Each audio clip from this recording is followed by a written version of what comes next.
Hey, I'm Emily Fraser from McDermott Cues. I hope you all like and follow Shark Street. Hi, I'm Lucas Casaber. Join us on the Shark. Hello, I'm Salotto, and join us on Shark Stream. Hello everyone, I'm Francisco Sanchez Ruiz. Join us to the Shark Stream.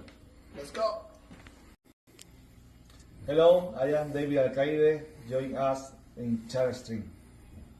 Hey guys, I'm Frederick Horst. Join us on the Shark Stream. I'm Christina Tkach. Join us on the Shark Stream. Guys, it's Jason Short. Join us on the Shark Stream tonight. I'm John Moore. Join me on the Shark Stream.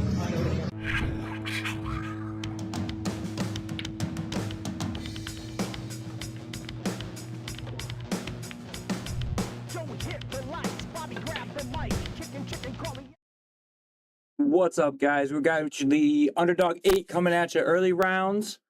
You got Teddy Bear Zunge sitting in the booth. Be joined later by Brian Brennan.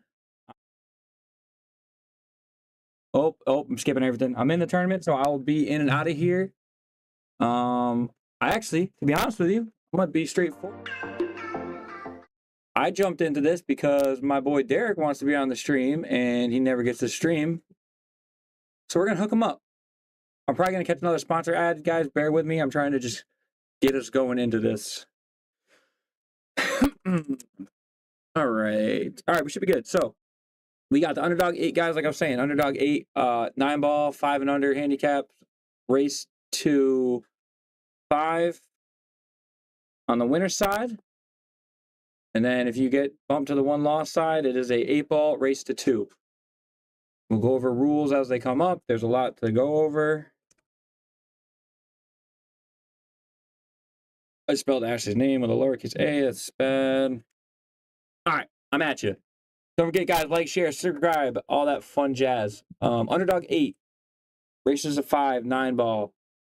We got 64 competitors. Unfortunately, a couple of them did not show up. But we have a full house, guys. We're going to be here all night long. Like I said, these are the early rounds. Brian Brennan's coming in. You're on the mic with Teddy Bear Zunge currently. I am playing, so I will be in and out of the booth, but hopefully I have your guys' attention for a while. If you guys are local in the area and you're bored, come on down. We got some cool raffle prizes I'll show you later. All Underdog merch. And there's a 50-50 with proceeds going toward a charity. And a whole bunch of stuff going on. So if you're bored, come on down. We already got, like I said, guys, we got a full house in here. Coming at you with the first match of the day, streaming on table 4. Got my buddy Derek Frame here against the other Ashley Booten, who is another very, very friendly favorite in the house tonight. Go change this, go to full screen so I can draw you guys my fancy pictures like we all love. Full screen. Nope.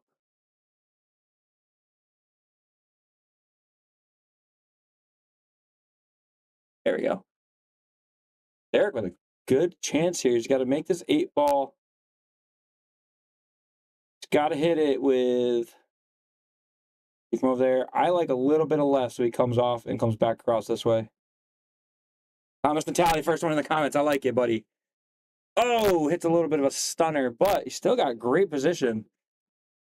He's got potential to make this 8. Then cut, cue ball's going to travel. It's going to come down the table. If he plays at the right speed, he ends up anywhere in this area. He's got a great shot at that 9-ball. My circles are already off and bad. Oh, he plays for the big bump and run, big bounce. I'm rusty, guys. I haven't drawn pictures in here in a while. This is called 9s, 9 on the snaps count. No jumps, no 3 fouls. Derek Frame goes up 1-0, strikes early, draws first blood. So this is kind of a hybrid mix of rules here. It's like an APA match along with some of our in-house list match rules. So opponent racks, 9 on the snap counts, called the 9. No 3 fouls, no jumps, no pushes. Wrong pocket 9 balls get spotted. The only real difference that I noticed with the 9-ball wrong pocket is if Derek shoots 9-ball, calls it over here, and it goes in over here. 9-ball gets spotted. Cue ball stays where it is. Ashley has to shoot. She doesn't have a choice.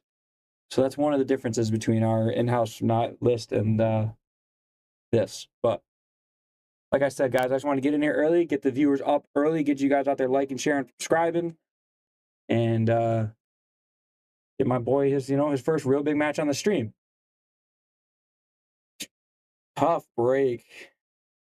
One ball doesn't really go anywhere, but he did make the 2, so he's got to shoot at this. This is one of those situations where a push would be nice. But like I said, underdog rules. There is no push, guys. So Derek's got the 1 rail kick. Goes just wide. Just missed that. Let's see. Gives Ashley a good chance of ball in hand. Let's go overviews. A 5 past the 8 ball. We got to fix that later. The 5 might pass the 8. The 5 looks like it's got a little bit of room to get past the 8 ball. So if she plays a little stop shot here, or just a touch of draw, puts the 1 in the corner, 3 in the side, across for the 4. She got to give herself a little bit of angle on the 4 ball, though, to come 1, 2 rails, maybe 3 rails for that 5 ball. So see what she does here. She's got a little angle on the 3. Cue ball's naturally going to want to drift.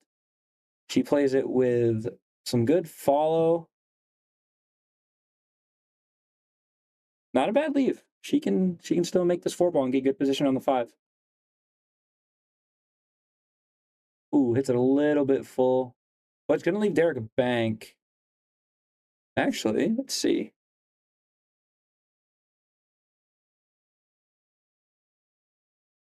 He's checking the 4 to get to the 5. He might cut this.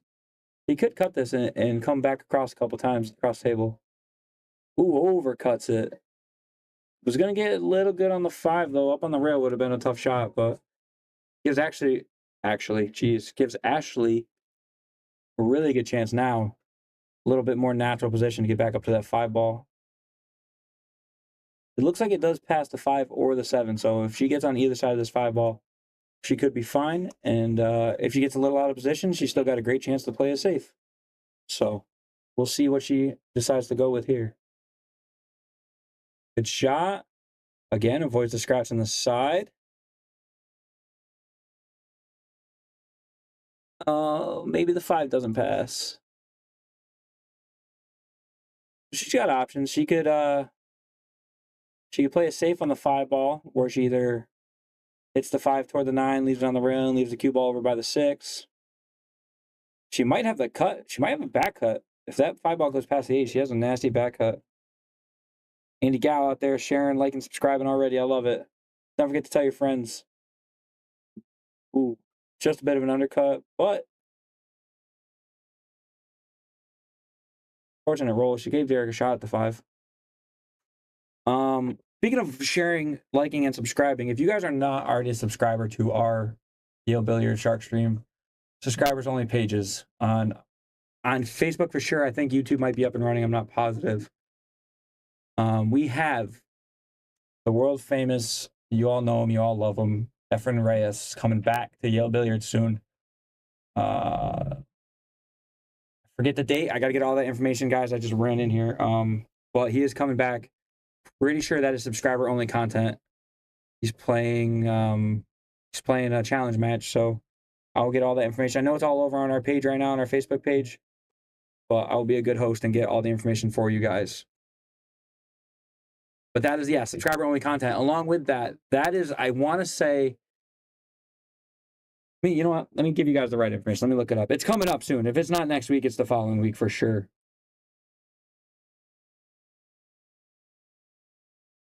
Pull it up on my Facebook here while we watch Ashley try to run out this. Tough shot. Derek's got a tough shot in the 7. You might want to opt for a safe. I mean, I don't really see a bank opportunity. Cuts hard and thin. It's not going to go. I like a safe. Run that cue ball into the 7. Oh, it's Ashley turn still. Run that cue ball into the 7. Put the cue ball over here and try to leave the 7 this side of the 9. So there's no chance of a shot here. Let's see, Facebook, Yale Billiards. While I'm here, I'm going to share this out because like, share, subscribe, all that stuff. Ooh, that was close. A little full. If she hit that just a touch thinner, that would have been a good save. A great shot. I mean, she's left Derek tough. Let's see, Yale Billiards. Yes, sir. Open thrifty. Hey, there's someone who can come in and hang out. At least it just clued me in. This is nice. Yeah, Derek said he wanted to be on the stream, so I came running in here for him. We were going to wait for Brian Brennan to get here, but... Okay. We got Efren Reyes playing Mike DeShane May 13th. So that's coming up, right? 2 weeks? Yeah. 2 weeks. Okay. Couple of Mondays. Yes, sir. Good. Now I got some friends in the booth. We can... it's hard to keep myself entertained for a long time. Oh yeah, because you get off on a tangent and it'll have nothing to do with pool. Yep. Oh yeah. All right, so are we live right now? Yeah, we are Okay, live, hot and going. Ashley, They're just pushing that 7-ball around right now. And how do we only have 4 and 8? Can we do other tables? yeah, I have the PTZ cam. See if you can go to 12. Anthony Newman is over there. Oh, I got nothing in the back. Nothing in the back. Okay, Just what do we got? I have. Can we look around to see who we have out there? Can take a peek. Pick somebody who's interesting.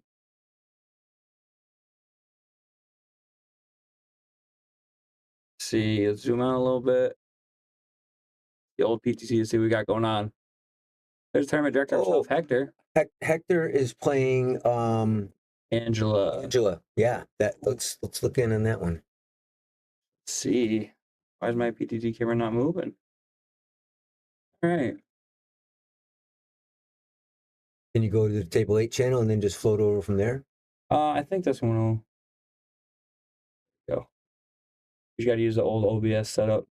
Yeah, those are just initials. I have no idea what they mean. Me neither. To be honest. So I am not your engineer, but I may have some ideas. Right, Hector, going for a combo and leaving it.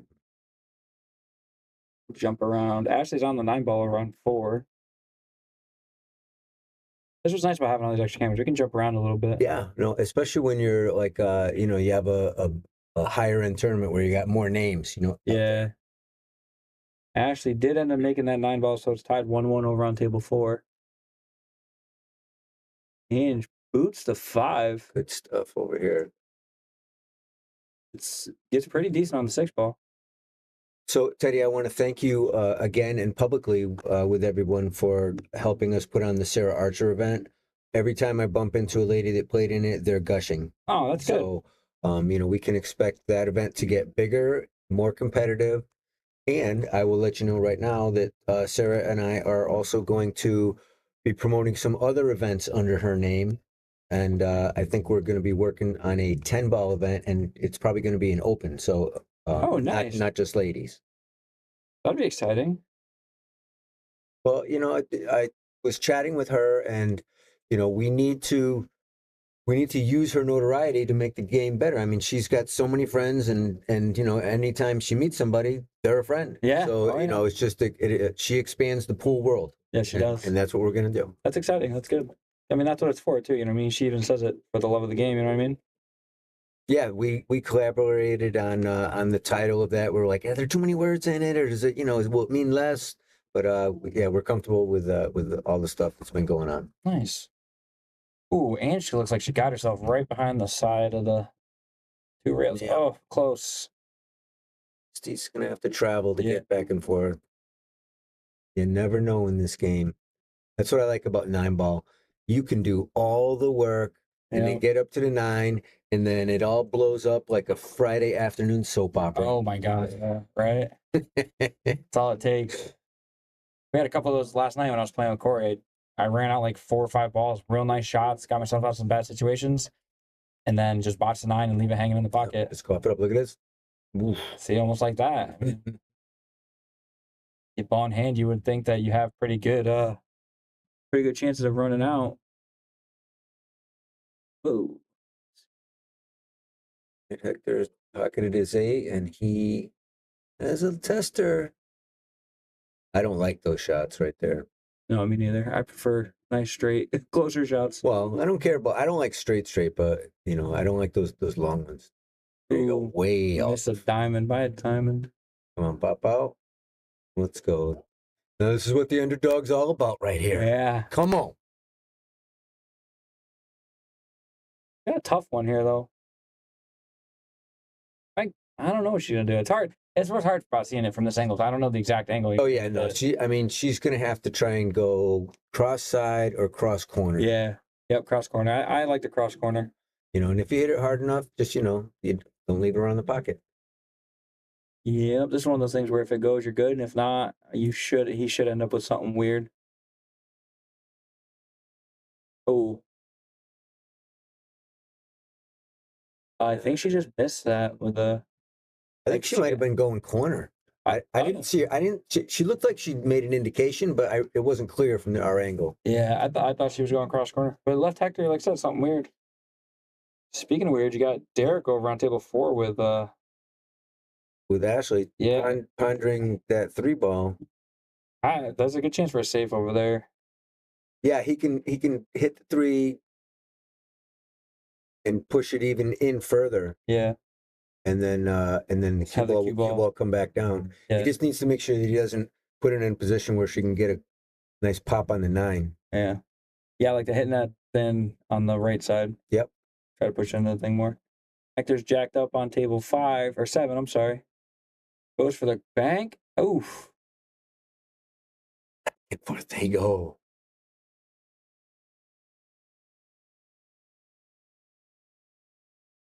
Derek opts to pop the 3 out of there and get the 9 away. And There you go. Opens the table up now.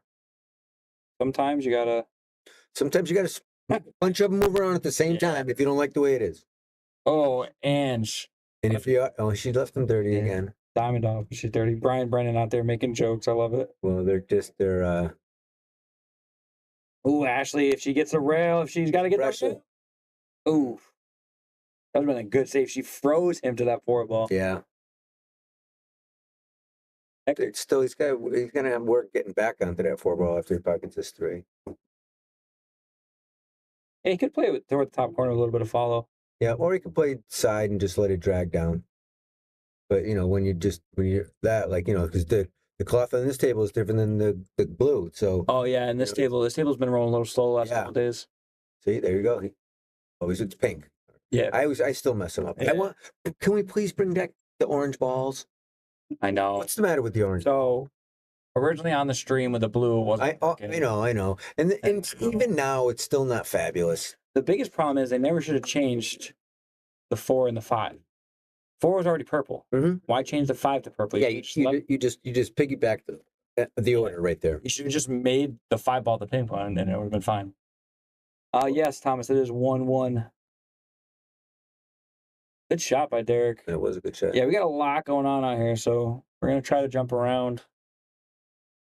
Like I said, I'm out here until Brian Brennan shows up, and I get my first text that says, "Hey, come play." And I missed it. What happened with Hector? Hector made the 9 ball on the side. Yep, he banked it in nice. All right, so I believe he's up 2-0. Possibly. I don't know the score on Hector's. Actually, I can check digital pool. It is their live scoring. Let's see.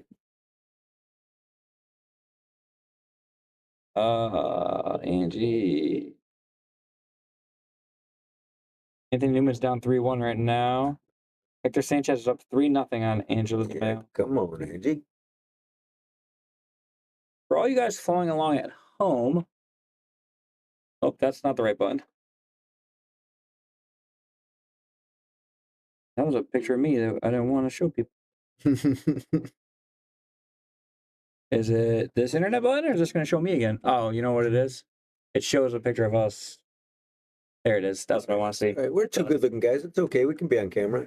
You have the all the action here on digitalpool.com, guys. You go to digitalpool.com, search Underdog 8, and there's all the live scores, the brackets. You guys can follow along at home with us. Yeah, it is easy. Yeah. I see my teammate Rhonda Coswell is down 3-0. She's got some work to do. Yeah. Let's give her opponent some Danielle. Some credit. Oh, Danielle's been shooting really good lately, though. Teal's down 2-1 against Mario Perez. Betty Orban's up 3-1. Hector Jr. down 2-0. Who we got out in here? Donna McQuarrie over Angie Marie, 1-0. Philip Perez up over Alfredo Rivera, 3-1. Barbara up 3-0. Over Savannah Trineski. So there you guys. All right. All that is online. Let's get back to this button. Nope, this one. Ashley's got stuck on that 6 ball. Where's Hector? Hector's still shooting at the 1. We got lucky with the draw on day before right here. It's going to be a fair match. Yeah, that's a good one too. Oh yeah, Thomas. Whoa, Brian, you are not taking the day off. I know that for a fact. You're supposed to be coming in here soon. Uh-oh. Oh, she stays out the side. And Derek's got the 6 and the 7. This is what's tough is when one's on one side of the rail. Yeah. The other's on the other. Cue ball's right in the middle. You got to work. Yeah, you know, I mean, if you're not going to make that ball, you're better off just making it difficult for her the next time around and playing on the next inning. And if somebody makes a miracle shot, well, that's part of the game. You know? Yeah, because this you'd really have to, even if you, I mean, you know, he can cut this, but even if he cuts it, you know, he may come all the way down and all the way back, or he could still scratch back in that corner. So, even if you were to go for the bank, I mean, then you'd have to get that cue ball moving, or else you have to. Yeah, he'd have to put some low on it to have it squirt one way or another. He plays a safety, making her work on it, but he didn't execute. On the bright side of that, though, she is on the short side of the 6, so that cue ball is going to come. Yeah, it's going to go away from the 7 first. Right. Unless she banks it cross side, and then she could drag it down. This one. Oh, did it wrong again? That one. So we can draw our pictures. Yeah, so if she hits that, the cue balls. But she opts for the safety. Safety, which isn't bad. Awesome. Great shot. That is one thing about Ashley is she will go safety on you. And she's good at it, so you have to match her. Oh, I turned the chat off earlier. That's right. I turned that back on so everybody can see at home.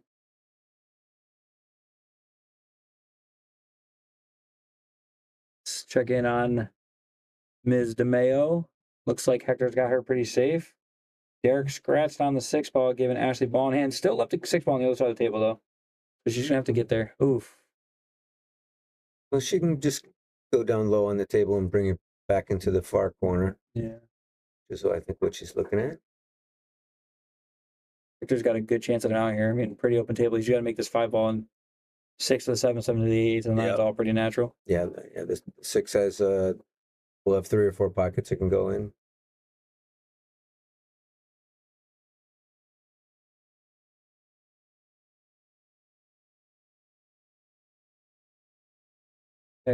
Sit down, Ashley. Oh, Ashley made the 6, got up there for the 7. Yeah, looks like she should be able to get back onto her 8 here. We'll bounce around between these two right now because Hector makes this out. He's on the hill. Correct. We want to see how he shoots here. Ops comes up one rail. Was kind. A little bit of work though. He's gonna have trouble getting on that 8. Yeah. Ashley's got a good shot on this 8 ball though. Good angle. She just got to avoid the. Yeah, just play it soft. Keep the cue ball on the table, and you got 6 pockets for that 9. Boys across corner scratch. There it goes. He lets Angela back in. And Ashley's going to leave a hanger on the 8 ball.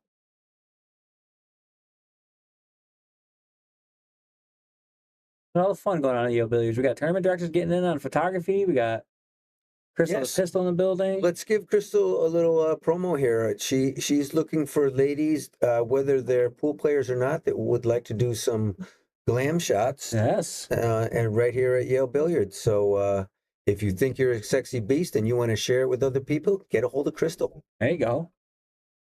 Crystal Lynn, and she is on Facebook. Down at Yale all the time. And if you guys are in the up by Buckland, Manchester. If you're up in Manchester at all, she's at Buckland a lot too. So if you want to climb on those tables in your underpants, you can. Yeah. Yeah, there you go. And nobody will tell you no. Oh, Ashley's got a tester of a 9-ball here. Derek just missed it. I hate to see this, but I kind of want to see. That's a leave right there. Yeah, she's got it. You just got to put some top on that. Little top right, like 11 o'clock. Just let that ball rub the side rail and get pop in. Yeah, don't play it hard. Pocket speed will get you there. And you're on table 4, so you don't Look at worry. that. Oh, a little full, a little early. Live and learn. That's one thing about pool. You have to just let your missed shots be water under the bridge. Smile when you make a nice shot because it helps you remember. Exactly. Plus, it's still early. Yeah. If he makes this, it's only 2-1. And it's just pool. Usually there's another game coming right up, or Yep. if not, tomorrow you're playing again. Yes, sir. Lucas, actually, I'm going to show you table 8 right now, buddy. Well, first I'm going to check on this game. Ange made the 9. No, Ange lost. That puts Hector on the hill. Lucas, you can see table 8 from here, but just because you asked so nicely, boom. This is what we got going on for table 8. This is all the merch for the raffle. Whatever doesn't get raffled off between today's tournament will be available for purchase. And if you see anything here you like, get a hold of Shelly Schroeder, and she can make any of this for you for sale. We got t-shirts, hats, mugs, mouse pads, shot glasses, Water towels, water bottles, tumblers, Coffee mugs. Lucas, and the trophy and stickers. There's little stickers here too. I don't know if you guys can see them. Lucas is so itching to play. Look at this. This is why he stays good. He wants to play so badly. He's gonna try to push this raffle to get done early so he can come in and shoot. Well, that's what I would do if I didn't have a table at home. That's true. That's you know, he's no fool. Lucas, I'm assuming since we just started the tournament about 20 minutes ago, the raffle will probably be done at like, I don't know, 3, 4 o'clock.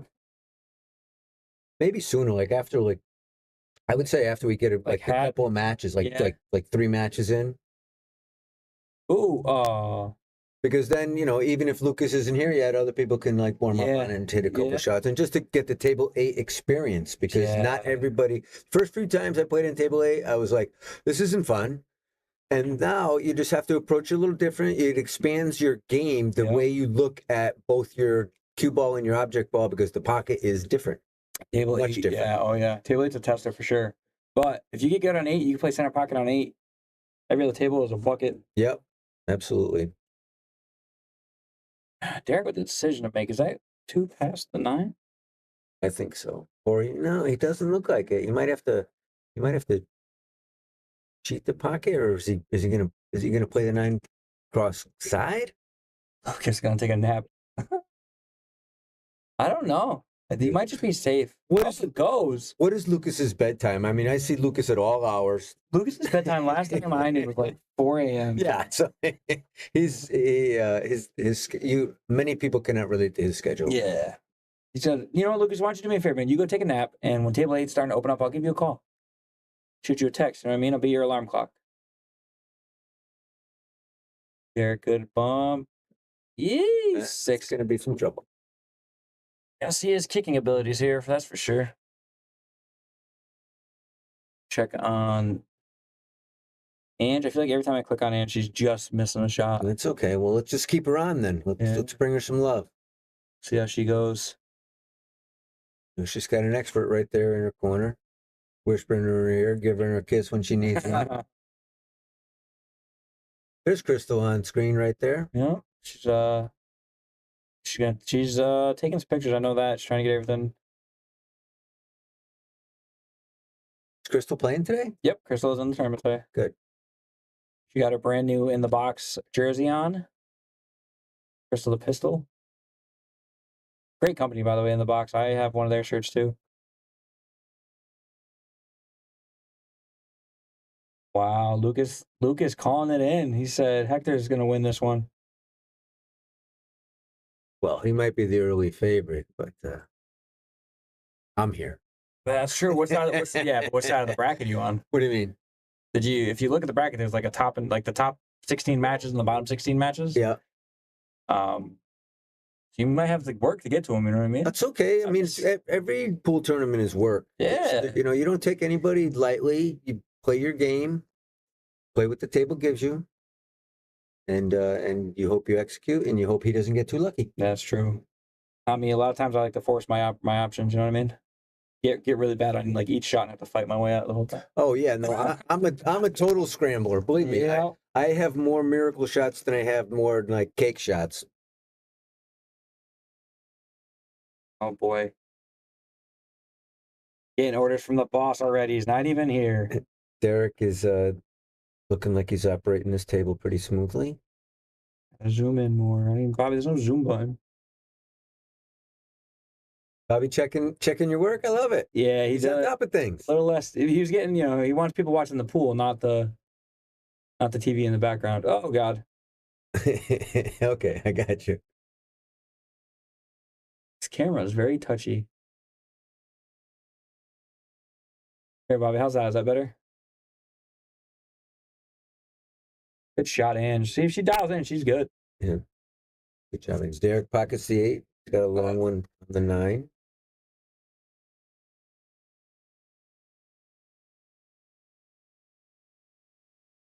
Oof.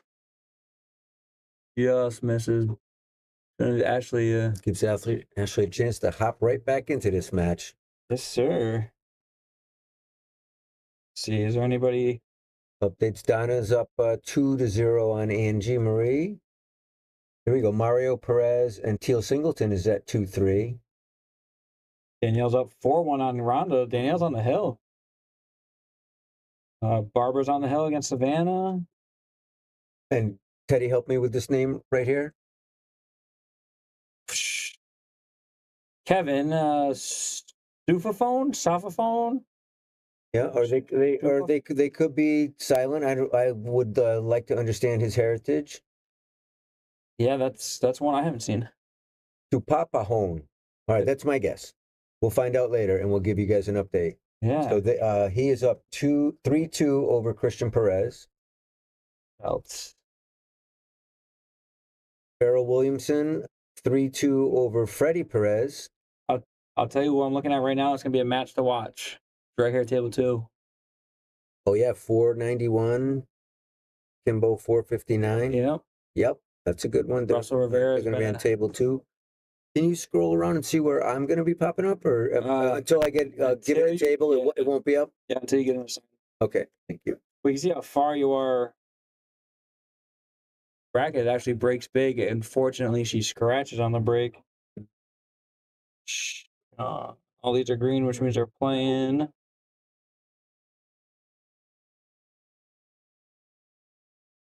Way down here still.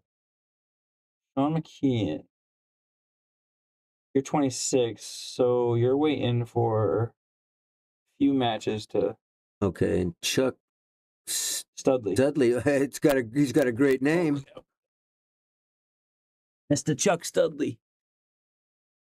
Derek assesses the table with his ball in hand opportunity over there. We're gonna go check in on Angela. Oh, which there's a new rack going, so Maybe Angie got another one done? yeah, because there's only a few balls left on the table last time I looked. She just broke, it looks like. 1, 2, 3, 4, 5, 6, 7, 8. Yep, looks like 6, down. 79. That means Angie got one. She said, I'm not going down without a There fight. you go. Take that, Hector.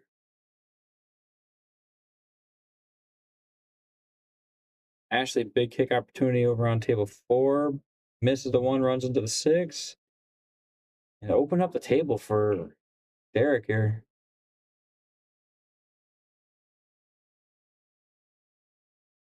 So, Teddy, let's talk a little bit about pool etiquette, especially when you're at a big professional tournament. Yeah. So, this one isn't a big one, but it's the foothills. And so, while you're playing the game, if you create a foul and your opponent doesn't see it, it doesn't mean that you didn't create a foul. Right. You're honor bound to call. There are no referees here. You can have someone come look at a shot if you think it's going to be tenuous, or you may not be able to tell. But if you make a foul, call your own foul, even if your opponent doesn't see it or is not aware of it. And your integrity of the game will give you good karma. I promise. Yeah, I've seen a lot of that. There's been some discussions about some shots that were made. I've seen in tournaments where it's like, was it a foul? Was it not? I mean, we have one of the reels. If you go to our Facebook page, there's a reel that Raccio took and slowed way down to see if there was a foul shot on like a 4-ball or Ooh, something. so it's like it's almost like a video casebook of weird stuff. Yeah. Well, that's great. You know, we need to try and put something like that together and publish it somehow. Wow, there we go. There's a gift. Wow. There you go. He unwrapped it for her. I like that. That means Anne's up on the game. 2 games now. Gina Marino. Yeah, but you're out in Vegas, girl. You better be winning big. We all know somebody out there who's watching is enjoying his time. And Detroit. Bobby Boom. At the NFL draft in Detroit. Oh, was he? Yeah. Cool. Here he's having a great time out there, aren't you, Bobby? Who's Bobby's team? The Dallas Cowboys. Yeah, they're Yeah, pretty much. they're not going to be that good. Sorry. I don't know, man. For the first like 6 weeks, they're one of the best teams in the NFL. Well, because they get the most hype because they're the most lunatic friends, you know, they're fans. Yeah, and then after about week 7, 8, when it really starts to matter. Well, but when things start to crumble, they still believe. Yeah. Oh yeah. You know, Listen, I haven't met a fan who, even on week 15, when they're down, 4 wins to 10 losses, they're not, they're not running around screaming, "We them boys." So nicely done, Ashley. Good position on the 8. Now she just needs to execute a nice little stop shot and go back into that side I pocket. think it's tied, right? I missed a match right there. Pretty sure it's tied. Let me go check.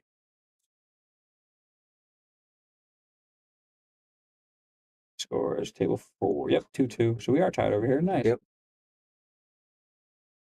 Like there's over at the table with some. Oh, so you have to update this. It's not linked to digital pool. No, I wish. Well, hey, man, there's a will, there's a way. There's an engineer who can make it happen, I'm sure. So we're actually working on getting tablets for 4 and 8. Mm-hmm. We're gonna mount a box to the wall. Yeah. And like key lock or something. And or just give it to you when you have a list match. We haven't figured it out yet.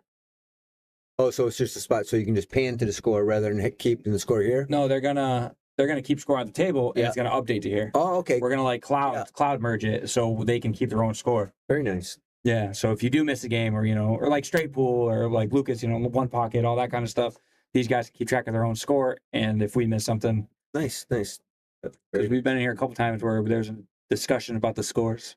Not sure exactly what. Oh yeah, well, pool can get exhausting, especially if you've been at the table for a couple of hours. It's easy to not flip a card or make a notation. Oh, yeah. Nice shot, Derek. Goes up 3-2. Let's go check in on tournament director himself and Ms. DeMeo. Still at the table, working on the 3-ball. 3, 5, 6, 8, 9.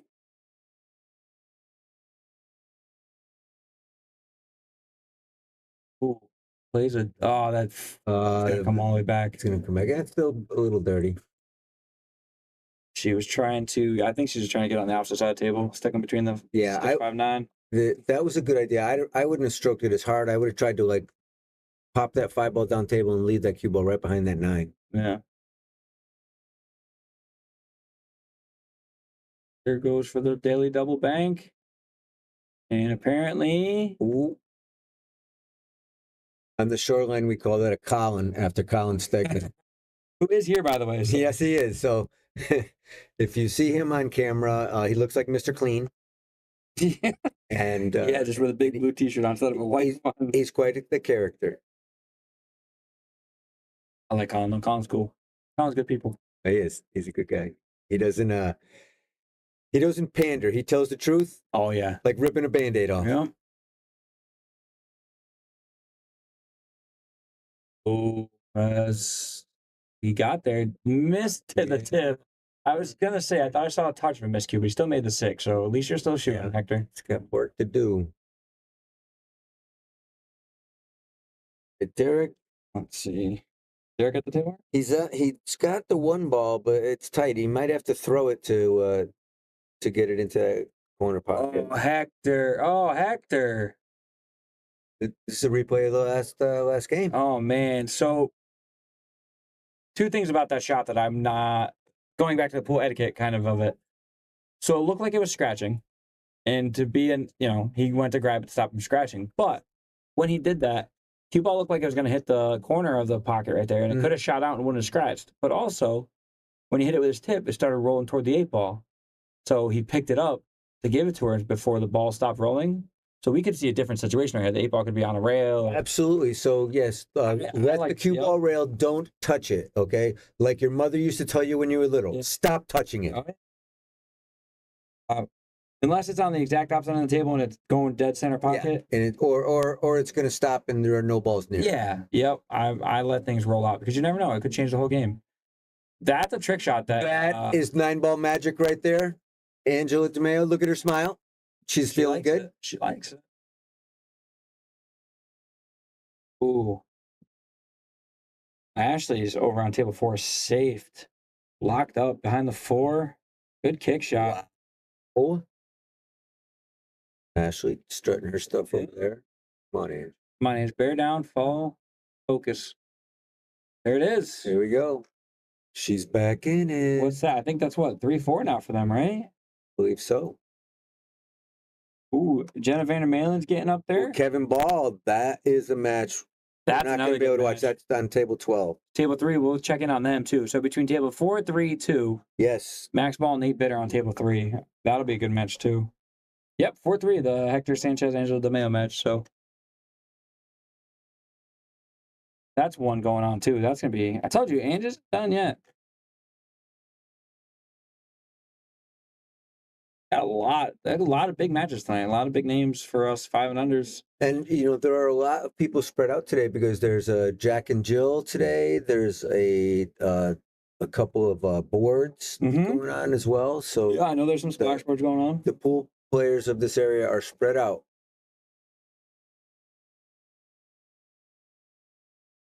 Yeah, there's a lot. Pool's been down really big. In the last couple of years, I mean, I've seen 3, 4, 5 tournaments going on the same day that, you hear people, oh man, I wish I could play in both, but unfortunately, only being in one place at a time. Well, it's a great game. You're able to find your niche, and whether you are a competitor or you just enjoy being with your friends, and I've known people that have, had really no interest in pool, but, their friends said it was fun, it was a good night out. And, they start out as a 3 or a 4 or even a 2, and then they just get the bug. And, some shots are challenging, but they're like tools that you learn to use. Right. So if you're around the game, you're gonna pick up some tools, and your handicap's gonna go up, and then you'll enjoy the game more, and you may find yourself competing. Listen, if you asked me 3 years ago if I was going to be this big into pool or I'm in tournaments all the time and playing competitively, I probably would have said, no, I'm just going to stick to the bar scene. And, look at this. Wow. That changes a lot right here. It does. But Lisa started working here, and then she became the manager. And because she works nice to see her, I was hanging out here. And the next thing you know, I'm playing on 2 teams in as many tournaments as I can each year. Well, good for you. And, that's all because you loved your wife. Mm-hmm. Isn't that a nice story, people? Oh, yeah. Well, give Teddy and Lisa a hug next time you see them. Yeah, exactly. I mean, mostly Lisa, because if it wasn't for her, you guys would be hearing my sultry voice on the stream all the time. Well, Lisa is the heart and soul of this place, and it's awesome that she gets to let Bobby run around and just be Bobby. Mm-hmm. And you can tell he's grateful just by, the way he bounces around here, and he's got an awesome business. And if we could make this building bigger, we would put 8 more tables in. Yeah, definitely. And what's nice too is there he is, the man of the hour. With Bobby being able to be more free and roaming, he's able to do more for the stream and do the road streams and get more pros here and hang out and go to more events. And absolutely, yeah, he's out there promoting the game. That feels so good, by the way, that door being open. Yeah, I didn't realize how warm it was. Thank you. Well, there were people playing back here a little bit ago when we first started. I'm not the boss, man. We just went over that. Lisa's the boss. All right, I'm gonna hop out for a little while and stretch my old bones. Alrighty, sir. I will Thank see you you. out there. Yeah, thank you. Again, I'll pop in some more. Yeah, that's gonna be me. I'll be in and out. So, speaking of which, match 23. Let's get summoned. Yeah, I was gonna give you the inside chair anyway. It's all good. Yeah, go start a match in a couple minutes. So, Did you? You yeah, I didn't. did. No, you didn't. What did I do? What? Go to caffeine? Semi-pro. Oh, I didn't know how to do that.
Right. I'm gonna head out after I see this rack because Derek's got a tester of a shot here with this 8. Oh, if we can feather this and get around for the 9.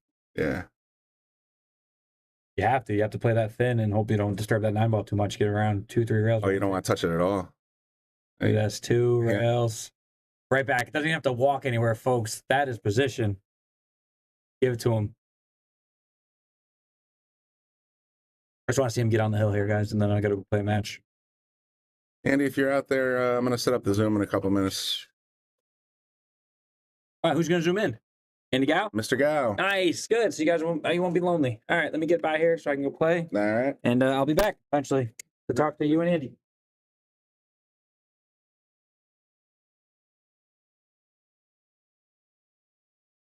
All right. Brief shift change here at the Shark Stream. Brian Brennan back in the booth. For a long day yesterday. Guess we got Ashley and Derek playing on table 4. Hopefully Teddy updated the score before he walked out of here. And quickly go check Digital Pool and find out.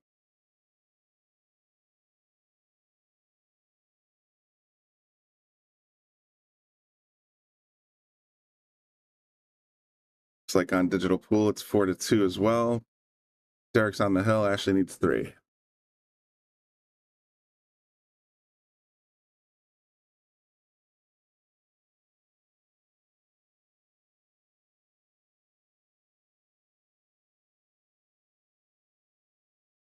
Okay, let me see if I can get the Zoom call started so that maybe my friend Andy can join me.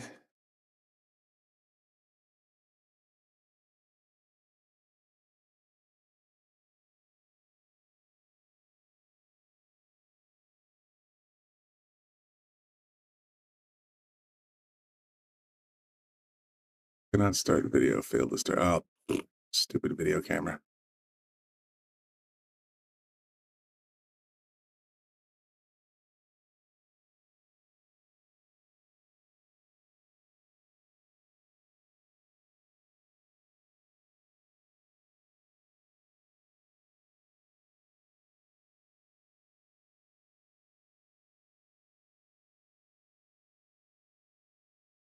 You're right with you. I'm getting an invite link out, so Mr. Gow might be able to join me. Then I'll be able to talk a little bit more freely. You guys enjoyed Teddy, and I guess that was Sean.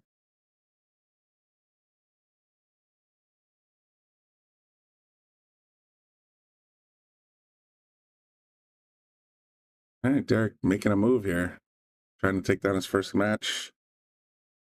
Got a nice look at the 3, but it's going to be tricky to get back to that purple 5 ball.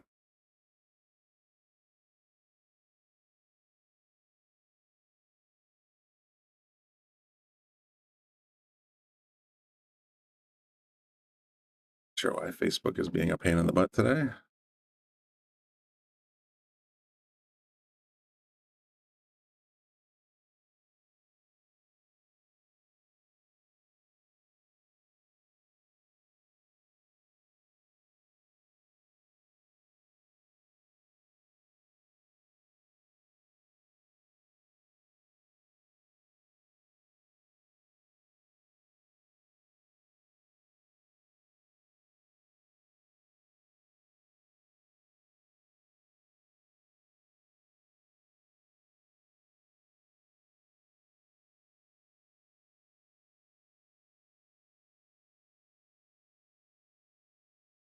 Hey, there we go.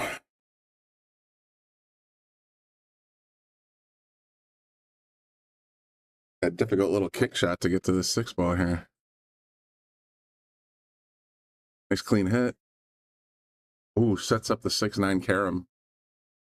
War combo, I suppose.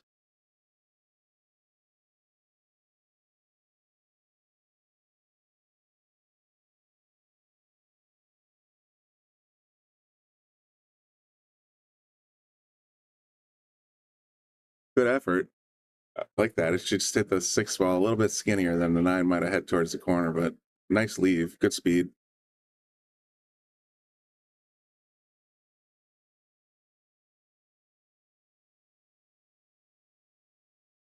Wow, Ashley's got a pretty good defensive game going on. Look at that. She left it perfect on the badge. She left the cue ball on the counters. Anyone who's come into the table looking at this and knows exactly how difficult this shot can be to return. Yeah, it just nudged over towards the corner pocket. Not much you can do about that.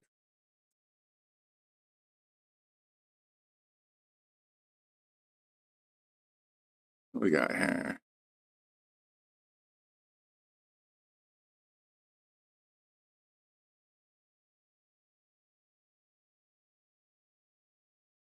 Andy, I sent you a link to the Facebook or to the Zoom meeting.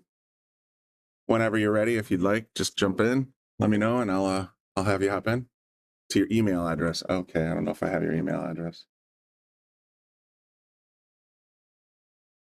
I must. Hang on.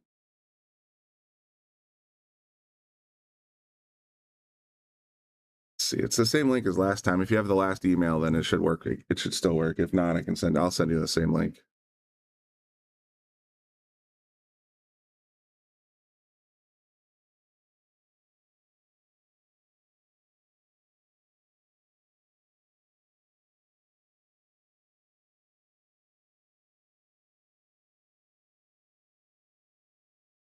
Ashley lining this one up to get on her.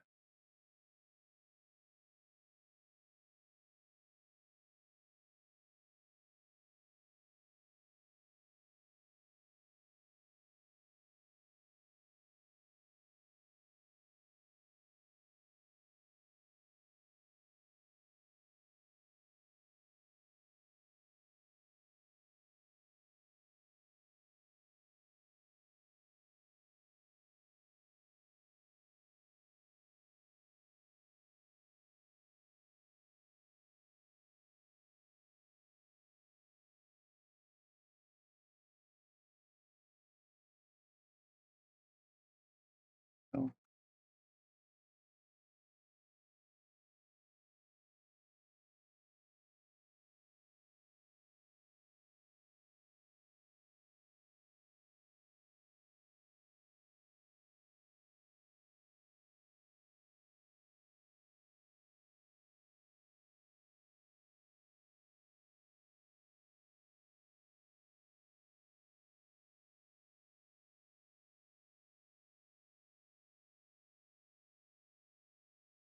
He's got an opportunity here. I suspect she'll probably play defense, though. That's a really, really thin cut. Got to see from overhead. Yeah, it's going to be tough to get that one in the corner.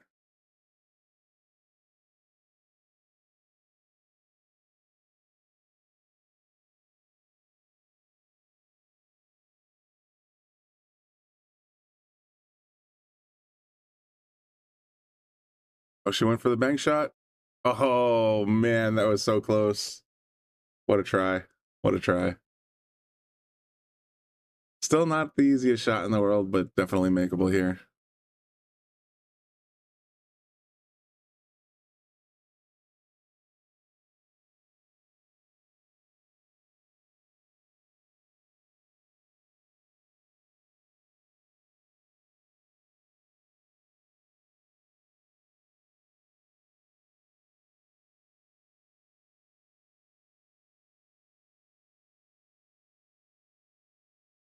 Yeah, like I said, that was, yeah, anytime you got that kind of 9 feet between you and the pocket, you got to be very precise.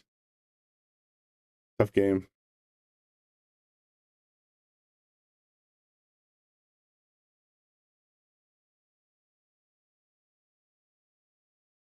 Visualizing the angle she needs. Let's see if she can make it. Get back to 4-3. Big shot right here. Ooh, spit outside. If you're gonna miss, that's not too bad. Still a long distance to that cue, to that corner pocket.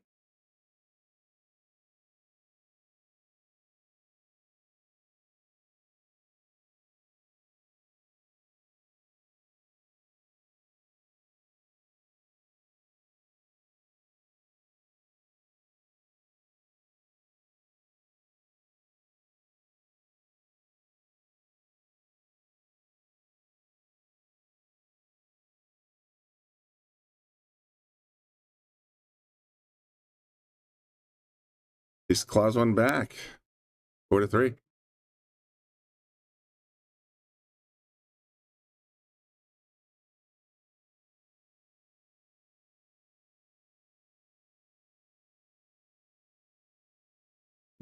Okay.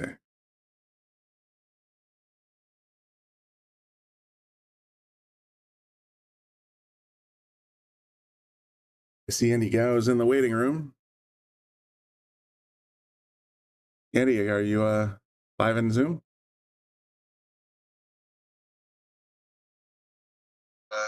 Live in Zoom? Yep. Okay, I can hear myself feeding back over Zoom audio. Well, hold on a second. Yep. Okay. Okay. Okay. All right, sounds better. Andy Gow joining me in the booth. Hey, welcome everybody. Good to be on here. Yeah, it's great to have you. Oops. I'll be bouncing in and out throughout the day. Helping Brian out here. Sounds good. Can you see the live views of the tables? Yep. Great. All right, good. Nice back shot.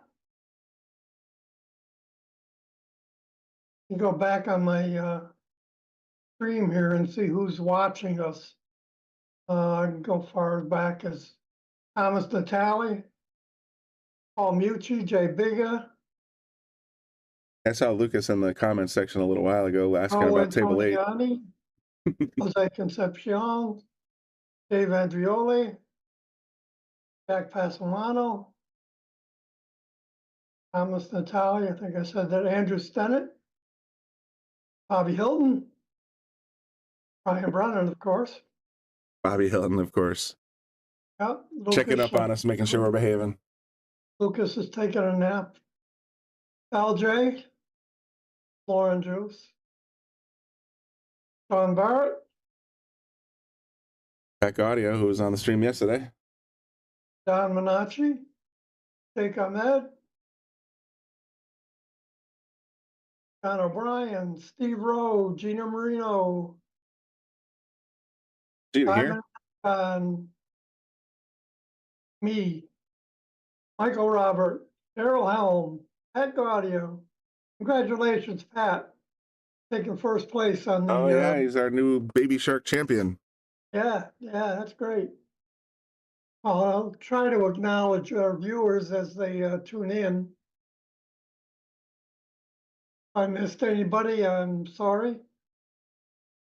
I have to log out and log back in again, and I'll acknowledge her. There you go.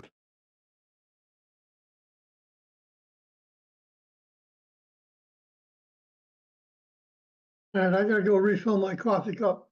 I'll be right back. I only wish I could drink coffee. I could use a little caffeine myself.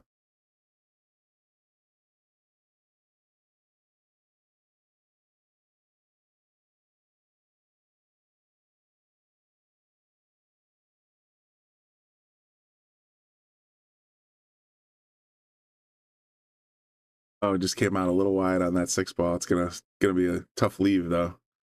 Derek's got a great opportunity if he can get to the 7-ball. Okay. Counterintuitively, I mean, your instincts are not to do this, but that's the right way to get on the 7, actually. Oh, nice shot. Need a little more speed, but that was exactly what I was trying to draw there.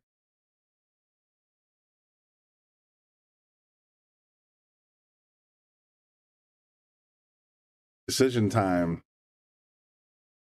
Try to make the 7 and collide with the 9? Or do you try to play safe? He's going to make this. Oh, he went for the 7, collided with the 9. Would have been okay, I think, but now Ashley's got a great chance to get on the hill.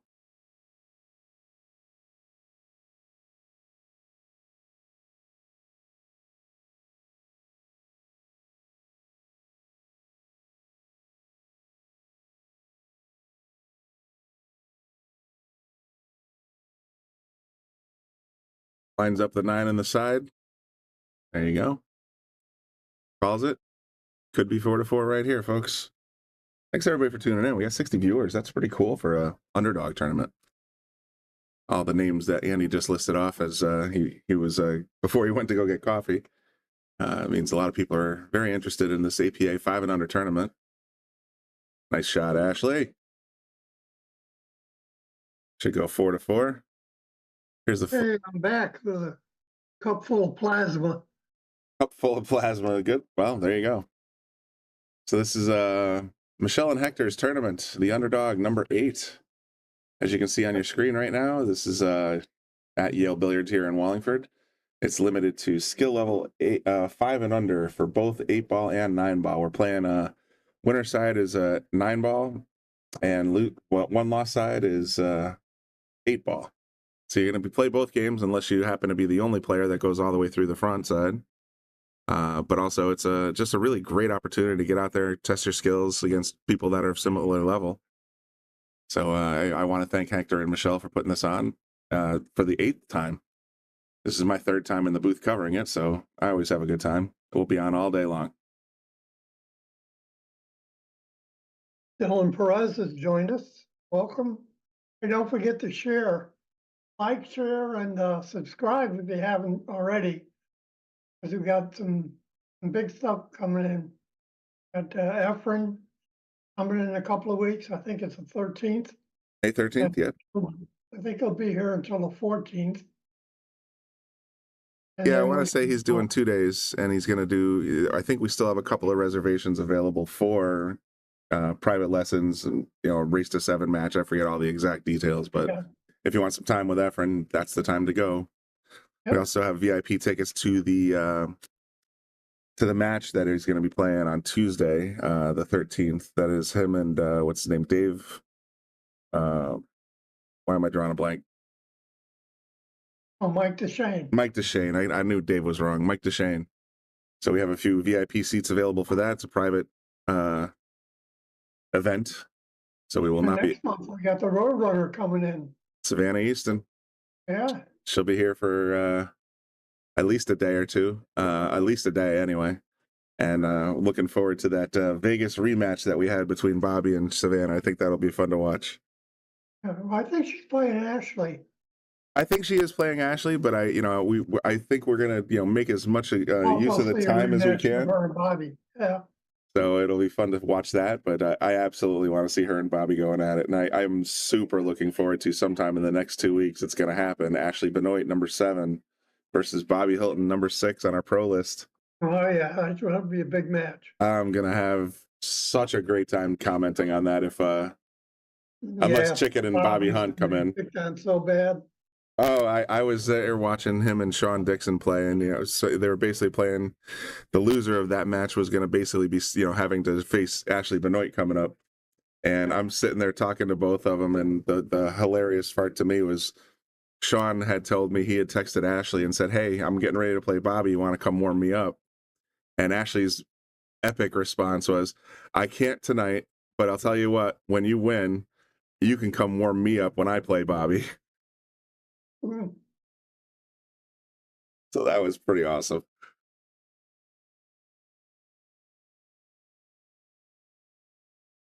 Hopefully that wasn't in confidence, Sean, but I found that so hilarious I just had to say something. That's a great list match coming up, like I said, in the next week or so. We'll see what Bobby and Ashley's schedules look like.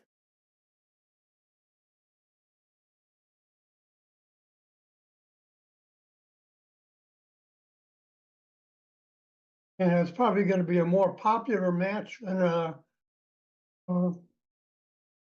first place matchups. I suspect you're right. I'm personally looking forward to it more than just watching Dave Gavrish and Rob Pearson going at it again and again. But I think the next top 3 list match we're going to have is going to be Dave Gavrish versus Lucas Fracasso Werner, if I read the arrows correctly. Yeah, and then the winner will play Rob. And then the winner plays Rob Pearson again.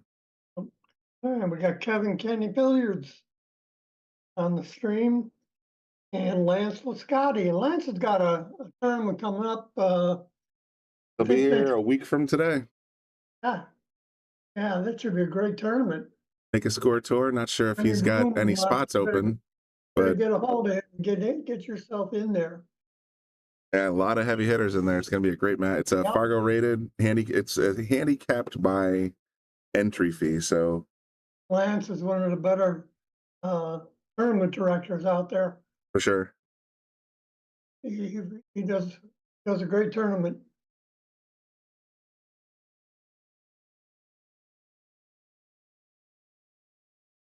So Ashley's followed that cue ball right in.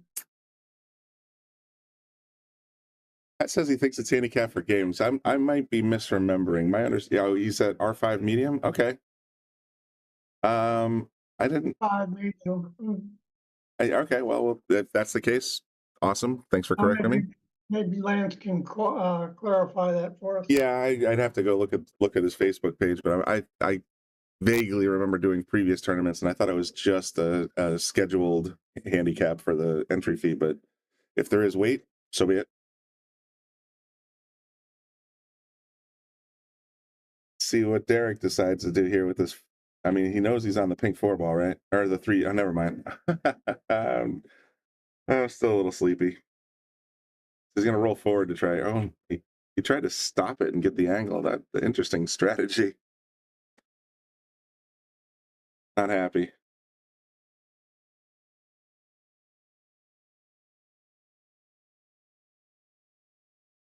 Ashley's a really good player.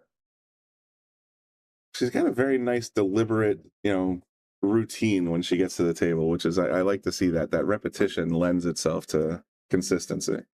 Yep, it does. Nice cut shot. He ends up. I think he's okay to get past the 7 ball. Yeah, it goes by the 7. Hey.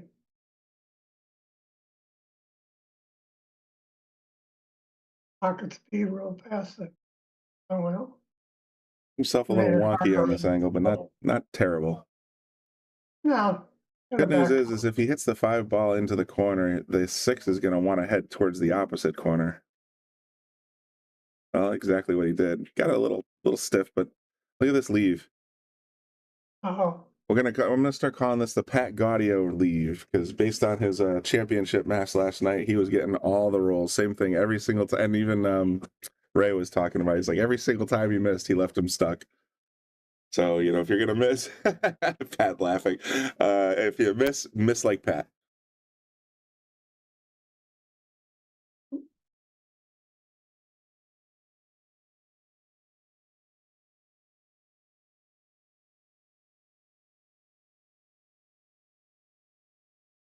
Well, Pat says he's been working on his two-way shooting.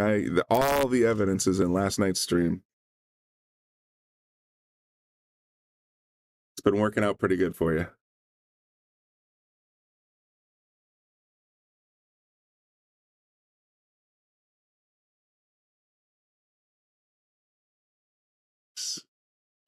She's trying to go 2 rails at this 5-ball. You going 2 rails on this, or? Looks like that's what she was visualizing. So based on what she did with her cue, I'm going to say she's looking at this kind of a shot here. Yeah. Just came a little outside. Not a bad attempt, though.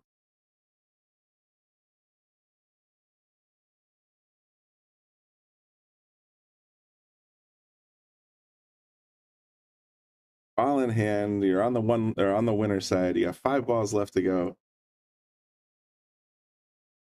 Feeling good.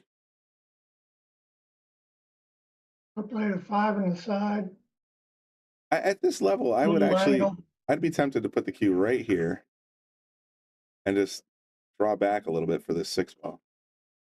Well, yeah, as long as you leave an angle on the 6-ball to get back for the 7.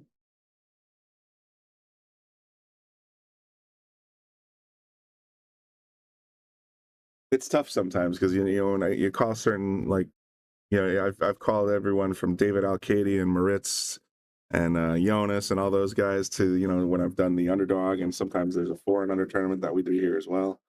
It's tough to sit here and do any kind of predictions. Oh yeah. You just got to sort of like call it the way you see it and go from there. But I have actually had a couple of people come to me outside or inside Yale Billiards, I should say, and say, you know, they appreciate the insights into what we think they should be doing. Could have done, or maybe should have done. And I've also had somebody come and tell me I'm a giant douche. So, you know, you never know. Yeah. Yeah, but I didn't mean it, Brian. Thanks, Andy. I appreciate that.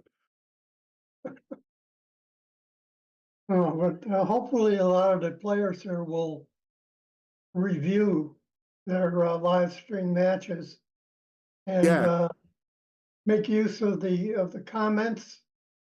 Well, even if you turn it on mute and take us out of the picture, it's nice to actually, you know, it's just like the NFL or any other sport.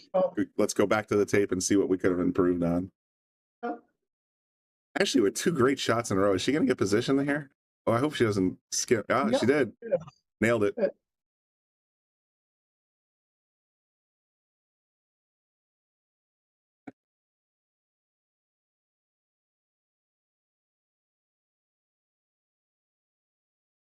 Comment there. I did, and I definitely should have slow rolled that 7. And we had a little post game discussion.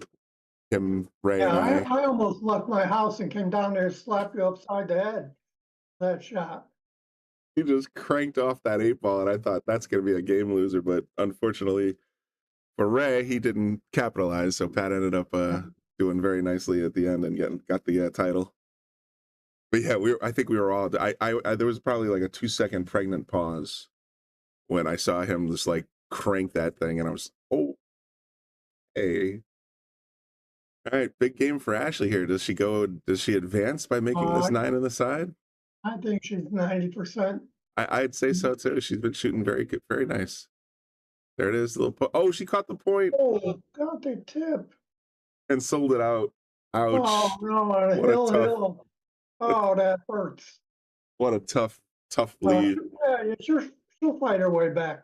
I'm sure she will. Unless Derek follows us right in behind it. What? Yeah, no. Just rail first. Little kissy. It's all good.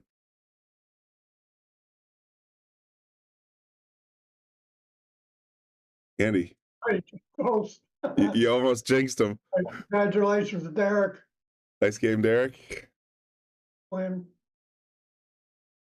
All right, let's take a look at the room for a second, see if maybe there's something interesting out there.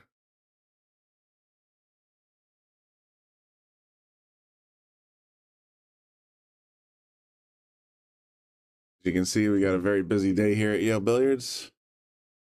Hey, our old friend Dave Matson logged in to watch us.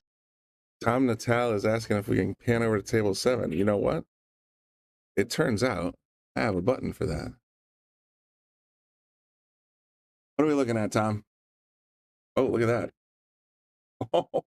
Oh my God. Oh, it's the wrong time to tune into table 7. There's Tom. Is that Thomas himself asking, can you pan over to table 7? That's pretty funny, actually, if it is. We captured that for you, Tom. We did catch it. We did capture that for you. Look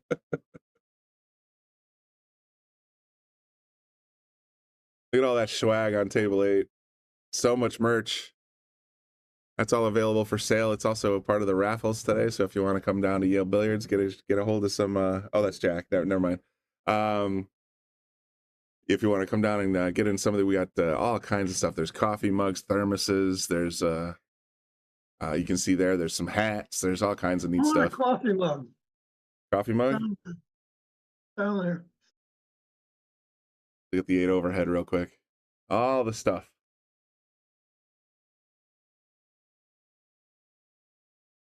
I have about 100 coffee mugs in my house. 100. I have exactly 0, but my wife has a bunch. How's Liz doing? She's doing great. Good. Doing her thing.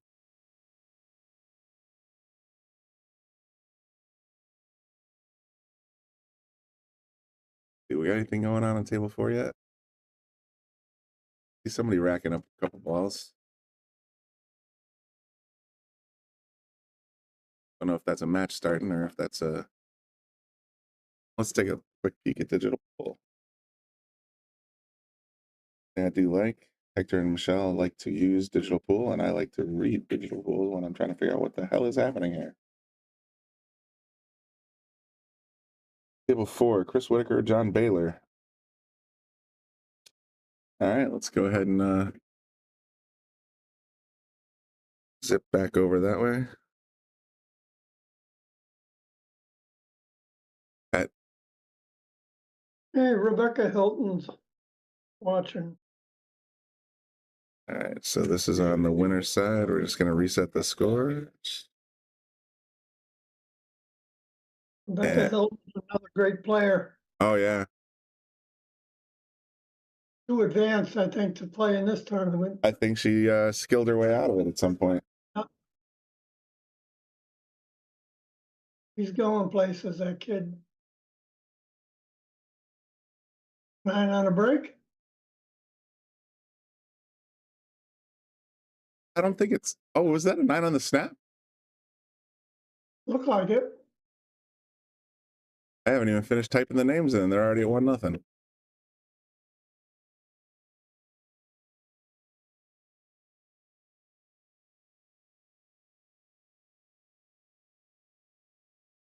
Here goes. Digital Pool says it's 1-0, so we're going to go with it.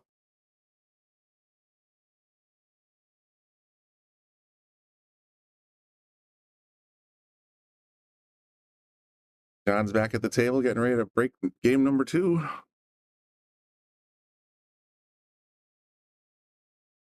Free ball goes flying in, but the cue went rocketing in right behind it.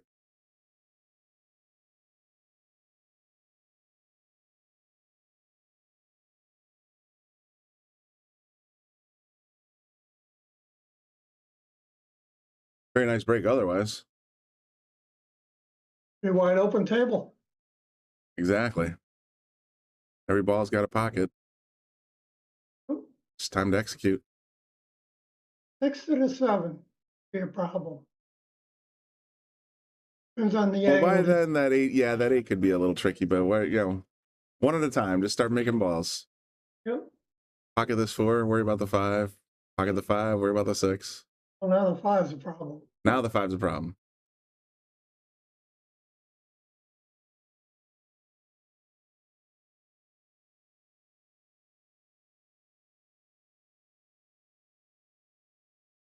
Gotta figure out. There had sent me some. Look at this 9 again. Oh, look at that 9 ball. Whoa. Wow. He played that too. Now the 9's a hanger. That's tough though. Yeah, 5, 6, I mean, 9. it's decision time for John. Do you go try to play the 5 and get the 6-9 combo, or if you miss the 5, you're basically leaving your opponent the exact same thing.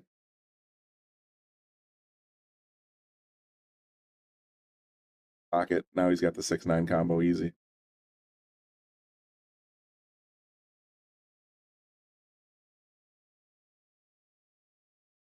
Two minutes into the match, and we got 2 points up on the board already. No kidding.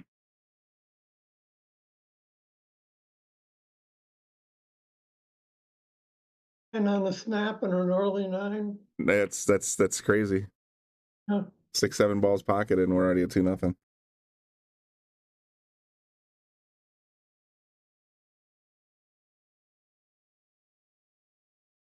Not too far ahead that Chris can't come back. Oh, it's there's a reason you got to play them all. I mean, Ashley herself just was down 4-2 and came back to 4-4. Unfortunately, it didn't work out that way, but Yeah. you can always battle back from a deficit.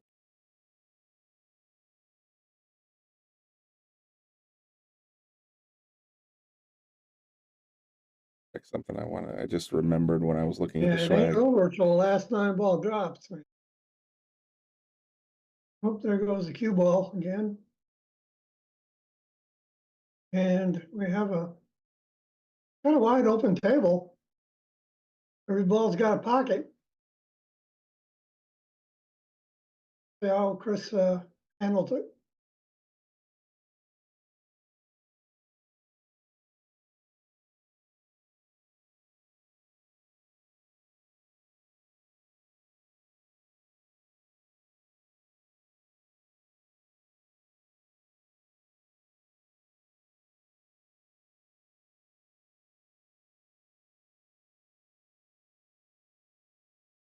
Well, I think he's gonna run into the 3 here unless he draws away from it. Then he may run into the 5. Yep.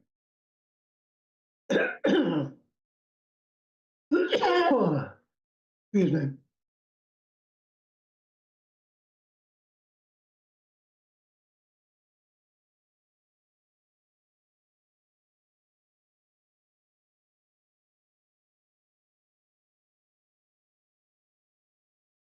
Good try.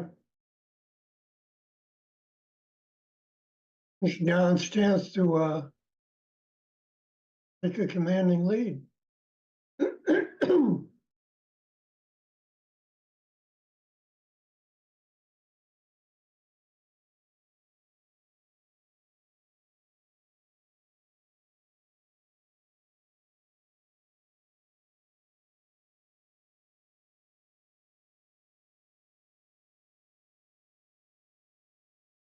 And John can either draw this back or come around 2 rails and have a shot for the corner or the side. Depends on how he wants to play it.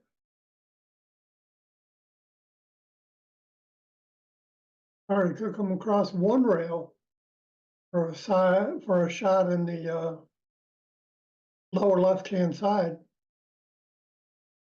Not side pocket, but the lower left-hand corner pocket.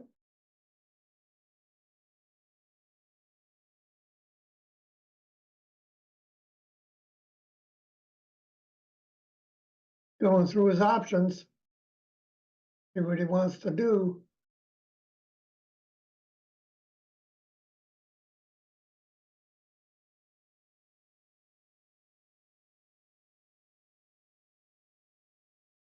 Well, they have position on the 5, but didn't make the 4. Chris has got a chance to cut the lead down there.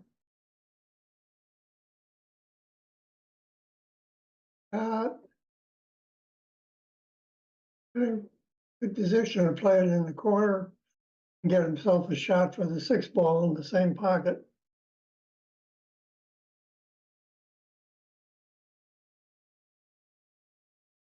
Ashley Nicole is watching.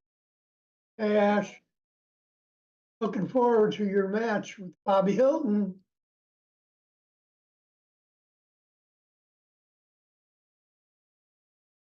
Got that guy no slack.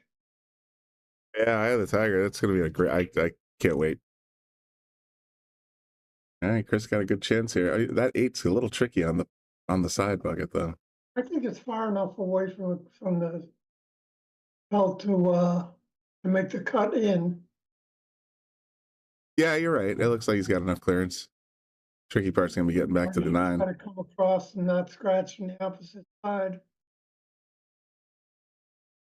Well Very nice executed. shot. Very nice shot.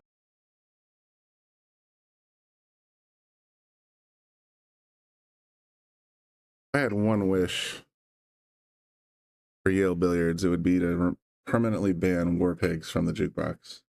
Someone down here likes that song entirely too much. Okay, so Chris cuts John's lead in half.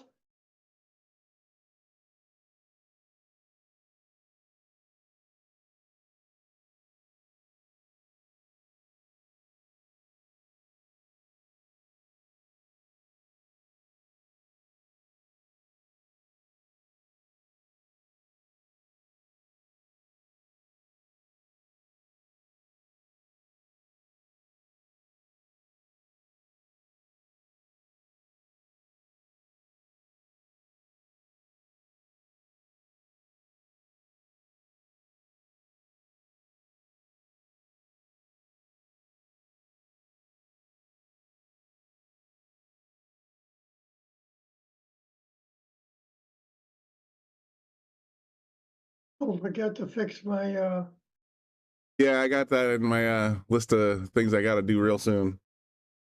that's all right, I just bugging you. I still have it. I just like every time I get home and I'm usually exhausted, and and then I don't think of it till the next time I'm in the booth. So it's like one of these days I just got to sit down, find the program here in the booth, and just get it done. Look at this 9. Yeah, look at that. It's crazy. Let's look at that again.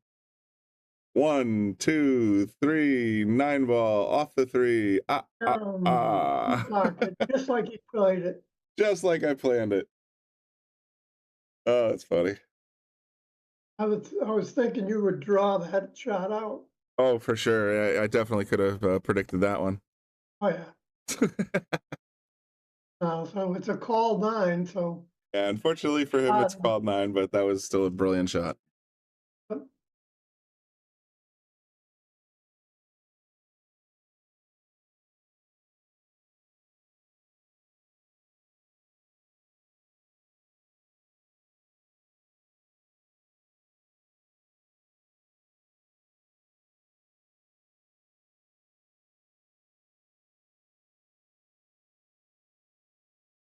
Look at that juice. Hold it all the way back across the table.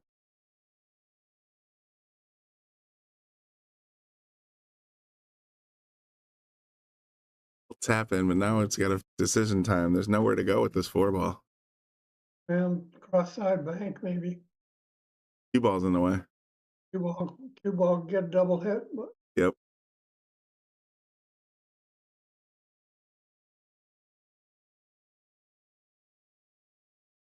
That was probably the best executed plan that you could have had right there. Just say, to heck with it. I can't make it anywhere. I'm going to play defense.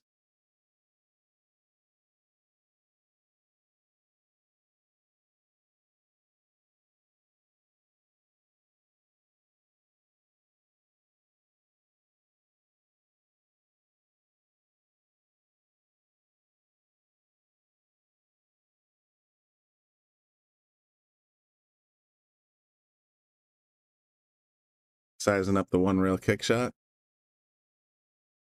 I don't want to hit it right around here. Oh, I think he miscued. I think he completely miscued on that one. yeah, he miscued. I thought.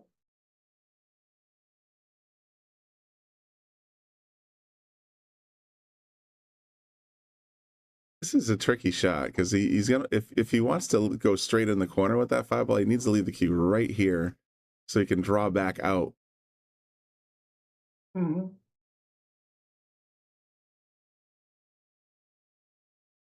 With that angle, he's gonna hit the 6 ball on the way back out, not necessarily on the way to the pocket. He's going to follow her forward. That's another way to do it. He's gotta Back, cut the 6 all the way down. Gotta be careful scratching in the side if he hits it too hard. Yeah, it's all about speed A here. little bit of draw and that would eliminate that. That was a nice shot. You know, that's something I've always advised a lot of these guys is just sometimes you just got to make the shot and take what you get. And that's exactly what that just happened. He just made the shot. He's got a decent shot at this 8-ball. He's just, you know, you take what you get, make the next shot. Now you're on the 9.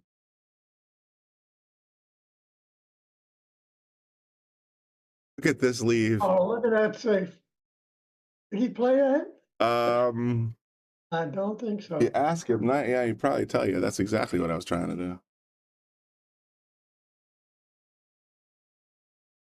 Good hit. Clean, nice.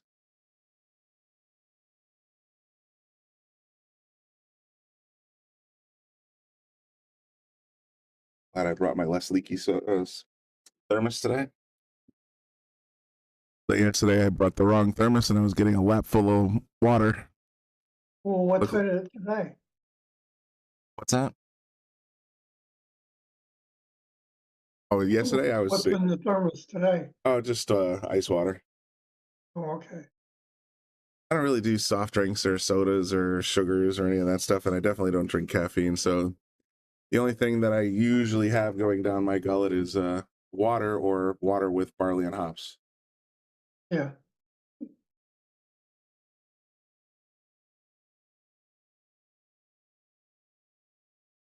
A little too much speed, but he's got a shot for the side pocket. Totally makeable.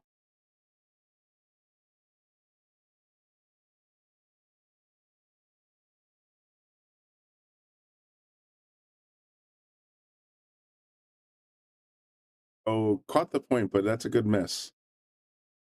Because with that exact speed, now he's got a very difficult angle to get this cut shot in. So does he go for the bank or does he go for a safety? I would go for the cut actually, because I don't mind cutting like this, but if you're gonna miss, you want to miss here, right, and not here, because that way the 9 will come back this way. Yep. Heavy G-Jun is watching. Oh, what a nice cut. What a nice cut. Okay, John goes up. That's why I like that cut. John will go up 3-1. If we got any news updates. Oh, I just did the sponsorship thing. Let's see. Today's broadcast is brought to you by Harriman Real Estate and, of course, Sigmaware. Michelle Schroeder, one of our tournament directors. Wanted to get those ads out there, and you're watching the Underdog tournament here at Yale Billiards.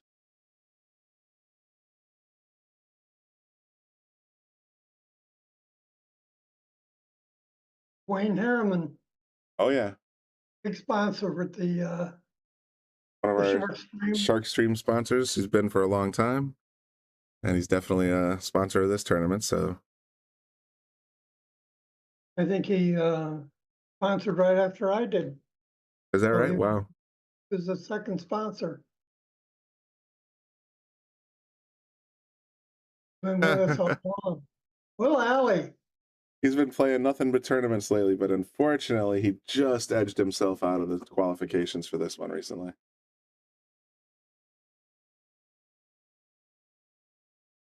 How? How to get in between all those balls? That is a lot of traffic, isn't it?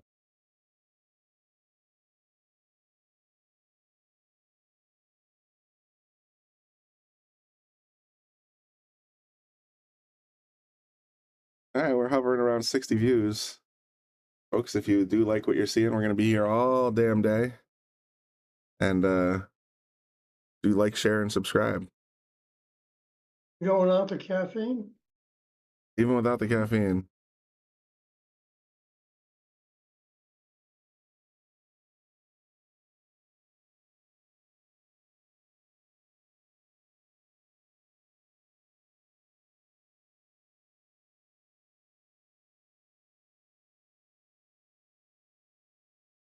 Well, happy sales.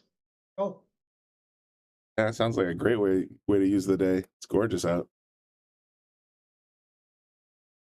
By New England standards anyway, in April.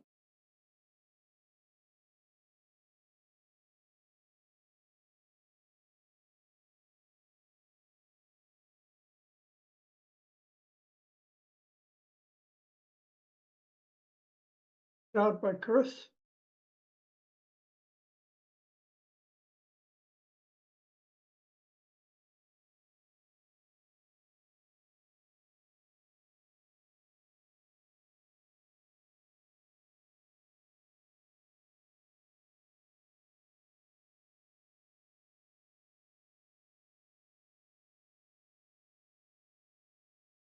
Andy, I'm gonna run out to my car for a quick second. I just Yeah, go apparently ahead. my phone didn't charge last night, so I got nearly a dead battery, and I'll be here Yeah, for a go while.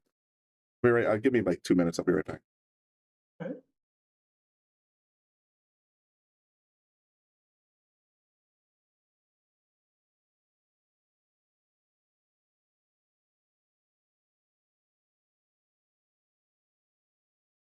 Didn't work out too bad.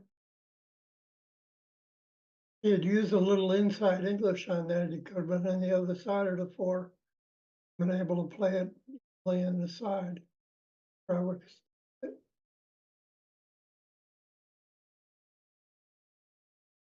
And see what Chris can do with this. Chris kind of hits the left-hand side of that 5 ball and end up hiding behind the 6 ball. Not the easiest. Elected to go the other way. Left a piece of the 5, but he can't. Jonathan can be able to do too much with it.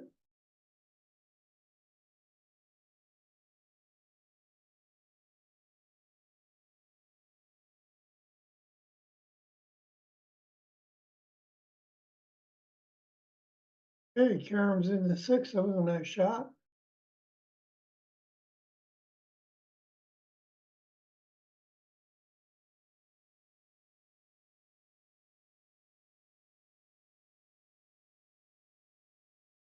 I think he left the window for that 5 ball.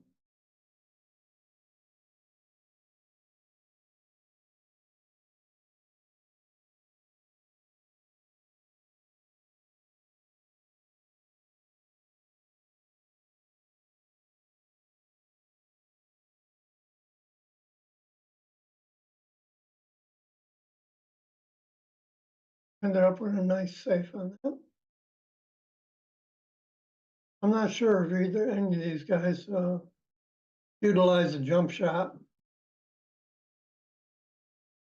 At this level of play, probably not. I mean, I'm sure there are a few exceptions.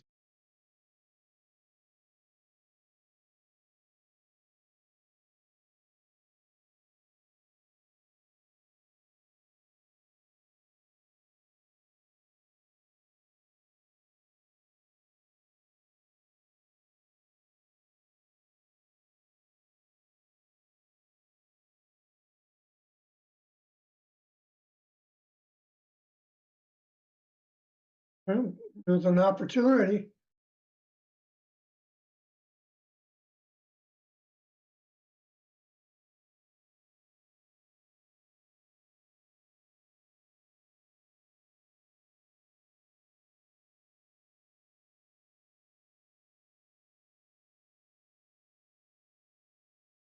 Doesn't look like that much has changed since I went out to the parking lot. No, they're still fighting there. Still battling, huh? All right, cool. Empty battle.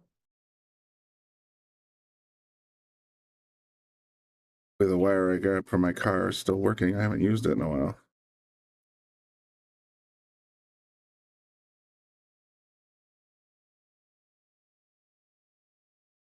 There may be a wire on the front desk that you can bring in. Yeah, I know there's a bunch up there, but not disturb other people's stuff. Uh,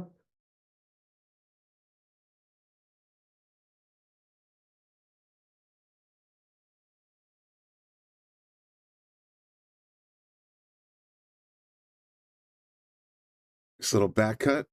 Oh, is he going to stick himself? Nope. Should be okay.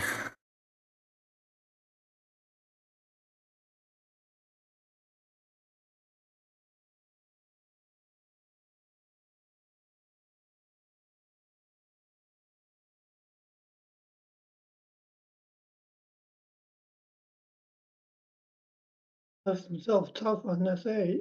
He sure did.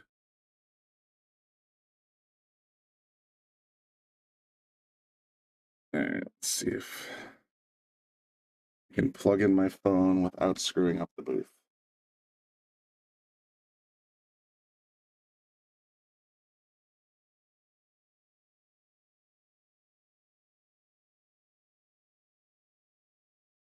Oh, look at this bank shot. Oh, almost. I thought he had it. That was pretty close.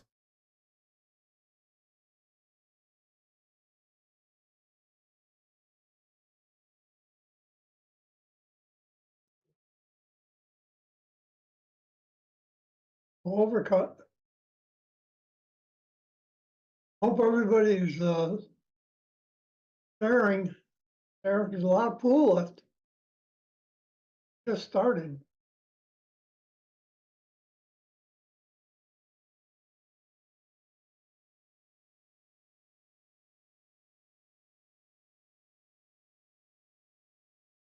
I took what the table gave him. I've got kind of a tester here.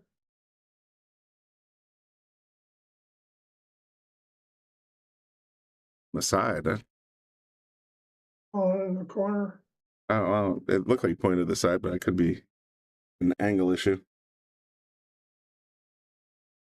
Oh, there, yeah, you're right. Almost scratched. Wow. Yeah, that was a pretty nail biter.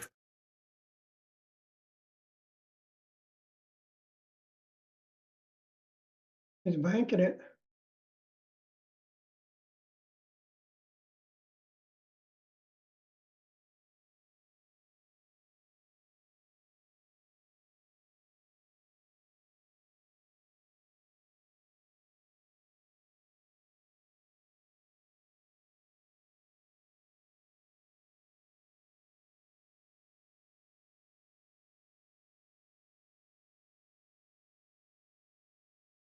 The USB port that I could use. Hey, John goes on the hill. Yes, indeed.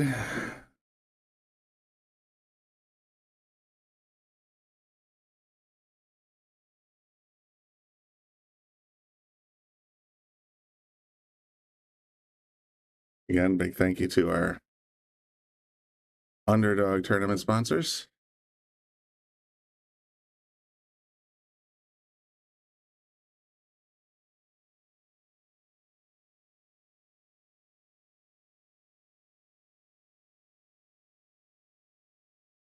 Big thank you to Michelle Schroeder and Harriman.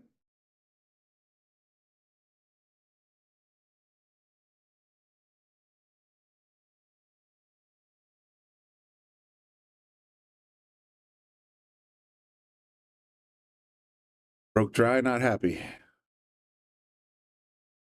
No, didn't really leave a shot on the 1. I don't think it goes past the 8 ball. You're looking for a safety here, I think.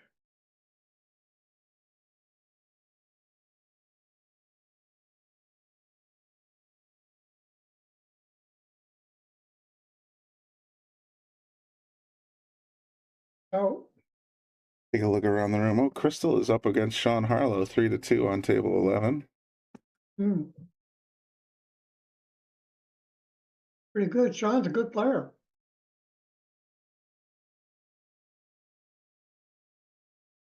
You got going on here. Nice shot on the 1. A clean shot here on the 2 ball. TJ Anderson over Jim Gallagher, 3-2 so far. Sean McKeon over Chuck Studley, 3-2 also. Randy Riley. Talking to Chris. Go, Chris.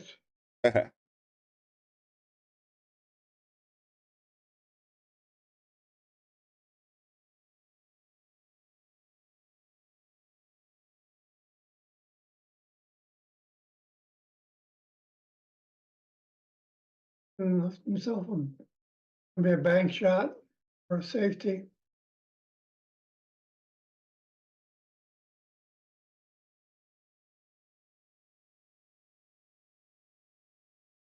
Ended up pretty good on that one. I think that 9-ball hiding them.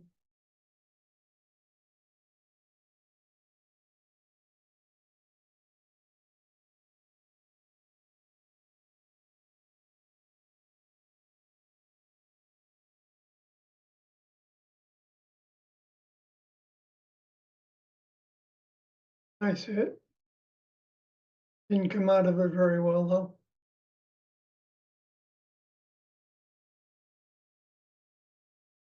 6 balls left on the table.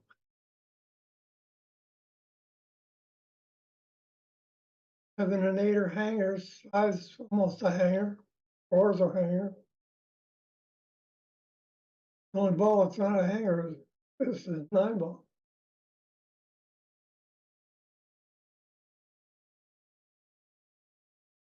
A little underneath this 5 though. Well, he should be fine. You can get, well, it's the problem is the 8's blocking the 6 in the corner. Yeah, it looks like the 8's And it's just the cue's going to want to come out that way.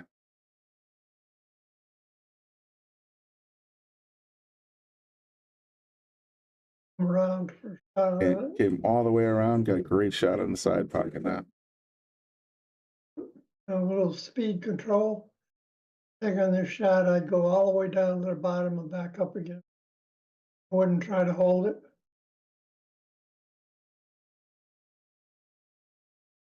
They held it. Held it nicely.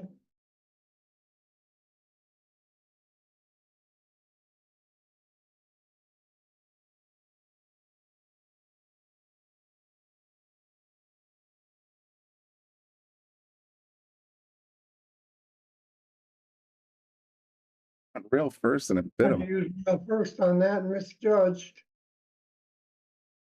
I think That's a shot, but not an easy one. I think I might have just plunked that one straight in because the 8 you can make from anywhere on the table. Right. But great opportunity for Chris to get back in this though. Nice shot. Left himself a little long and it might, no, it's not going to get there. Right.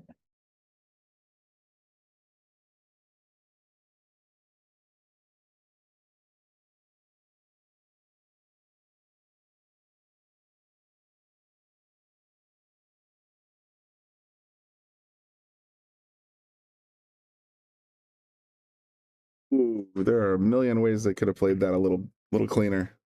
Yeah.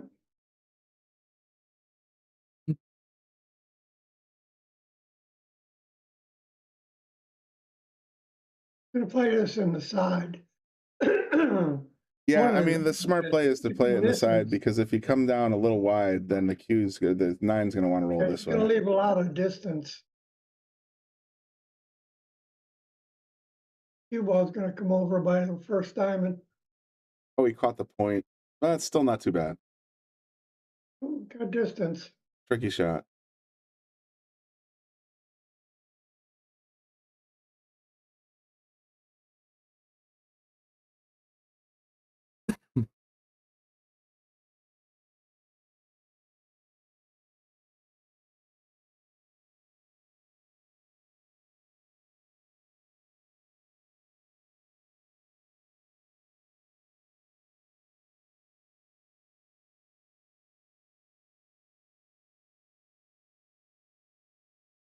With that leave, I think Chris is going to take this one.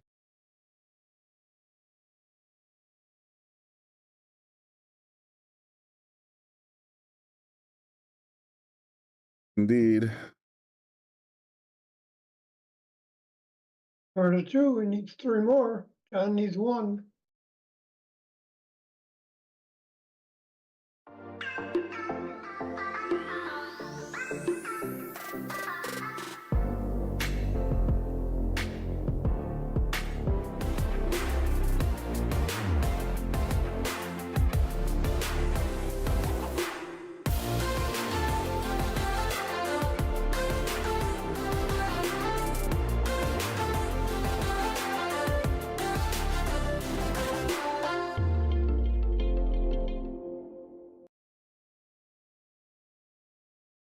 And now I know how to make a McDermott cue. I know how to make a Viking cue from a previous one. And I'm gonna go into business with my. And for anybody tuned in case you missed it, we had a great interview with Jonas Soto Camino on Monday, I believe it was. Champion. Mexico. Yep. Bobby had a great, about an hour-long talk with him, so if you missed it, definitely check that out on YouTube or Facebook. That was really great. I like how he talked about his game strategy and Yeah, his mentality and his headspace when he says when you're playing a guy like Moritz Neuhausen, you just got to make sure even if you're up 3 games, you got to play him like it's the last game in the set. And it was just some good insights on how a championship pool player thinks when he's at the table.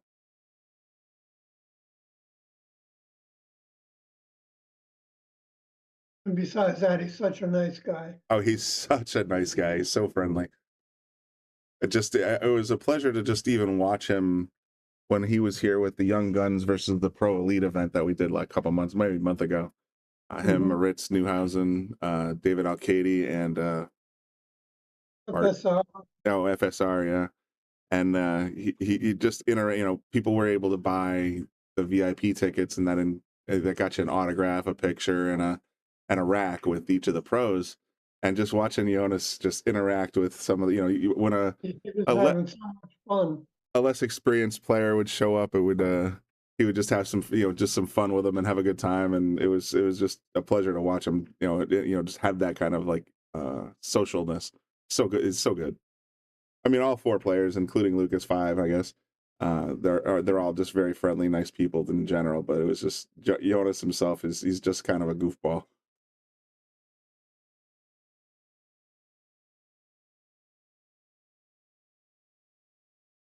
Him and Lucas and Moritz are all the same age. They're all within a year of each other.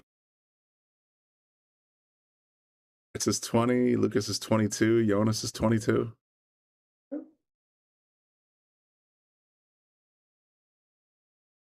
Okay, I can cut this in, tap the 7 ball, have a shot for the 5. He just got a little too wide on the 4. Yep.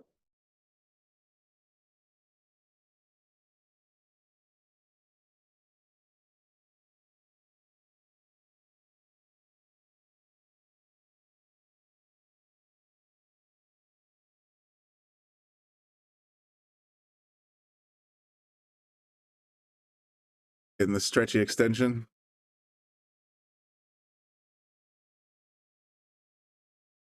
He's got to be careful of his belly there on the 6. Oh, he avoided it nicely.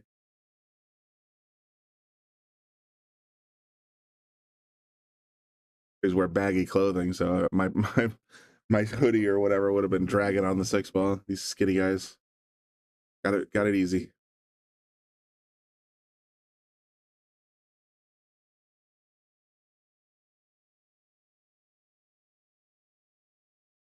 Mike Schlong's asking, are these pro cut pockets? They are slightly pro cut. So we have 2 tables. We have table 8, which is a 4-inch pocket. We are not using that today. That's this guy here.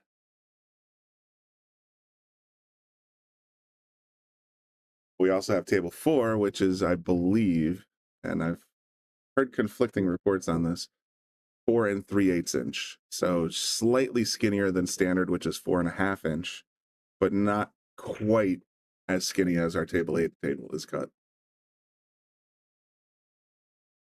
You can sort of see even on this table, if you look at the top side pocket, where the Brunswick Gold Crown 3 pockets meet the rails, they are encroached in a little bit. So it's an 1/8 of an inch skinnier than most regulation pockets, all the tournament blue ones we have there. And he just needs to follow this up a little bit. Yeah, he should be in great shape here. Yeah.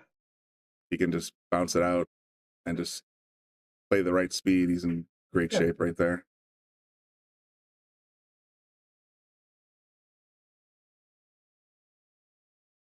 Although this guy, I've seen him play a little bit more ball movement. No, he did this. He followed the line. He's gone 4. He's not afraid to go 4 rails is all I was saying. This could be for the See if set. to close out the set. All right, he's Batman. Yep, there it is. John defeats Chris Whitaker. Goes on to the next round. Chris will go on the one-loss side. Let's look around the room a little bit here, see if there's anything fun. See some familiar faces out there.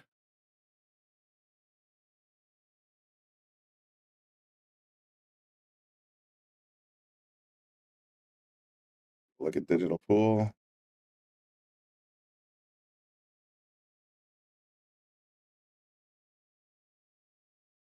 Oh, I keep forgetting I fixed the booth camera. We should put a piece of tape over it when I'm in the booth. Let's see. Yeah, Sean's still active. Sean and Chuck are going at it 3-3. Crystal's up 3-2 over Sean.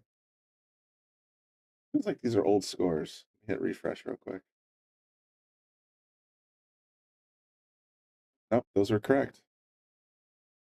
Diana and Brian over on table 1. Mark and Marco sitting on table 2. Cliff Kennedy on the hill on table 14. I can't see that one from here, unfortunately, yet. Oh, Teal's playing. Teal Singleton's on table 13 with Carolyn. Oh, Teal's a good player. She's definitely a good player. Betty Orban. Oh, Betty Orban. I didn't know she was here today. She's no 4. Close match. Teal just went up 2-1. Be a good close match. Table 4, he's already set it up again. Amber Dallin and Dave Trutson. Oh, good match. So we're going to go ahead and scroll over to that one real quick.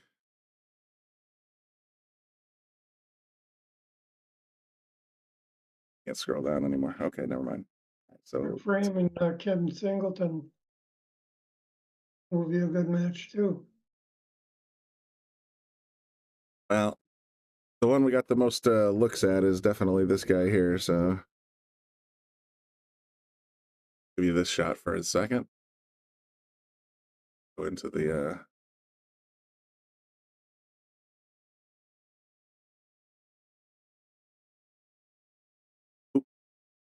didn't mean to do that.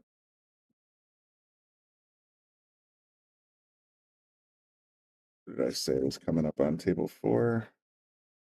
Amber Dallin.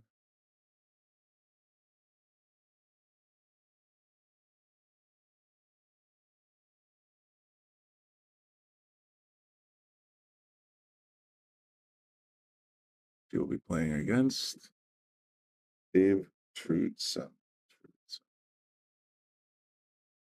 That'll be a good. This will be a good match.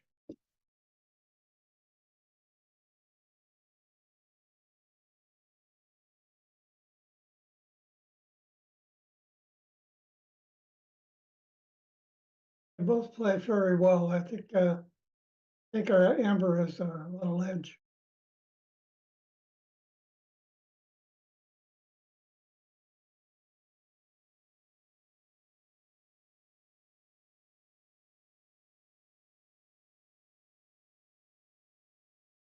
Like we're getting ready for the lag.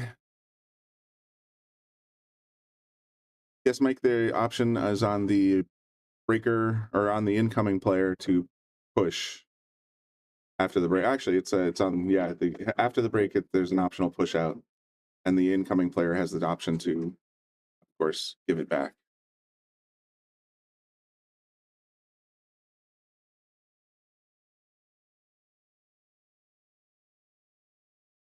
I thought we were going to get a lag.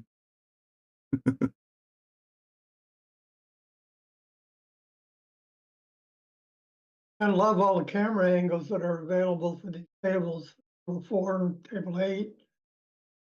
Yeah, definitely. Having 2 PTZs is a lot of fun. Yep.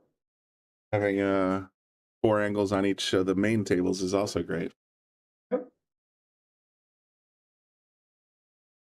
And to some extent, you get with the PTZ cameras, you get 2 views on the The I outside mean, tables, yeah. the front room.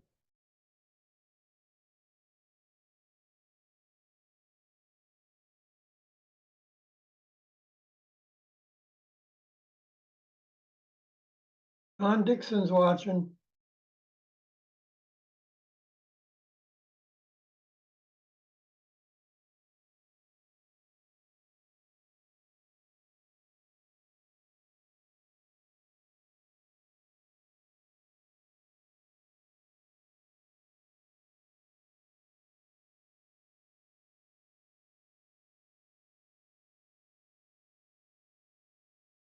We got at least one of the players at the table. All right, here we go. Ready to rock and roll. Got Amber and Dave getting ready to play their race to 5 on the winner side. But Dave is gonna take. He does.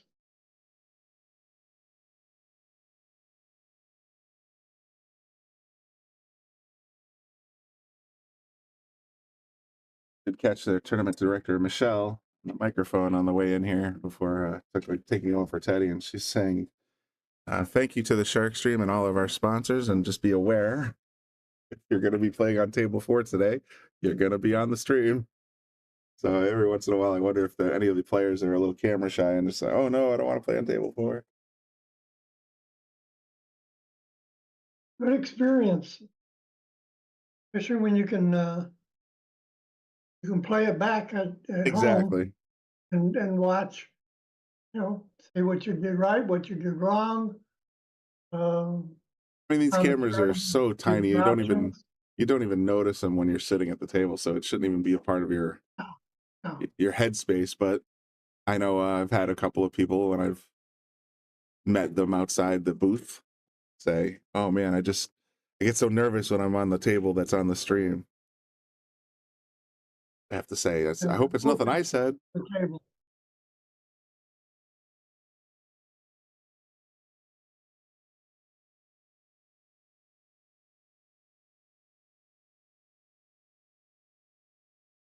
Well, let's see. She got one in. Which one did she get in? 1, 2, 3, 4, 5, 6 ball. There's Dave broke. And, Oh, Dave broke, but okay.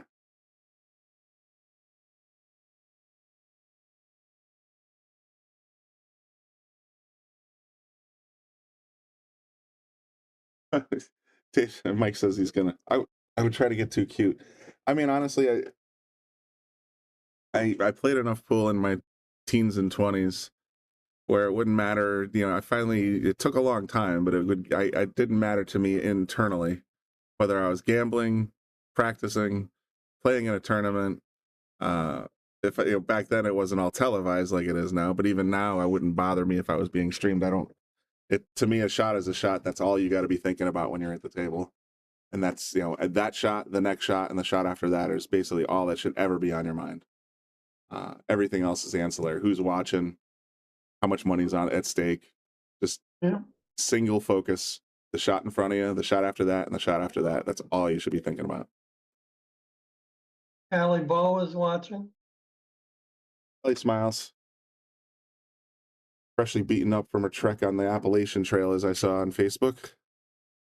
Looked gorgeous, though. I got to be honest. That's if you picked a hell of a weekend to go do that.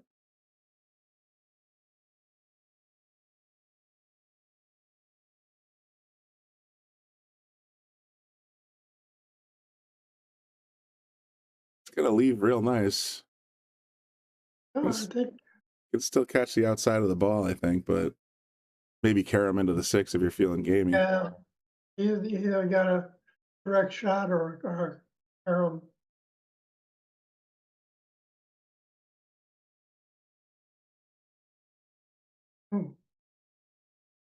had to carry him, caught too much of the. I think she hit it a little fat.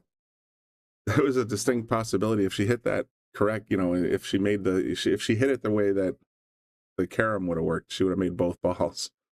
Yeah. And then gotten stuck on the 5.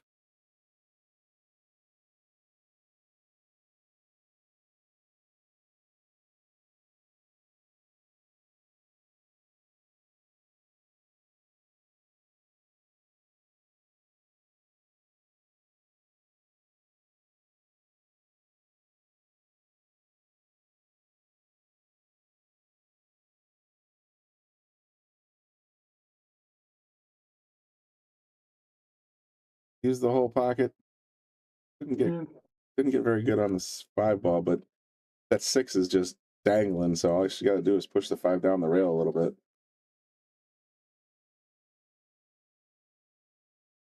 Just gonna play a little safety. Picked out. I think it might have just a touch. Yeah, it's out there. Hey, don't forget to like, share, if you haven't done so already. Subscriber.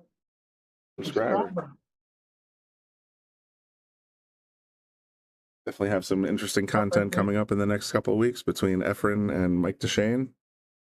And of course, the following month, Savannah, the Roadrunner Easton will be here at Yale Billiards. Us, got, few raffles and, Monthly Q raffles and all their swag. I think Bobby said something about having 6 items up this month, so there'll be anything from cases to cues to patches to other accessories. back shot. Looks like he's gonna have to pull off another one.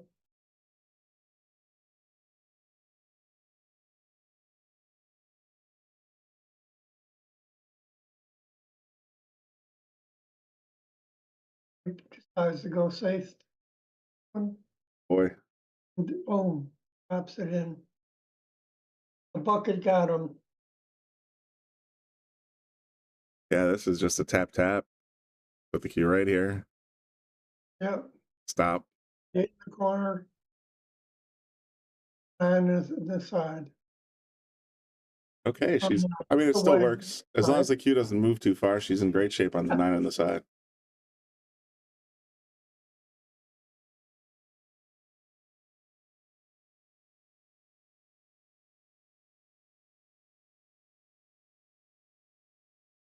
Here you go.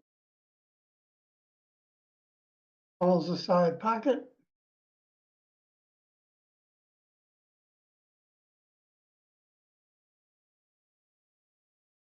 Oh, Ooh, I didn't expect that. a little bit of a jitter there, I think, when she pulled the trigger. Yeah. Sort of see a little bit of a visual body shake. Well, Dave's got a tough A wonky cushion. angle. Makeable It's makeable but scratchable.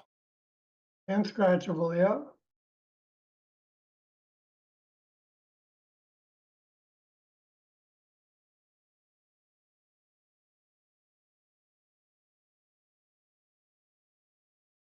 Tried to draw it out of there and took his line off. Yeah. Well, Amber's got a shot here.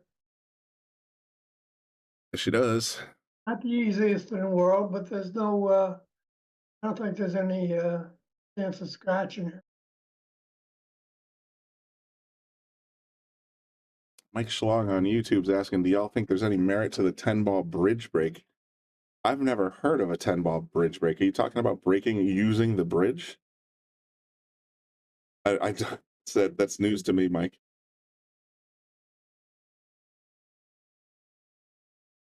Or is he talking about an open bridge or a closed bridge? I don't know. For me, I can only break with a closed bridge, and I generally favor breaking with a bridge. He says, Corey Duel. Corey was using it a month ago. I don't know. That's complete news to me.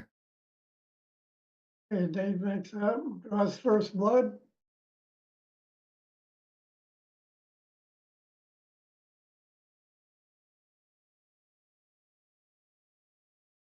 I don't know if Core Duel is using it, there might be some advantage to it. I mean, it's one of those things where you see pro players in any sport doing something a little off the beaten path, and then the next thing you know, everybody's doing it. So who knows?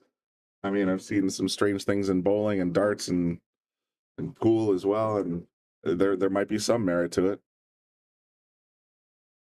Sunshine, big dog. Logged in. What's going on, Tom? Usually Tom's sitting in the parking lot here, watching the stream from his car.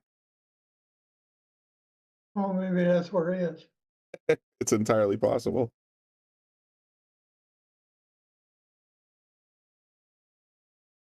All right, 9 on the table, 1 just hanging in the side pocket. Would be a good starting spot for Amber. 2 balls, another almost hanger.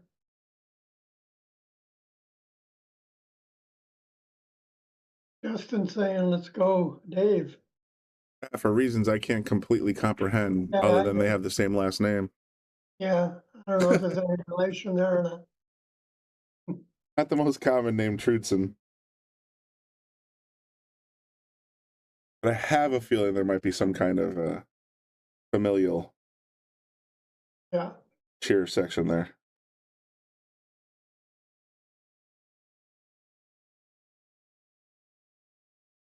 Oh, is she going to get past the 5? I don't. Oh, she might actually go past the 5 the other way. Bigfoot 10 ball. Corey used it against Zelensky. Oh, you know what? I'll have to check that out. I'm super curious now. I can't imagine using a bridge. I hate using bridges, and you know, I consider them a necessary evil. I'll even go out of my way to plan my shots to avoid having to stretch. Having said that, I'm super curious. Like, I can't imagine trying to get leverage on a break while holding a bridge. That seems like something you do to shine someone else on. Like, I'll play a left-handed, or I'll play a one-handed, or I'll play it with a bridge only.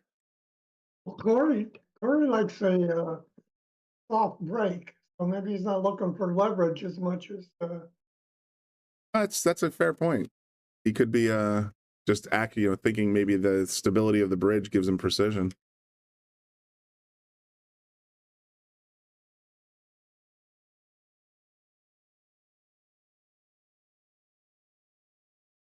Look at this break or bank shot. Dave's banks are open today. I'll tell you what.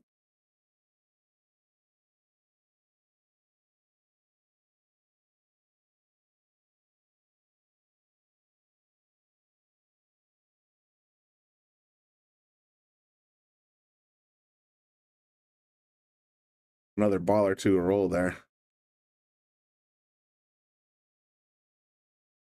Jeremy moves her shots. Oh, look at that. I think he got fortunate on the leave here. I think he did. I don't know if you can see any of that.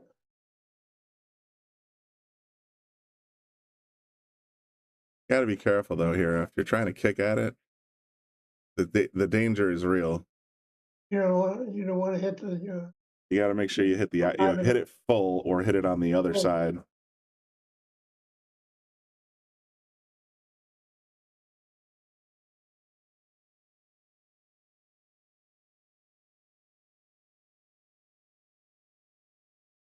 Oh, I can't believe that just happened. You made a nice hit, damn near cut it in the corner, but watch this cue ball just rocket into the corner. Didn't expect that. Oh, it's surprising. Ball in hand for Dave.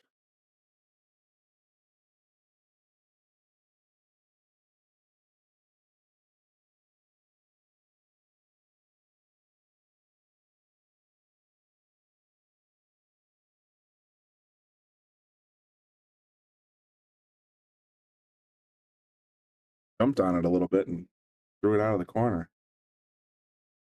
Yeah, Rachel Needlebody is watching. You go, Biddy. Come to the stream, Rachel. Don't forget to share. Definitely.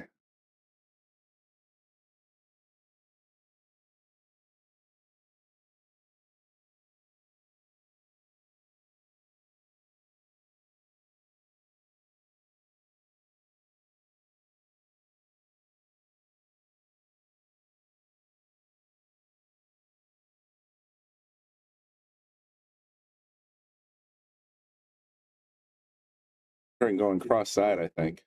Because if she can push the 8 this way, the cue is going to want to come around this way. Oh, she went the other way. One of these days, I keep threatening, I have an old iPad. sitting in my house doing nothing. I figured there's a way that I can hook it up to the booth so that I can see the preview that we, like we're looking at in the booth, but then take my finger and draw lines, and I'll have really, really pretty lines. Someday. Hey, he's got a choice here. Going all the way up. Going in the side pocket. I think I'm choosing the side. I think you just call the side. I don't know where he called it. This is where he hit. He did call the corner. I thought I saw him call the corner. He was pretty far off on that. Yeah, it was just it's he you know what it rushed felt it. like to me when I saw him hit it? Like he hadn't quite made up his mind whether he was going to the side of the corner, and just sort of, Yeah, he went in between. yep. So you gotta I've done it, been there. Like, Oh, yeah. it's like it's We like all have. you line up on one shot in your head, and then you hit another one in your other head. Good, Amber. Nicely done. Ties it up, one apiece. We got action. In the house. Let's take a look at some of the other scores in the match. Oh, I gotta turn off that stupid booth cam. No, you don't. I'm not on it. I don't care. Bristol's down 4-3. Chardon made a comeback. Didn't see that coming.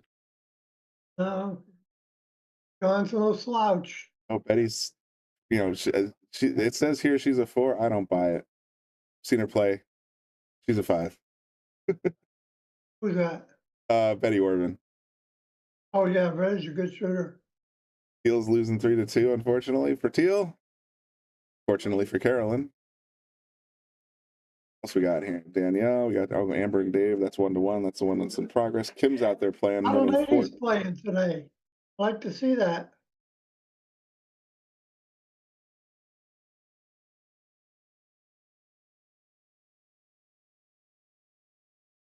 Jack Casamano.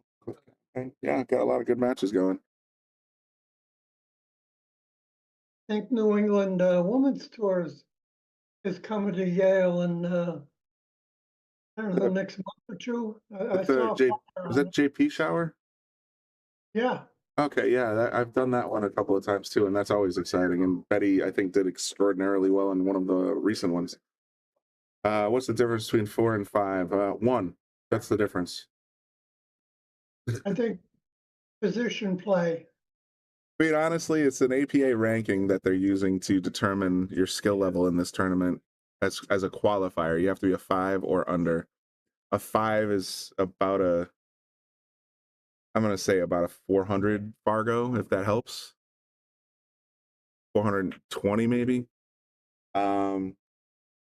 Actually, look at that. We got a couple of 5s on my screen that are as high as 482. That seems weird. But for the most part, it's the difference between a 5 and a 4 is mostly strategy as opposed to shot making. In my experience, a 4 will tend to try to make every ball, and a 5 might have the experience and wisdom enough to know when to hold them and when to fold them, as they say.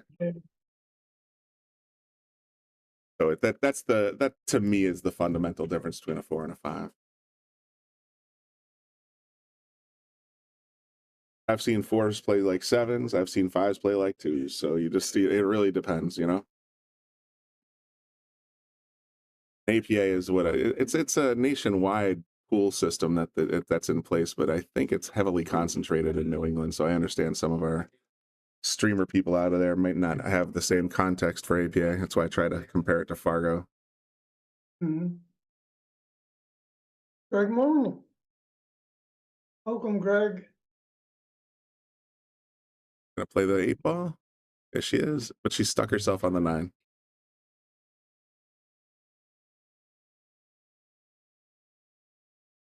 Rails. Yeah, I mean, there's a lot of traffic here. There's not a lot of easy approaches. You're thinking 2 rails into the upper left? Rails in the upper hand corner. I mean, I like this as a Yeah, that's what I'm target. talking.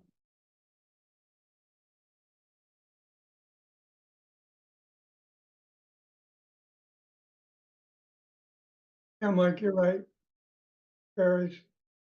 Yeah, Mike, you're absolutely right. A Vegas 6 is not a Connecticut 6, and vice versa. You know, there's different. I wouldn't say what's the league operators have different statistics. Let's say, and a Connecticut 5 might not be a Massachusetts 5. It's very very regional. Bill Dilson has joined us on the stream. Great. Welcome. She went a little wide. Should have left my line up for her so she could check her phone. You're looking to get right around here for your first target.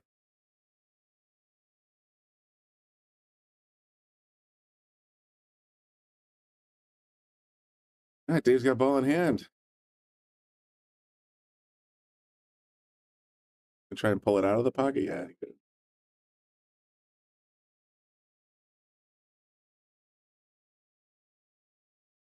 Getting on this 4 is going to require a little bit of touch.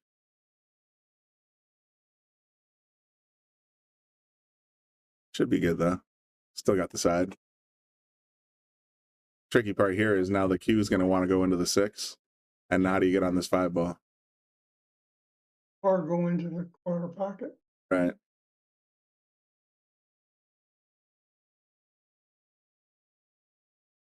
Oh, Flirted with it. close. Tangent line was to the corner pocket. He needed to put some English on there to avoid that.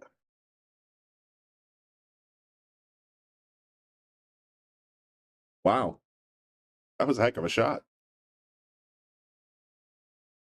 Corner to corner.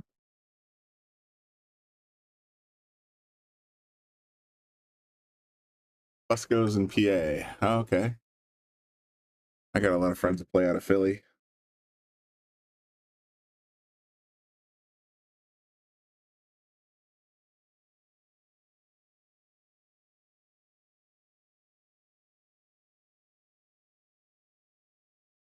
A good try. Definitely a good try. It's a good opportunity also for him. The only thing that's running through my head here is you got to make this with some authority in order to get the cue to sort of come back this way. Yeah. Otherwise, you As soon as you start hot stroking, then yeah, that's what like I said, I think I would have put a touch of draw on that and smacked it. But this is for a right-handed or a left-handed player. This is easily makeable. For a right-handed player, you're stretching 9 feet. Yeah, it's a bridge shot for I know. As a lefty myself, I'm like, what's the problem? yeah. But I get it. 90% of the field is right-handed. Nicely done.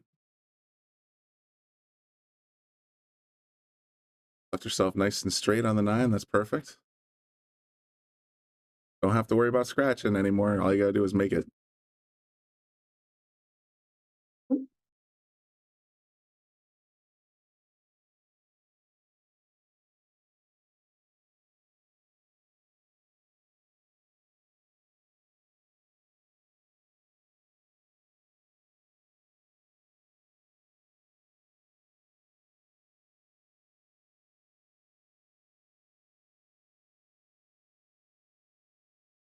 Oh, just a little bit outside. That's unfortunate. I saw it come offline. I thought maybe this pocket would accept it, but these are just, like I said, we've been talking, these are just a scooch tighter than regulation, so sometimes just a little off is all it takes. Dave capitalizes, goes up 2-1. Mike says he's working on shooting with both hands. You know, it's funny. My aversion to the bridge is so great that even when I was learning to play when I was in my teens, I would rather play right-handed as a left-handed player than grab the bridge. So I got pretty good at shooting with both hands to the point where I would hustle people and I'd go shoot practicing right-handed.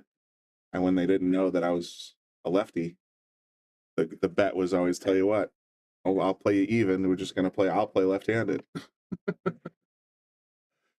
And you know who's a great cross-handed player down here? Lucas Fracasso Werner. He practices enough lefty that he has absolutely no problem switching hands and making very difficult shots with stroke. So I'm highly impressed with the kid. He can just, I think, you know, one of the funniest stories I think I ever heard, and I always get the names wrong. I can't remember who did it. I always say it's Lance Lascotti, but I was corrected once, and I can't remember who actually did it. Someone allowed Lucas to play in a 550 and under tournament, even though he's like a 730 or 700 at the time. But the stipulation was he had to play left-handed. And Lucas agreed. But because it was a Fargo rated tournament, there's an actual Lucas Lefty in FargoRate.com. Yeah, I heard that story too. And it's terrific. So you can find out what Lucas's Fargo rated. Oh, Mike DeMarco, thank you, Jeremy. I always screw that up. And what Lucas is got a Fargo rate for his right hand and a Fargo rate for his left hand. It's one of the few players I've ever heard of doing that. Pretty hilarious.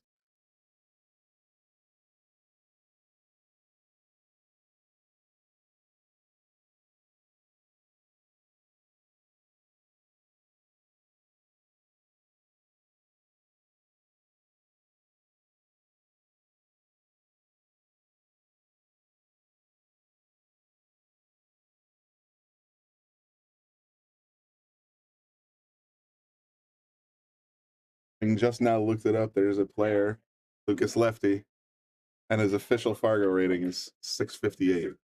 Imagine you're a Fargo 658 as a left-handed player, or as a cross-handed player. Well, let's see if Amber goes for that 6-9 combo. I would. I'd be playing this 6-9 all day.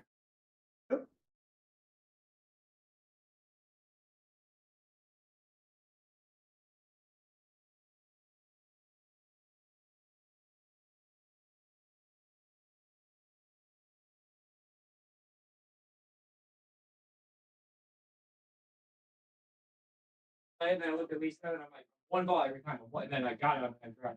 Rail first, bangs it right in. Boom. Ties it up at 2-2.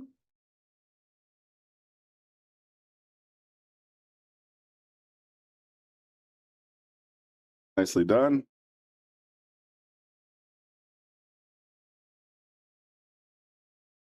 Give her that point. 2-2. Race to 3.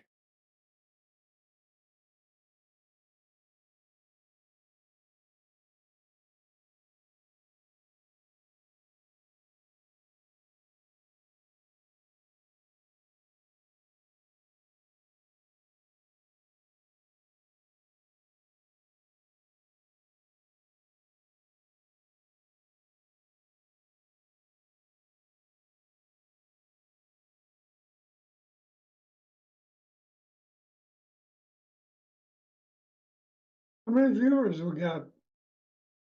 Hey, what? How many viewers? We've been sort of cycling between 40 and 70. Nice.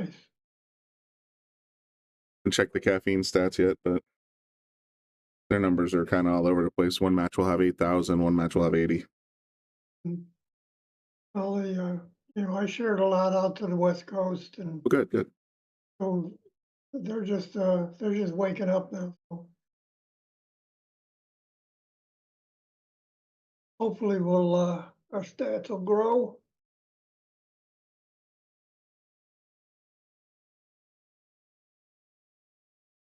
Unfortunate scratch there by Amber.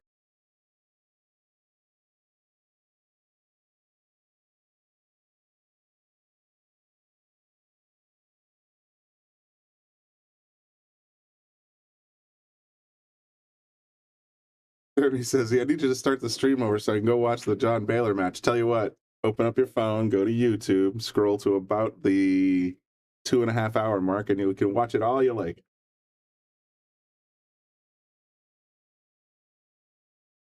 He played strong.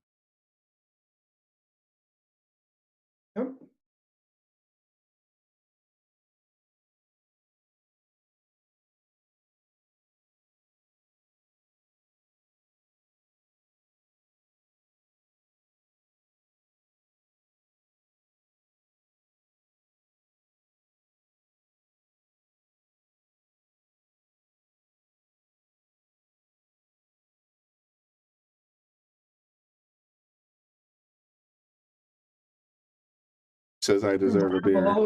Always accept a beer, Jeremy. Absolutely. I deserve a beer.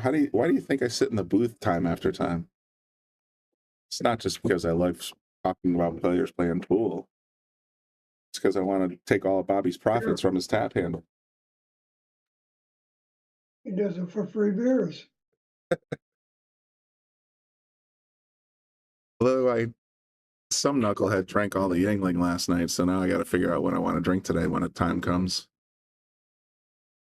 We have a nice Center Street Brewery Pilsner, I think I saw on there. And a couple of maybe Sam Summer, I thought.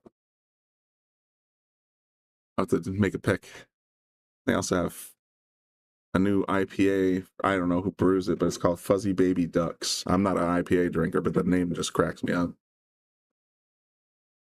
Apparently, it's quite popular. Look at this leave. Oh my. That was nasty. That was brutal. You got Z shot. No, she can go one rail or two. There's two She caught it rails. nice, and she got it in. Oh, what a nice shot, Amber. With the replay on that one.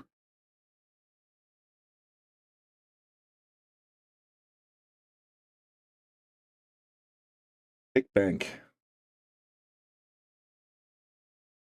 And a shot on the 3. He makes. Not much he can do with that 4. We're looking at a safety here.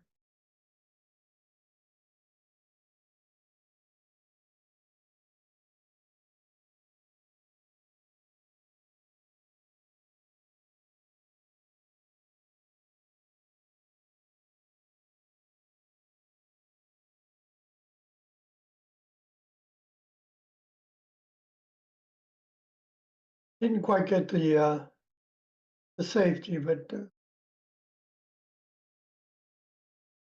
I told her she was thinking. left the tester.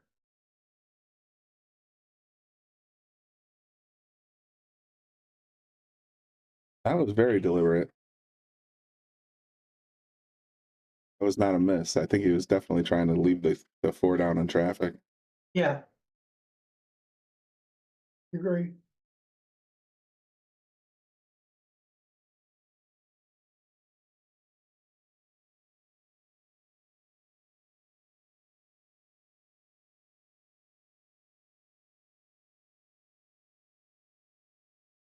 I don't know if she got a safety or a carom on the 4-5. Not much else there. Oh, she's going for the 9. Called the 9 on the side. Trying to see where her head was there. That wasn't a bad plan.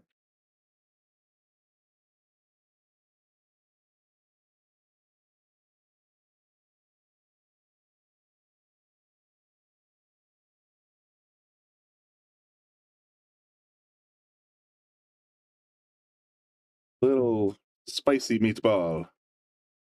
Came back a little too far on the 5. It is tough, though. I know that we have a smaller pockets on table 4 and definitely on table 8. But the other thing I've heard from several players in the at Yale Billiards is that the shark gray cloth that we use on tables 4 and 8 plays just enough slower than the tournament blue cloth that we have on all the rest of the tables that you tend to, I guess, either over or under hit depending on where your head's at. That was a good play. Leave it long, leave it hard.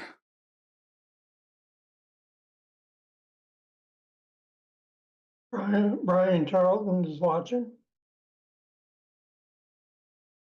Surprised he's not in this tournament. Hey, Bofashan. Look at this. Did he call it? Did she call it? Who the heck was shooting there? It was Ann. She called it last shot, but she didn't call it that time. Yeah. All the luck, you know? Hey, Bofashan. sent 50 stars. Thank you very much.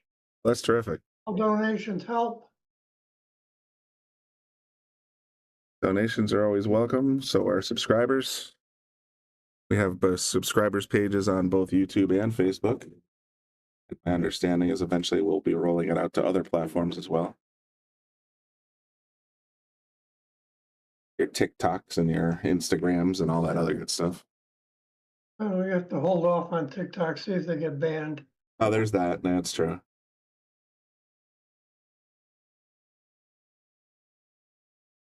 All right, Dave's in control here, in great shape.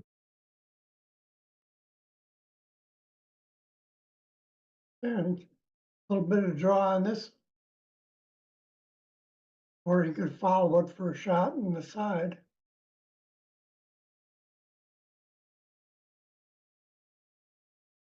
He called it. He went forward.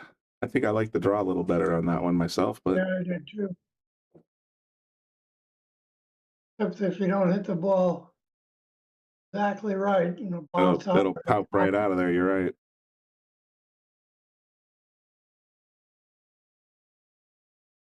A little wide.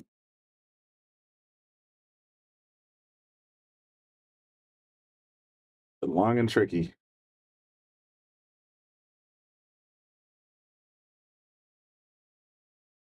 Let's see if Amber can come through with this shot.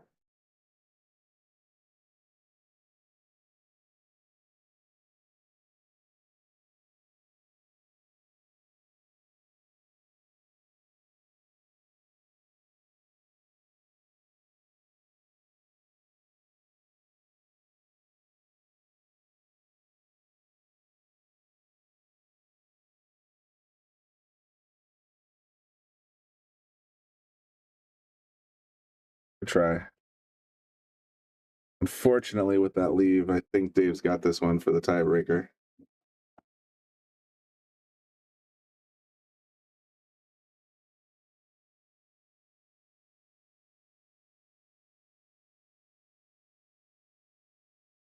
Yes, indeed.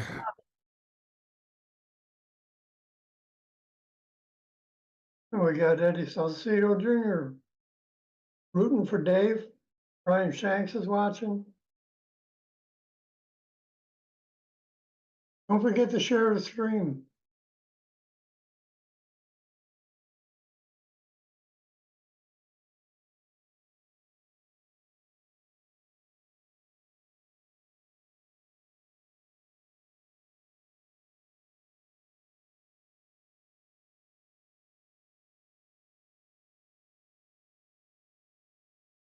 Ready to rock and roll. Game 6. These guys are very, very evenly matched so far. Guy and gal. And a special thank you to Michelle Schroeder and Wayne Harriman for sponsoring this tournament. That was a co-director, I guess, Yes, she is co-tournament director with Hector. along with Hector Sanchez. And they do a great job. I mean, Yeah, this is their 8th time around, and they definitely can run a tight ship. So as a guy in the booth, I'm very appreciative of the fact that it doesn't. They keep it moving. They get the players moving. They get the tournament. They can get through a 64-person bracket in a single day. That's awesome to me. Yeah, it is. We got Jay Falcon rooting for Dave as well.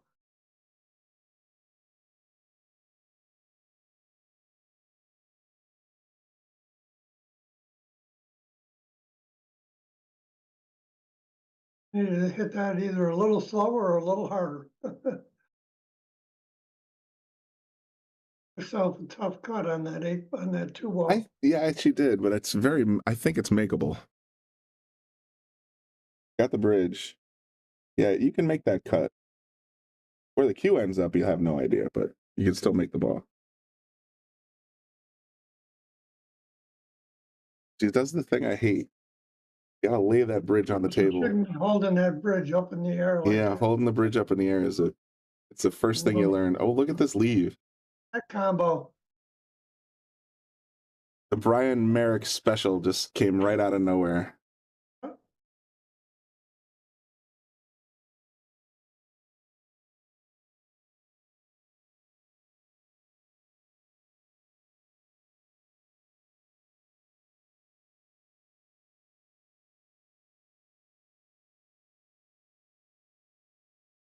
There it is. That's it. Nailed it. Oh, Tied it up. eyes are up again. Amber's yet to take the lead, but always right there. She's hanging right there. Exactly. If she'd stop scratching on the brake, she might be able to do something. So there's that. I think she's on both brakes. She's scratched.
Okay, Dave says he's satisfied with that rack.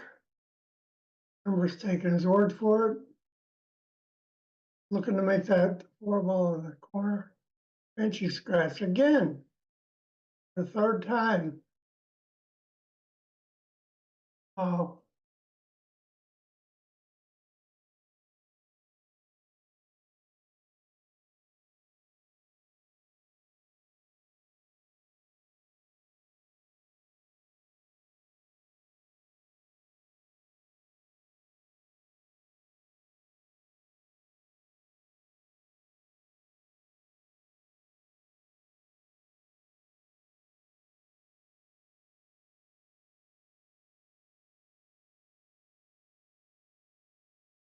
Well, came out of that okay.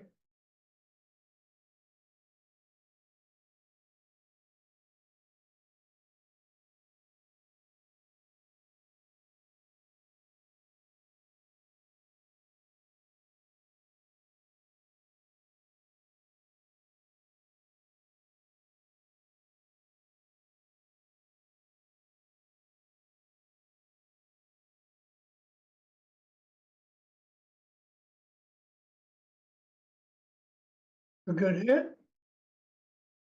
And a nice leave.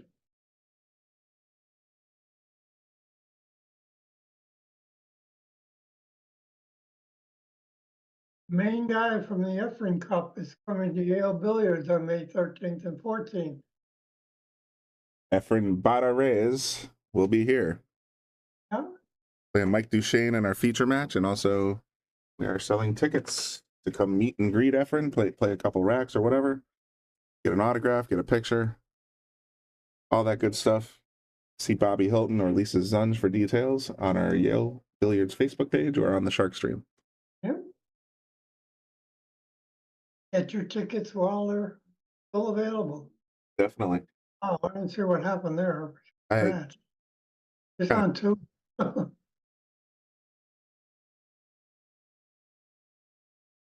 Yeah, I think I saw that Bobby. I don't know if Bobby shared it or if who shared it, but yeah, Efren has the Philippines Open Cup title named for him coming up and I guess it's also in May.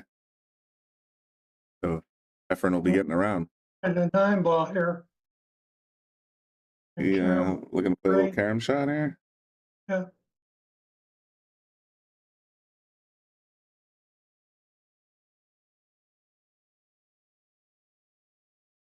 Great idea.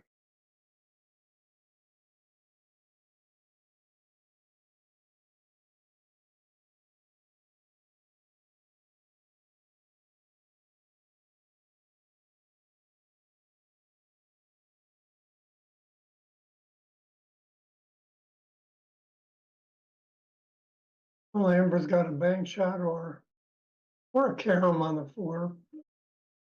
Gonna go for the bank. So right in.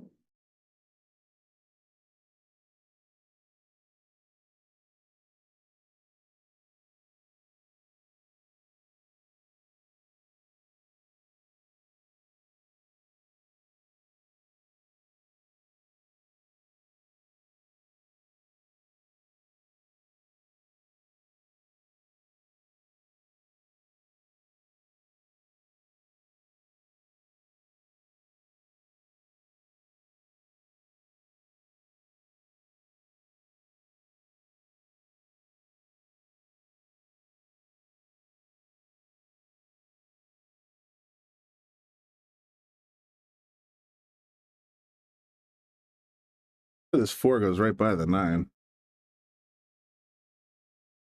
Yeah. Seems like he's debating actually back cutting it, maybe. I don't know. Hmm.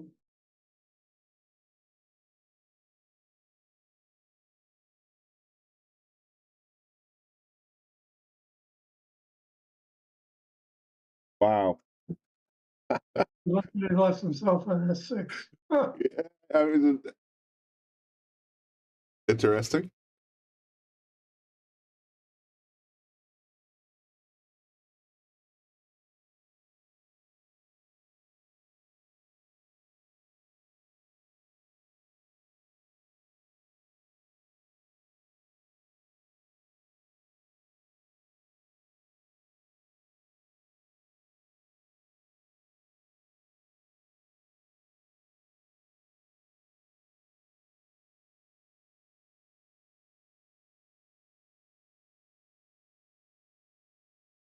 I think after this match, I'm gonna get myself something to eat.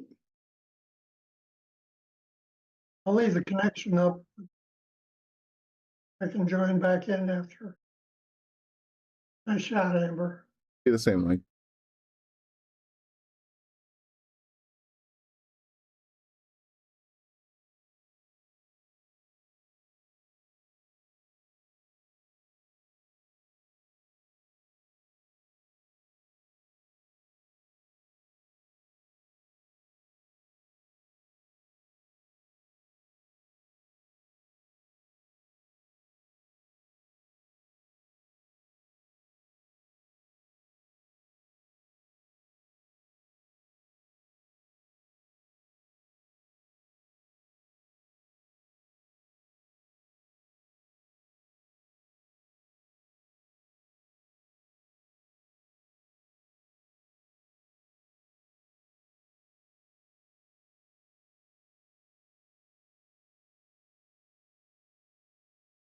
Very nice shot. Hey, is Amber's chance to get on the hill first and take the lead for the first time during the match. See if she can pull it off. She does. Did. Job Amber.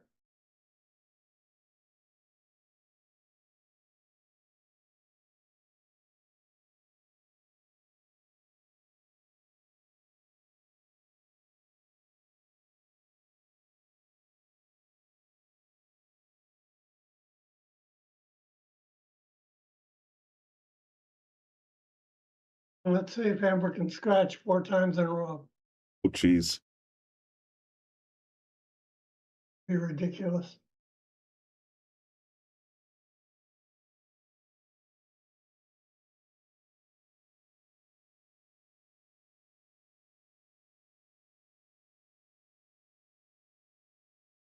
Yeah, she's breaking from the other side now.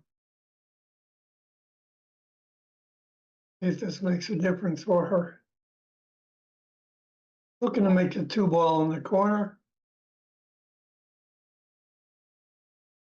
And go. But she didn't scratch. All right. You'll have to peek that 1 ball for Dave. Not quite sure from this angle.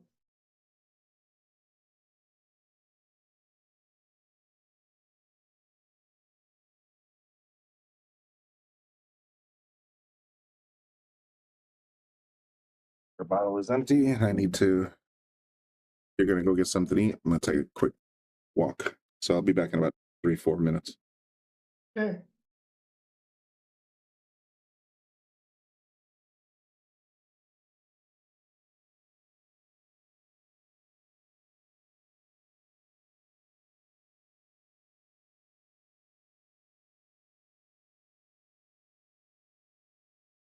I just gotta look at this too. I can't change camera angles while Brian's out of the booth. I'm on Zoom. They swing and a miss. Ball in hand for Dave.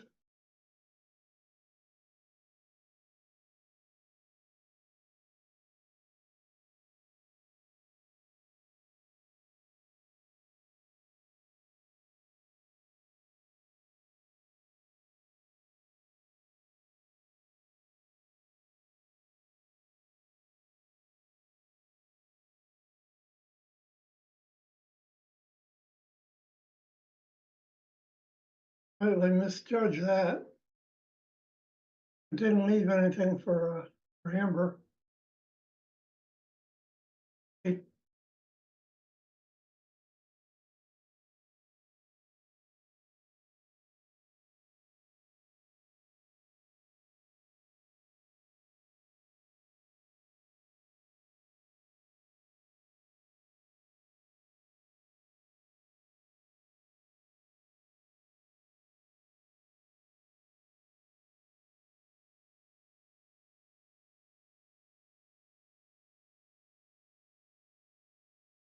Almost made that in the side, don't try.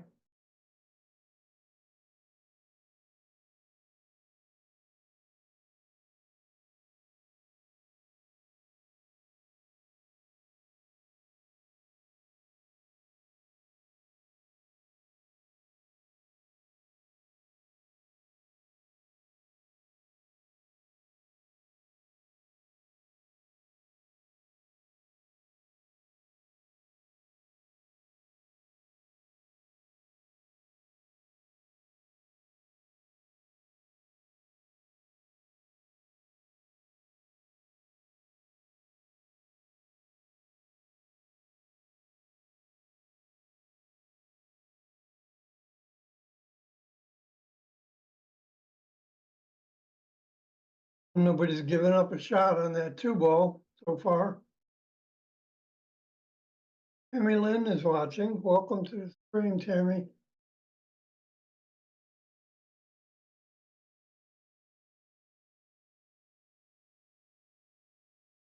Welcome to everybody on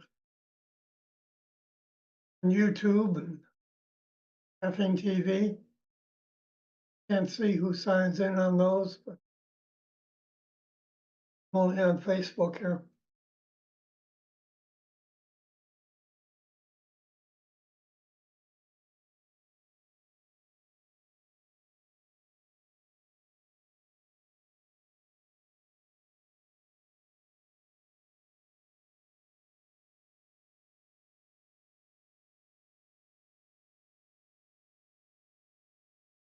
Oh, a little too much English on that one.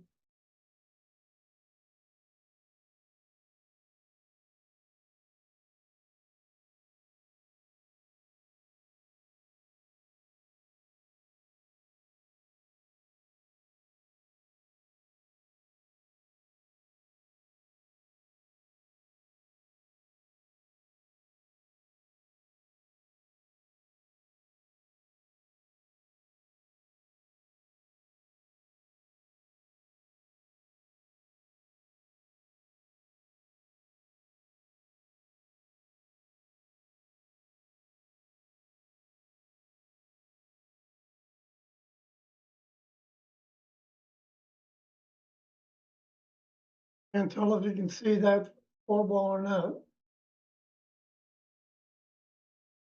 Apparently not. Over the kick.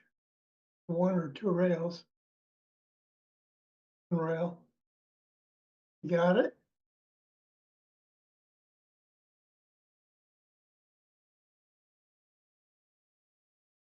Left a cut shot for Amber. Tries to take it. Hey, Brian Brennan is watching.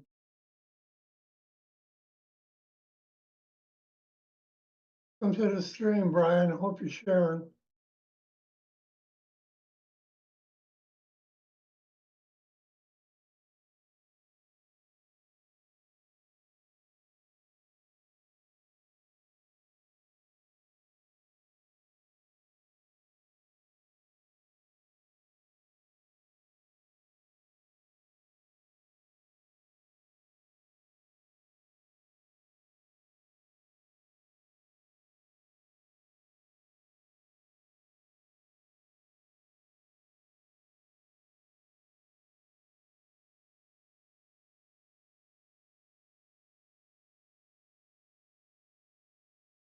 Nicely played, safe right there.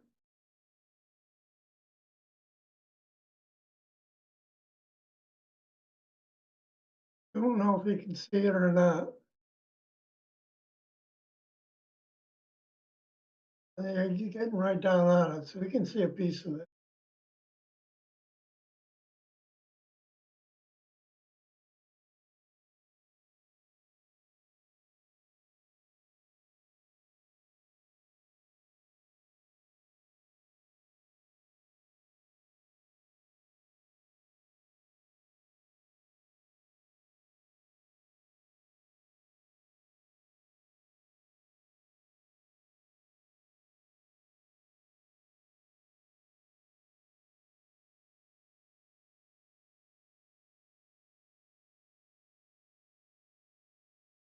Well, Dave's got a shot. It's a 5-ball. He can make something happen here. Very nice shot. Slow down, slow down. Hey, got on the 6.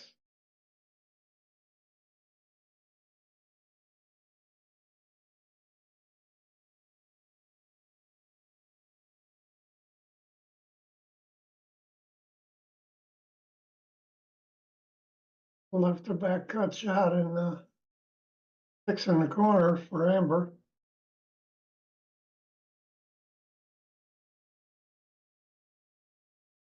See if she can come around for a shot on that 7 without safing herself on the 8-ball.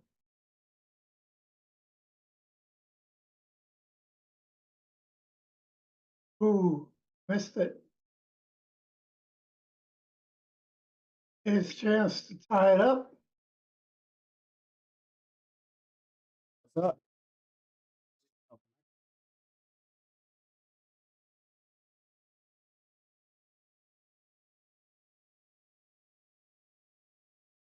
Want to hear Andy? You got to put the cans on.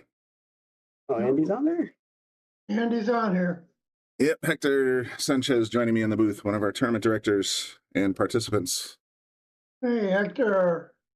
What's going on, Andy? Much, my man. Yeah. On a fine tournament here, you, sir. Thank you very much. And Michelle. It's a good turnout today. Yeah, you had a full. Did you get the full field, or is it had a couple no shows, or? We had the full field and 2 no-showed. Is that well? So 62 out of 64 ain't bad. Par for the course. Not bad. Hey, it looks like Dave is going to tie this up. Sure does.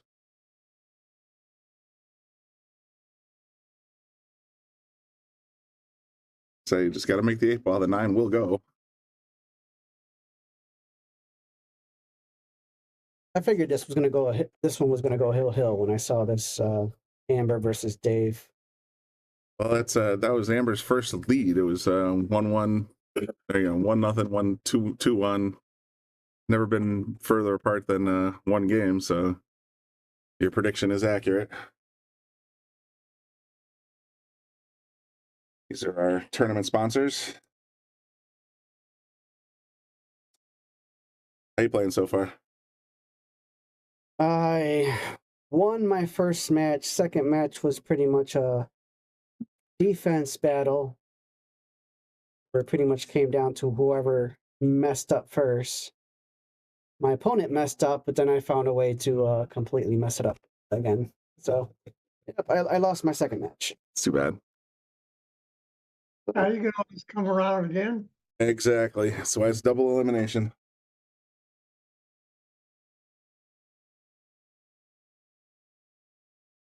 Seven go? Nope.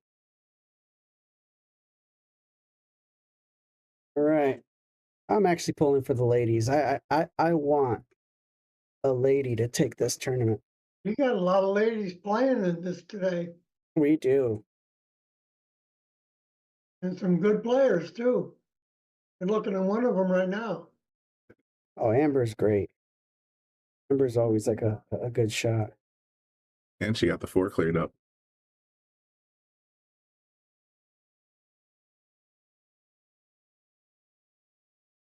There was this one that one of the ladies always accompanies her husband, who plays in this tournament all the time. She didn't know that he signed her up. Surprise! He messaged me about a month ago. You're playing pool today. He said, "Can you put her in the lineup?" And she doesn't know, but I just feel bad that she sits there all day. So I'm like, sure, let's get her in. Accident pair him off the 3 ball. That's good, actually. I mean, Scratches are a real problem for Amber today. she's been in dropping the cue quite a bit. That's been my problem all day. I'm surprised I won my first match with the amount of scratches I had.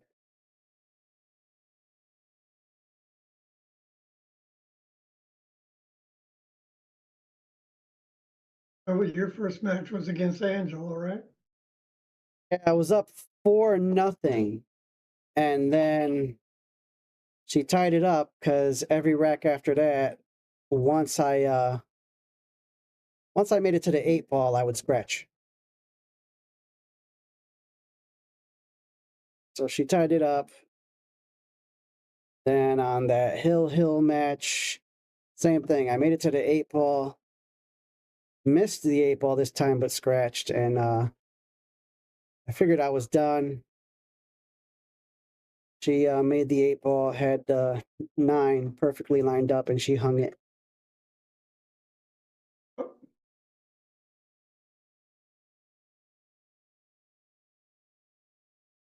Because we watched a good part of your match on the stream.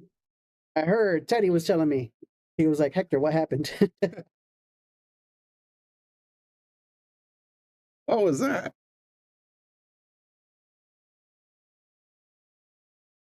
I don't know if you guys caught. I kept looking at table 1. My son was playing on table 1, so while I was playing, I was kind of like watching his match. No, I hadn't seen it. I think I got a little more interested in my son's match than mine, and I started like completely messing up. So I was like, okay, I got to stop watching my son play. Yeah, stay focused.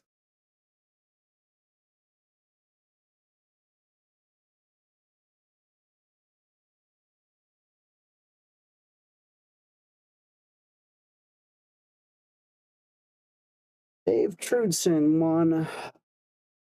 Forgot if he won Underdog 2 or 3. He is one of them that won one of them. You got Kim Singleton out there. I think he won his first 2. Kim Singleton won the 5th one.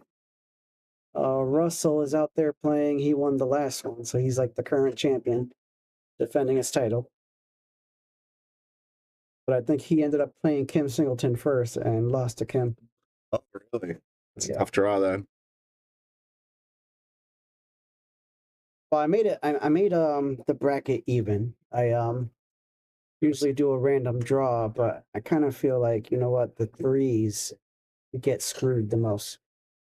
So I made it so that the 3s are playing 3s, 4s are playing 4s, 5s are playing 5s. So at least that way they can advance. There will be a 3 that cashes.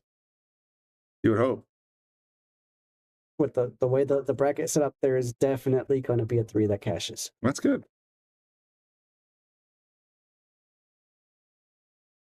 It's 6 and then maybe a 7-9 combo. He doesn't have much of a choice here. He can't get the cue past the 7. Called it.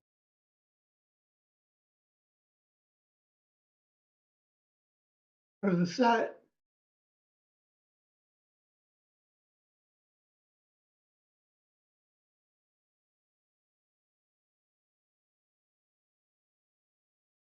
There it is. Very nice finish, Dave. Dave finishes and goes forward. Amber Amber goes did to the really win-loss well. side. Amber's scratches hurt her the most.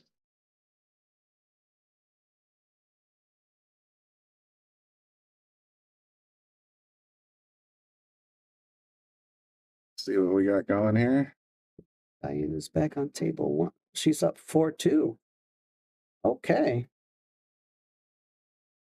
Diana there on table 1. That's the surprise entrant. Surprise! You're playing pool today. Didn't do bad. Her first match was against my son, and like I said, that was the match I was watching, which is why I kind of threw off my game because he was on the 9. Like the first 3 9 balls, he was on the 9 and scratched on all 3. So he gave her the first 3 matches. Then he came back and tied it up 3-3, and then she came back and won the next 2.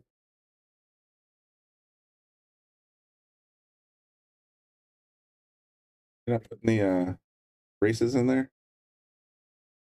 I see some of the ones that have 2s on it, but I'm looking at table 15, 14, 9, and 5, and they don't have races. X ball and Kevin ball. Table Brian, 2. I gotta get something to eat. All right, sounds good, Andy. All right, Andy. I'll leave the connection up. It's up to you. If you want to, you can always sign back in if you want. Make any noise in the background. Yeah, actually, that's true. If you can hit mute, that'd be great. If not, That's just what I'm gonna disconnect do. and reconnect, and then either way.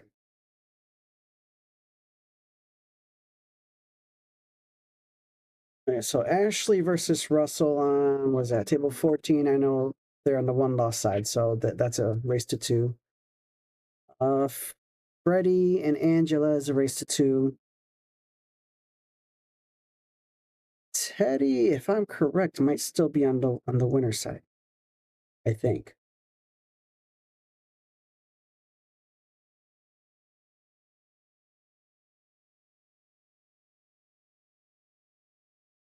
See if we can find. Oh, Betty's still doing pretty good. She's playing teal now.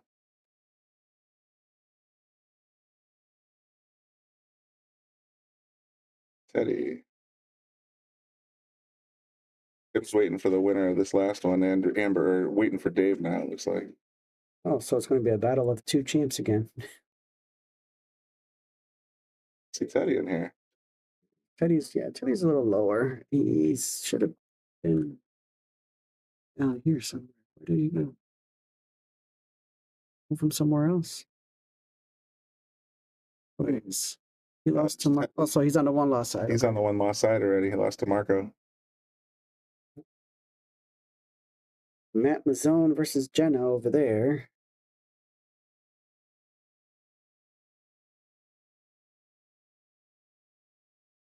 Who we got? Is there anything on table 4 yet? Not quite.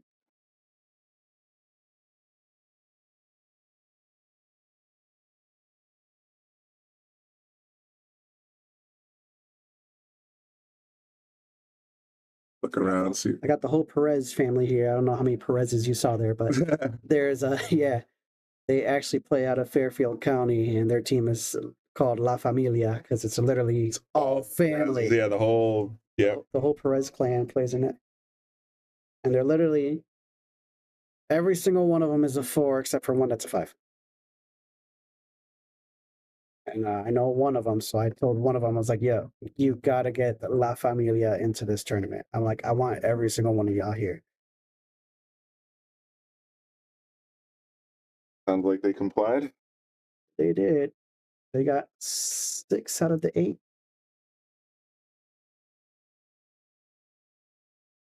They basically have a 1 in 6 chance of cashing just by pure odds. Yep. Pretty much. Got Crystal Atkinson coming up against Chris Whitaker. 1-loss side. Yeah. On table 4. Chris was literally watching my match, thinking that he had to play the loser of my match. And then it turned out he had to play the loser of Crystal's match.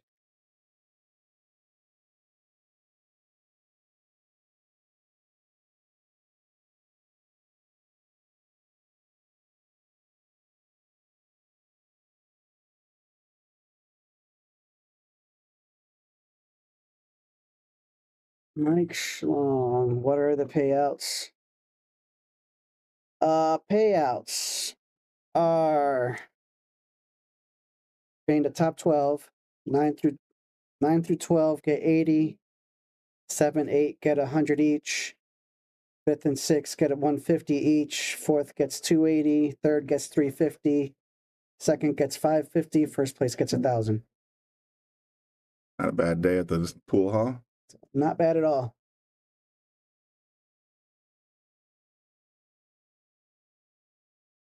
Big shout out to Wayne Harriman because he donated $520 for the tournament. Oh, that's terrific. For the payouts. So definitely a big shout out to Wayne.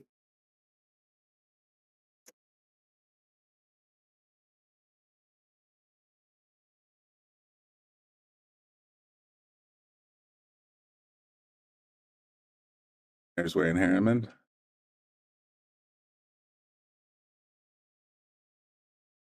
Looks like Crystal and Chris and Crystal are getting ready to lag. So we'll get ready for this 8-ball match on the one-loss side. See, it's my son's match over now.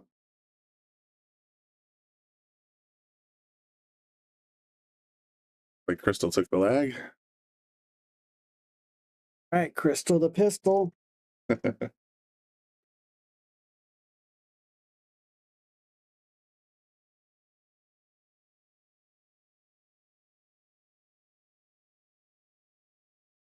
first time we're playing 8-ball on the stream today. So if Andy's offline, I can take my headphones off.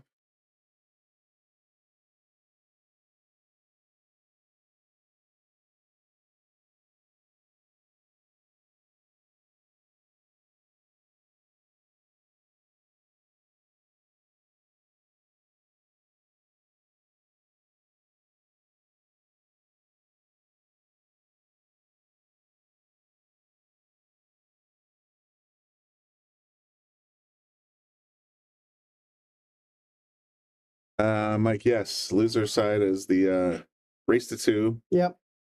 8-ball. If we go full double, they'll have to go play a set of 9, then they'll play a set of 8.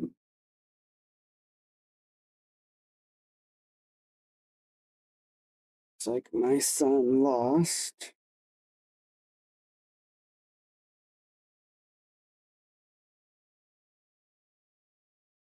Yeah, it's nice, Mike, because it keeps the even though it's 8-ball, it takes a little bit longer for a lot of these players to play 8-ball.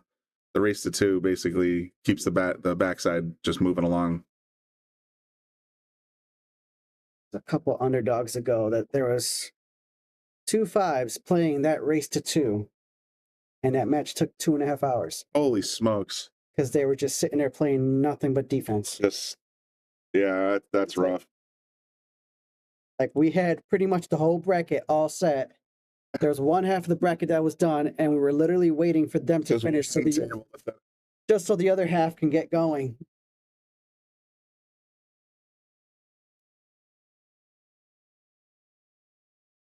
I think of 8-ball being a pretty quick game, but when you get a couple of let's say deliberate defensive players, it can take a while.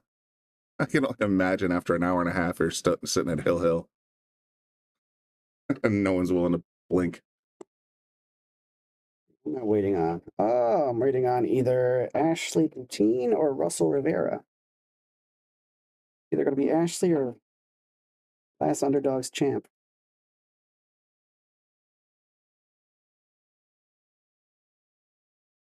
There's Crystal at the table. Looks like she's got high balls. Playing APA rules or BCA for 8-ball. APA rules. APA rules. So if you make one on the snap, it's yours. Snap, it's yours. 8 on break counts.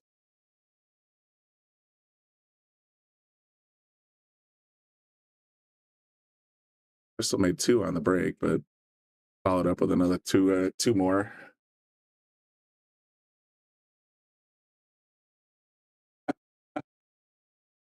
You know what? I would love to see a straight pool tournament because that was my game when I was playing all the time. So that would be fun. Maybe I'll have to organize one myself. I used to actually run a straight pool league, believe it or not, that was handicapped. Had a formula for how many balls each player would have to spot and everything. I think I still have the spreadsheet lying around somewhere. But it was a lot of fun playing straight pool in a league. I have to dust that off and bring it back. Dude. Definitely make one happen here. Why not?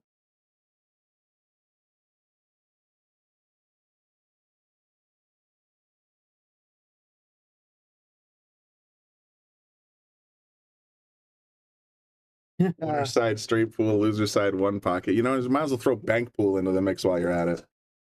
Make it really last a while. Chris. Chris. What was that, Chris? Yeah, he could. He knows. He knows. Race to 2. That's one thing you don't want to do. Race to 2, man. It's just like that. This has got a couple of problem balls though. That 10's been sitting in traffic, and even the 11 is kind of ugly.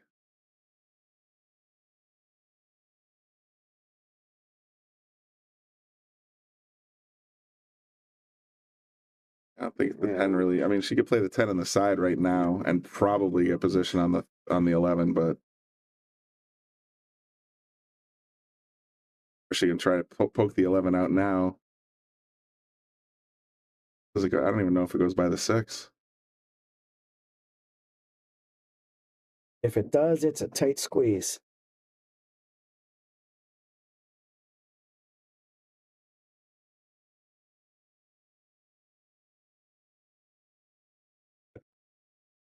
And then the tank here.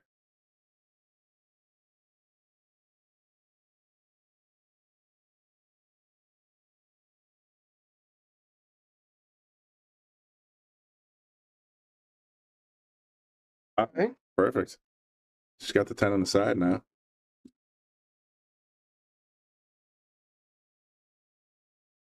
She could just probably slow roll it up to here. Get to the pink 12 ball. Sounds about right.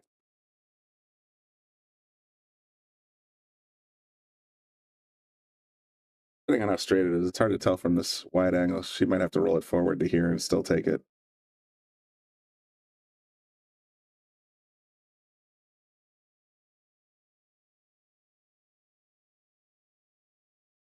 Who put Crystal on the 1 loss side? She's usually pretty strong. Sean Harlow. Sean Harlow, yeah. Tough match. He's a good shot. Look at that. She played it all the way up in the corner and got great position on this 11 ball, 12 ball. Yeah, she could pull like a stop shot. She's got a nice lineup for that 8 in the corner.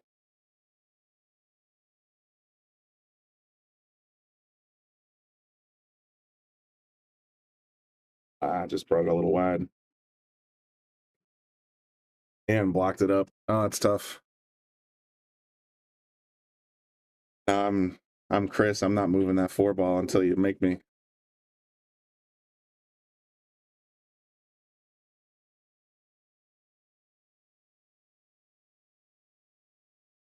Just made it even trickier. Hard to tell if that's wired. Looks like it might drop.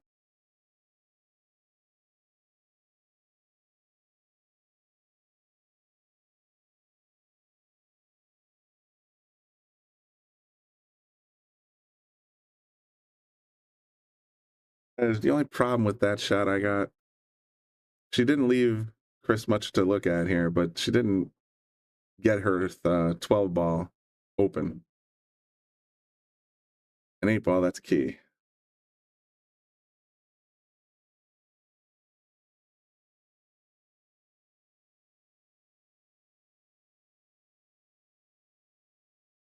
wonder if Crystal could actually Pick that over a little pick bit. that over off the 4 and then into the pocket.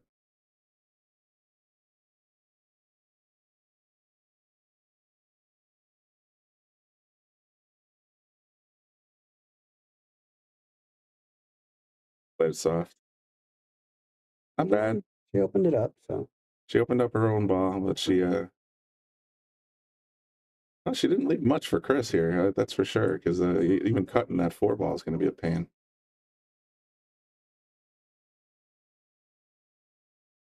It's a smart play right there. I think he was trying to play it 2 ways: 3 on the side, but also leave the cue behind the 8. You can definitely see this.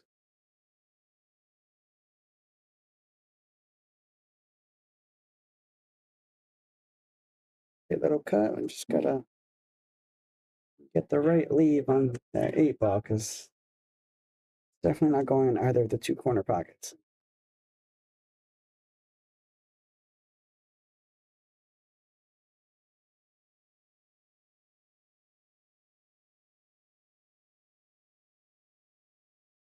Goodness. The game of inches.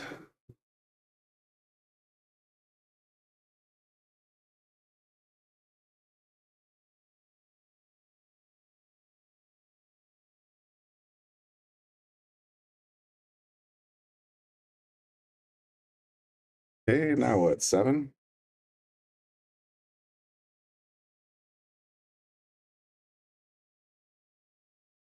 Now he's gonna go for the 6.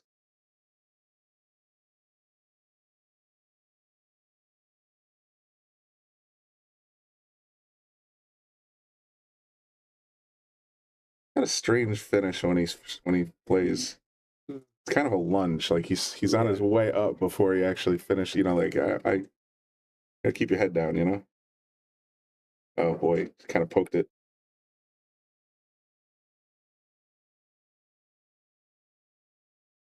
Rough shot. Might be makeable. Hard to say.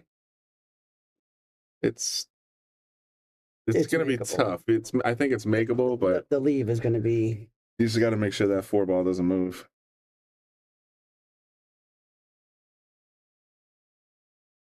She did. Kind of spun it out.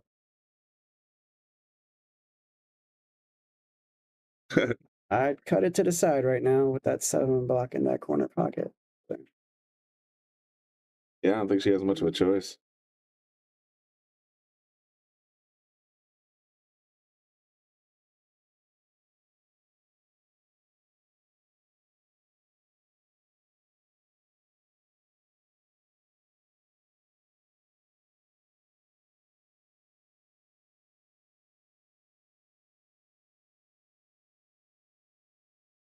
Sure what that accomplished. Because now, I mean, he's got a pretty much 3 hanger out.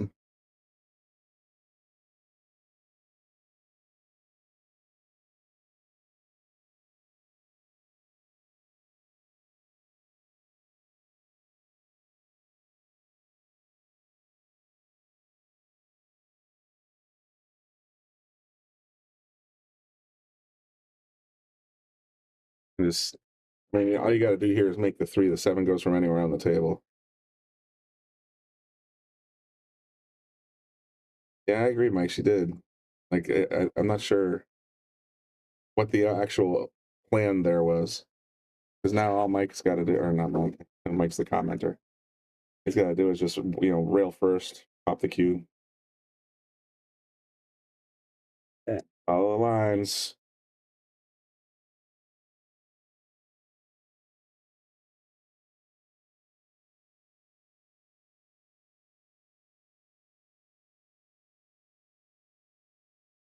Okay, Chris takes the first one. That was kind of an unforced error on Crystal's part. Just the way she played that 8 ball.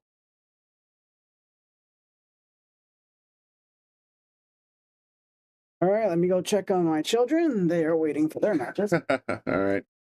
Thanks for stopping by.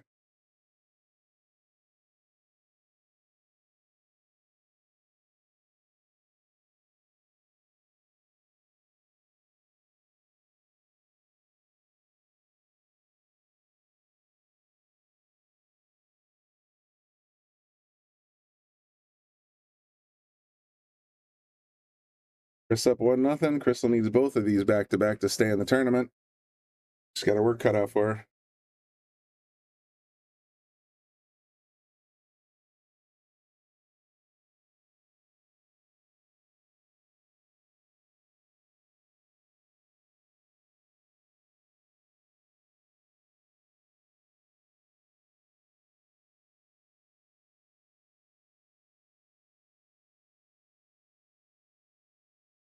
Just at the table breaking up 1-0.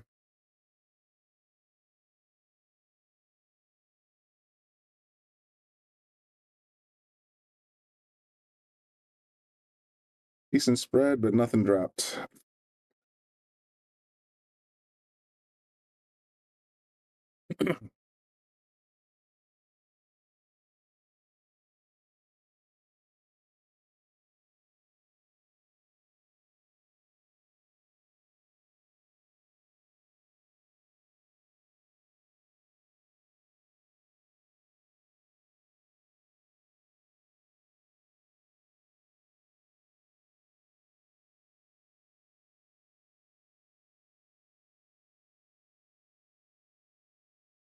Crystal's considering her options here.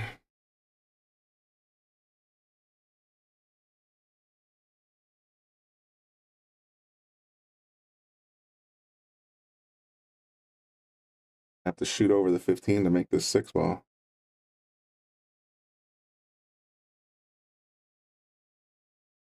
They hit down on it a little bit, and that caused it to swerve out a bit.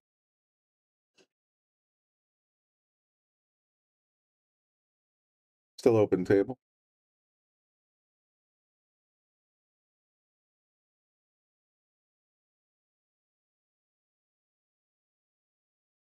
Now Chris's low balls.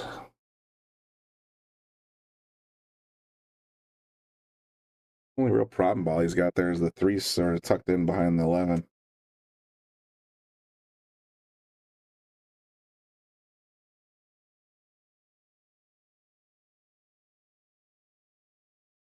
Yep. Red ball just sort of snuggled in there. It's going to be tough to get on. Might be able to use the 2.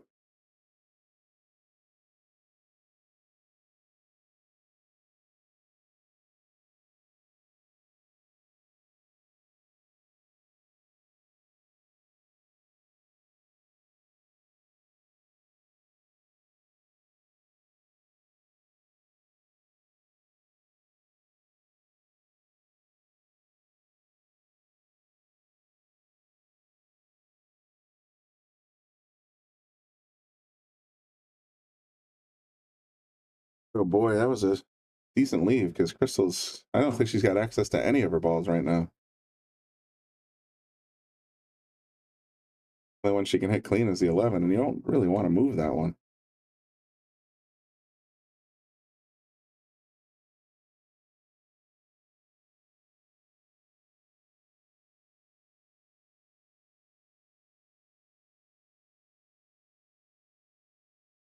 She hit the 2 ball first and then bangs the 8 ball in. I think that's it.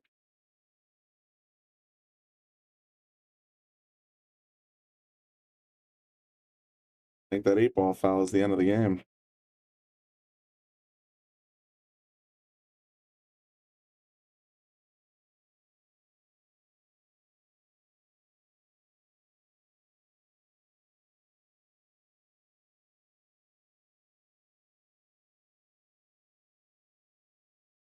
What the debate is, but she definitely didn't hit her ball first. But the fact that the 8 ball dropped, that should be lost a game right there. I think that's why she kind of took off on us. Yeah, that's it. Crystal's out.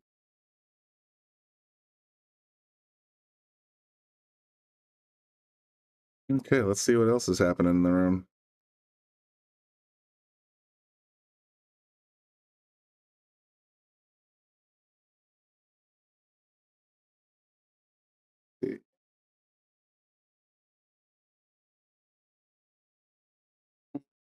A lot of games in the back room, unfortunately. Tables on Teddy's on table 5, but I think that match is over. Yeah, that match is over. Teddy's out. Lost to Colin Stegman.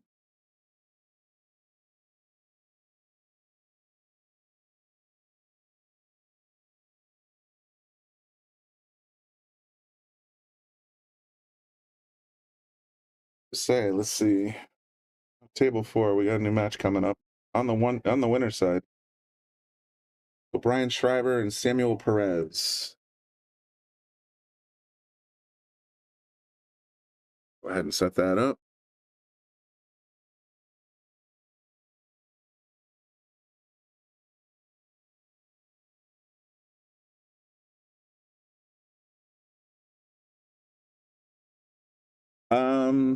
Mike, if you're not Fargo or APA rated, I don't know if you're allowed to play. I think it's a kind of a tournament director decision. He might put you in as a max 5, but it's hard to see. Yeah, the reenactment. So I think that's it's depends on the tournament directors. If you don't have a ranking, if someone knows you or vouches for you, maybe you can get in that way. But for the most part, these are all APA players.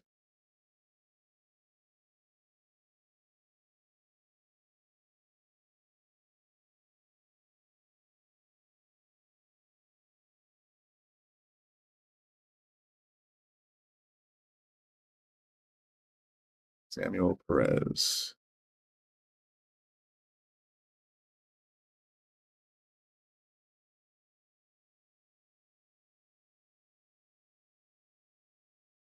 Yeah, I don't know. Honestly, if you were to play in this, yeah, you'd probably have to get on an APA team or have some sort of existing rank. I think earlier I was talking about if you have a Fargo, they might be able to do a calculation to figure out what your APA equivalent is, but that's a question for Hector, and maybe I'll ask him when he gets back in, if he comes back to the booth.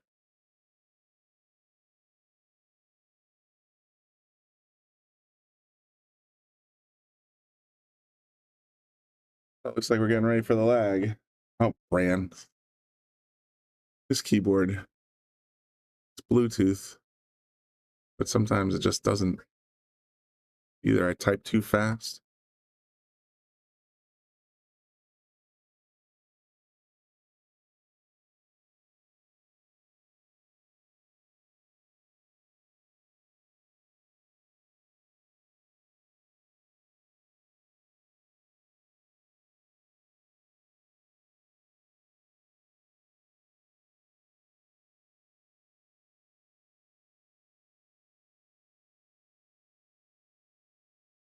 Prize exit from Crystal there. Got a question actually from Mike Schlong asking whether if you aren't a Fargo or APA rated player, can you still play in the tournament? We usually say no, only because someone may not have a Fargo rate or an APA ranking and shoot like a 7 or a 9. And we don't know that. Yeah, I mean, you'd have to have someone close to vouch for you, your ability level, because then it just stinks of, what happens if this unseeded player comes in and robs the tournament, Pretty much, yeah. Jessica Peterson, I was so looking forward for you coming to play.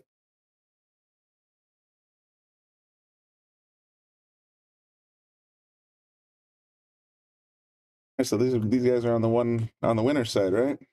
Those are the 2 3s that are fighting it out for a spot in the money round right now. Is that right? So one of these 2 are going to be guaranteed to make money. Good. Wow, both 3s. Okay.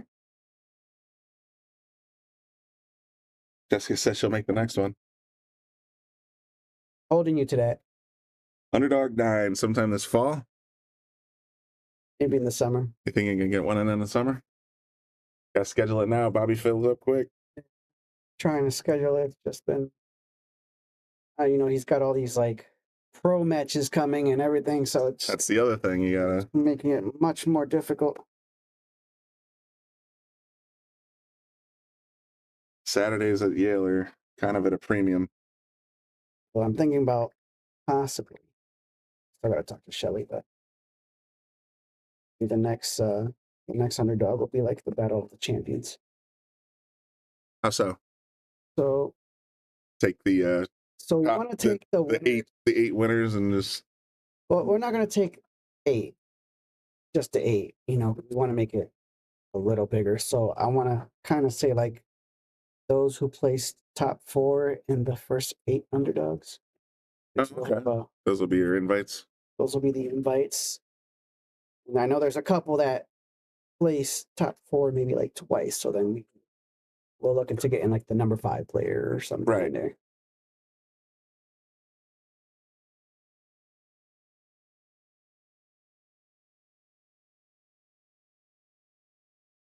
It's just, what the hell is going on out there?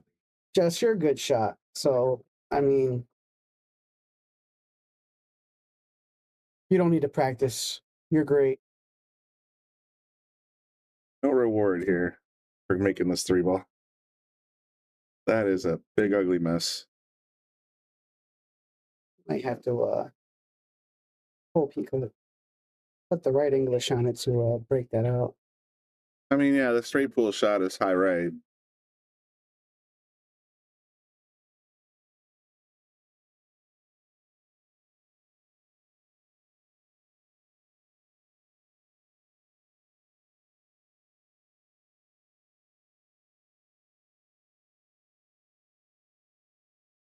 Perez here. He's a good shot.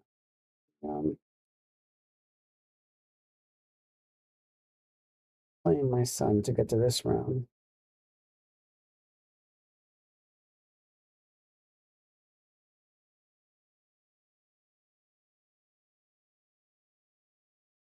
Okay.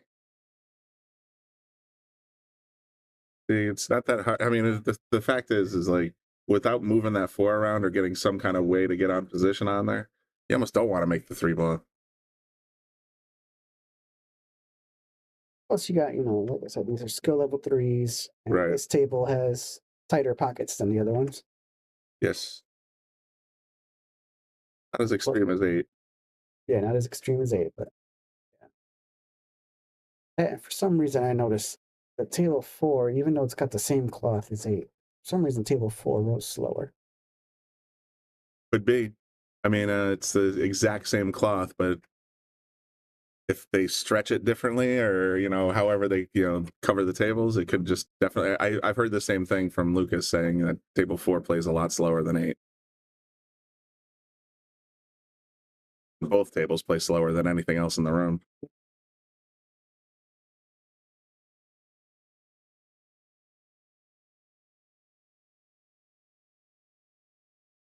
Hey, hey, hey. Just watching these 2 3s battle it out to see who makes the money round. Ah, Brian and Sam. Like I said, there was going to be a 3 that gets paid out. About time. Tell you it's going to happen. One of these times, the lady's going to win it, and we know 3s are going to be up on the top. That's the whole point of the underdog. They haven't had a female winner yet? Nope. Wow. We've gotten We had 2 females place 4th. Yep. That was Anne Marie and Jensen. Yep. Have you showed table 8 recently? We have, but we can pop over there for a second. Table 8 has got some amazing raffle prizes on it. We're also doing a 50-50 raffle that's going towards the Connecticut Pool Players Families Foundation, which will benefit any family that has issues, a pool player family that has issues with anything, flat tire, needs money for rent, gas, Christmas time, what have you. And we're hoping that foundation builds up pretty good. And again, that one's a 50-50 raffle, and you don't need to be present to win. So if anybody online is looking to purchase a ticket, you can send your money through Venmo to Hector, and we can get you a raffle ticket, take a picture of it, and send it out to you so that you have it. We'll be doing that one toward the end of the day. The regular raffle is going to be happening the first round of outs, I believe, is when we're going to do the regular raffle. But the 50-50 will happen in the top 6, I think. So sounds about right. Yeah. But yeah, we're really excited about all the things that Underdog is doing, all the little changes and tweaks that we're making to make it bigger and better every time. starting to have some fun-filled meetings where we're making little changes here and there. So we're hoping it's gonna just keep getting bigger and just keep getting better, and looking for sponsors and sponsorships and added money and raffle prizes for every one of our events. So if you know anybody out there that's willing to help us and give to the cause, like we said, the proceeds are all going now towards the Connecticut Pool Players Family Foundation. So, okay. Sounds good. Good. Sounds good. It's great, great.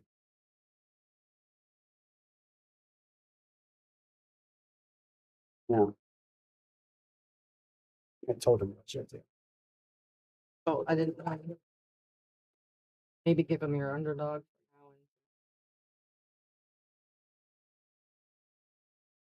I don't want.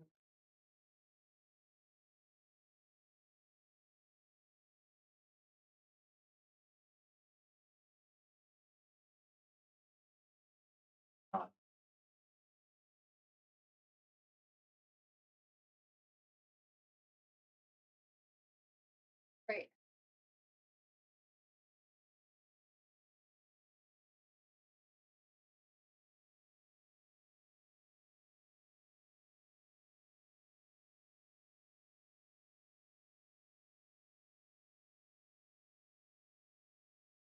All right. Think we might finally see this 4-ball go down. I think it's gonna go down. I think it's going down. They had a nasty rack there for a while there. They took a while to get them spread out a bit, but now it's open up pretty good.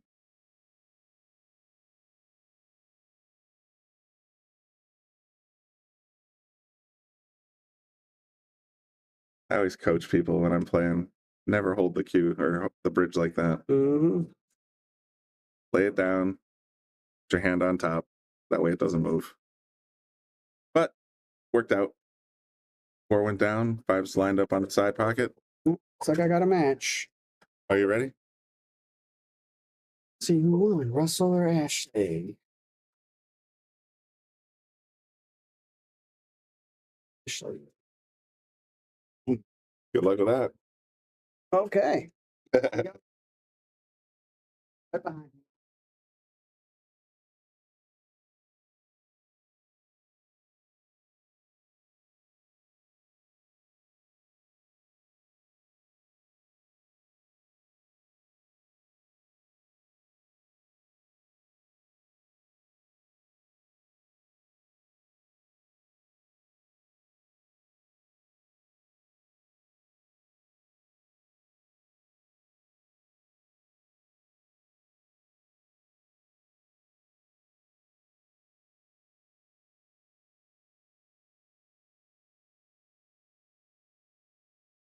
Well, pretty ugly leave. Brian's going to have a little trickiness to get to this 4 or 5 ball. 4.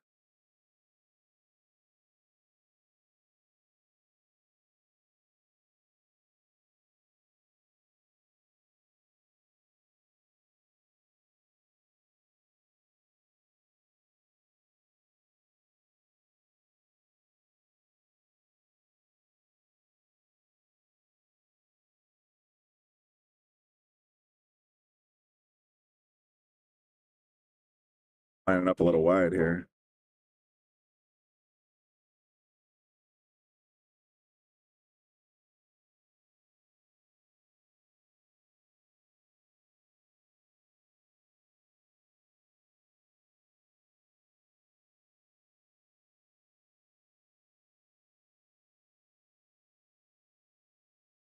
Tim's got to figure out how to make this 5 ball and leave him something on the 6. Might be just playing for the 6-8 combo.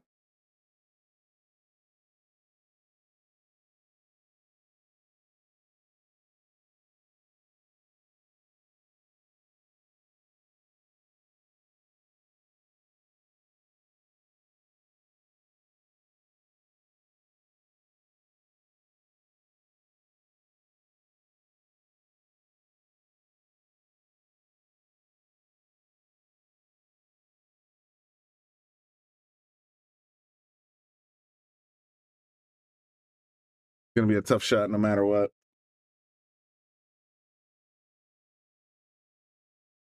Ryan wondering if the 6 goes clean.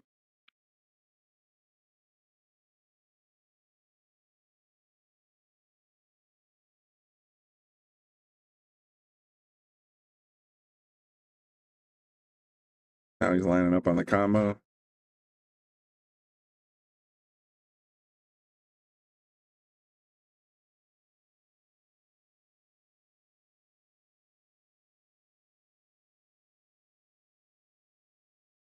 Not bad. Nice leave. Good combo. Even got a fairly decent angle to get up table.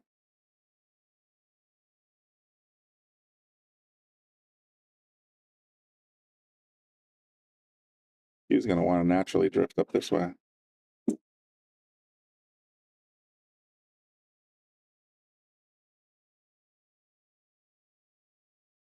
Pretty good shot. Got to make the 8 now. He's going to head right towards that 9.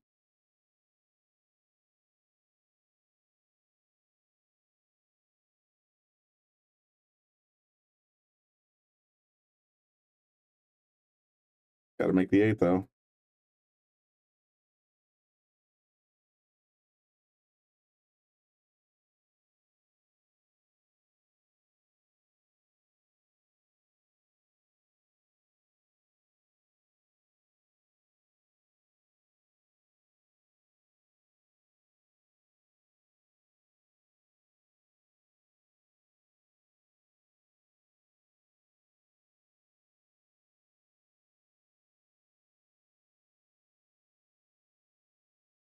Beautiful shot.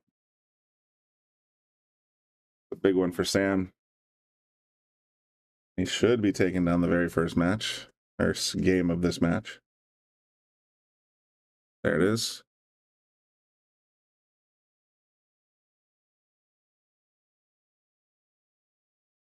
Salotto is the world's premier pool community. Playing your friends has never been more fun. Raise the bar with Salotto so regular practice can become real pressure.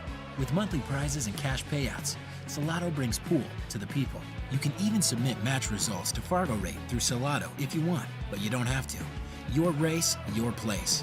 Make your matches count with Salotto. Download now and get started. No minimum play per month. 8, 9, 10 ball. You choose. It all counts.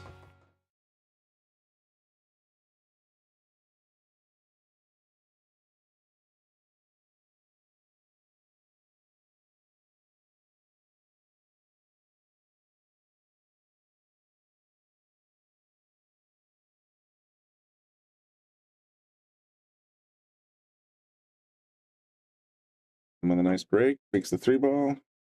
And he can see the 1 ball. What you're looking for.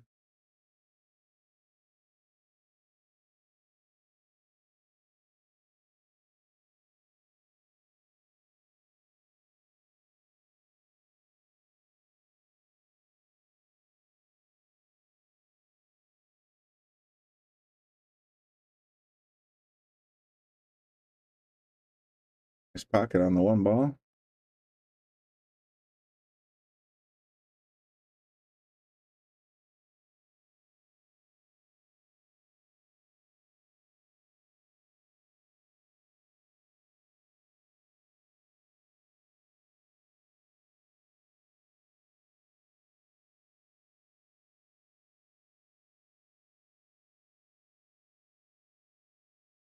Little off on the 2.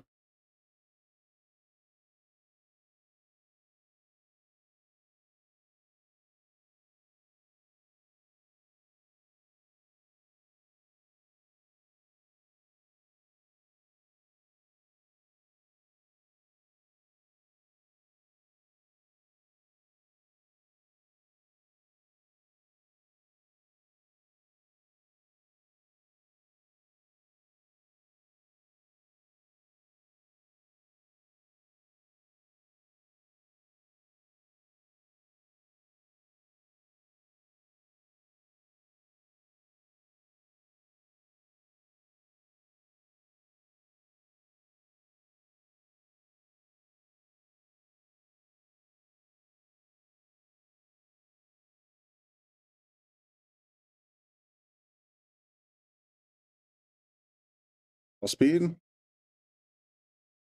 Have a nice straight shot at this 5.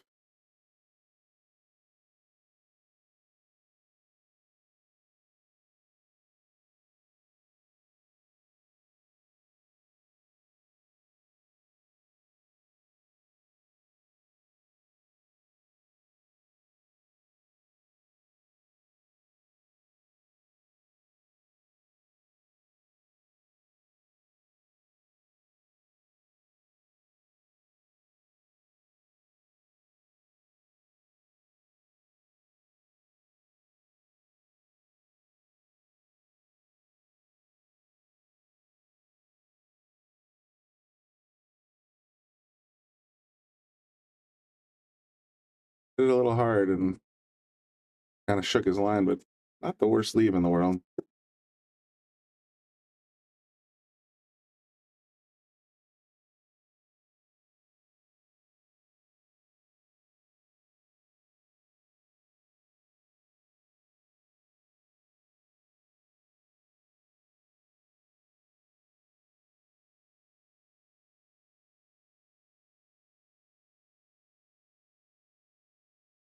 Gonna miss it.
Nine combos.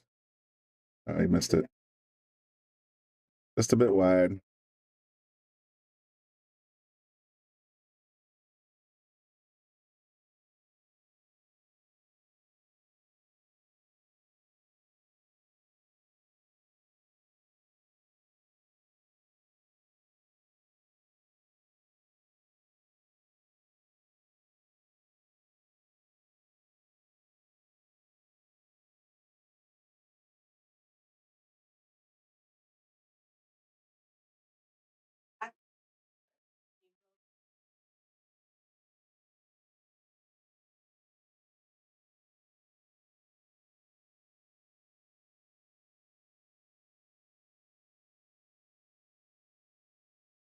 All for the 5-ball continues.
Okay.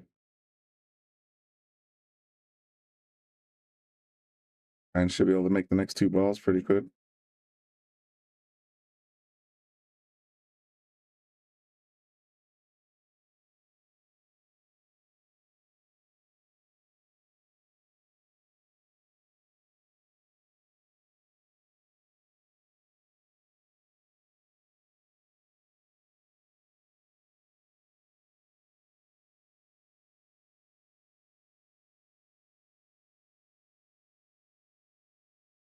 So a touch of draw to get back to the 7. I think it's makeable in the side or the corner, really.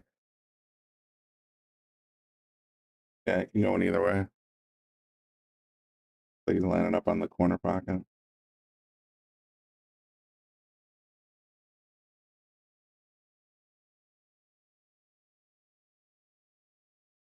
Nice shot. Nice and clean. Jessica, I just had Hector in here a minute ago, and well, a few minutes ago. And I said, so Underdog 9 coming up maybe this fall? And he said, well, we might be able to get the summer going. So could be in the next 3 months to 6 months, somewhere in that range. Seems to be his pace.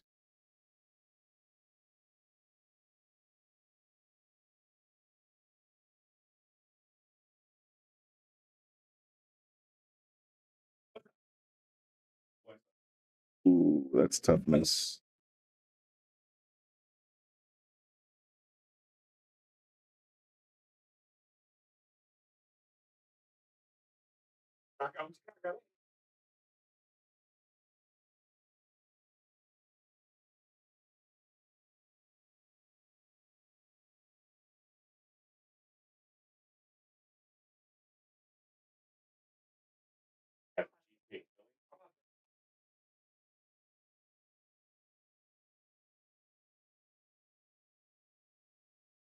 Damn. Go up 2-0.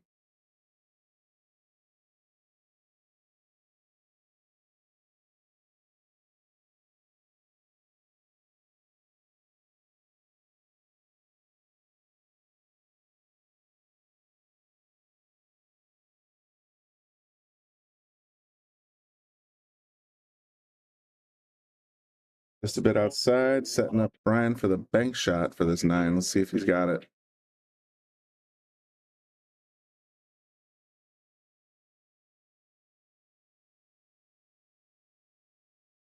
Prize kind of a thing.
Strategy.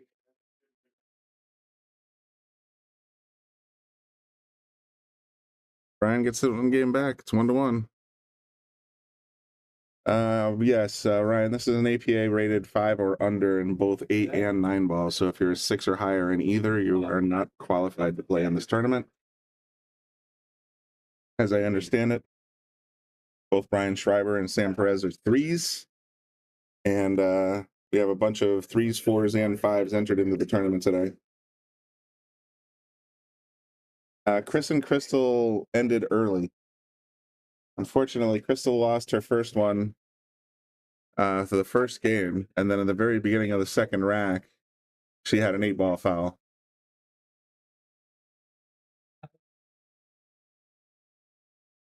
So she ended up being eliminated.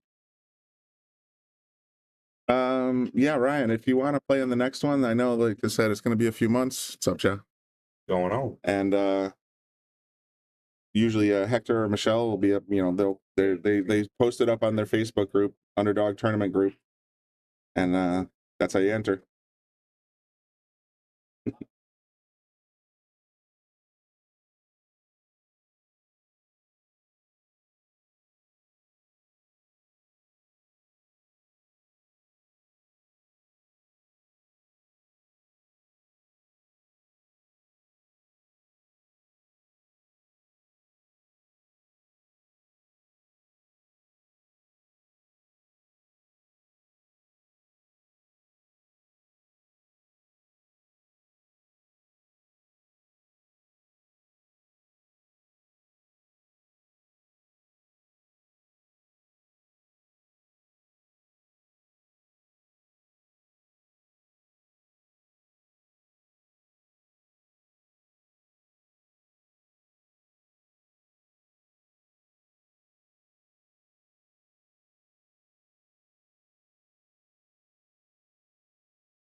Yeah, there is a Facebook group. I believe it's just called Underdog Tournament Group. And it's managed by Hector Sanchez. So if you want to join that group, you can, or follow it, you can get all the latest information about the tournament. It's usually where he starts advertising for the next one.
I'm thinking of shooting at this 5-ball. Yeah, he's the Aramith table. Aramith balls. There you go. There you go. Not allowed to do anything to say anything, but I guess his opponent or somebody in the tournament lounge said, wrong ball, wrong ball.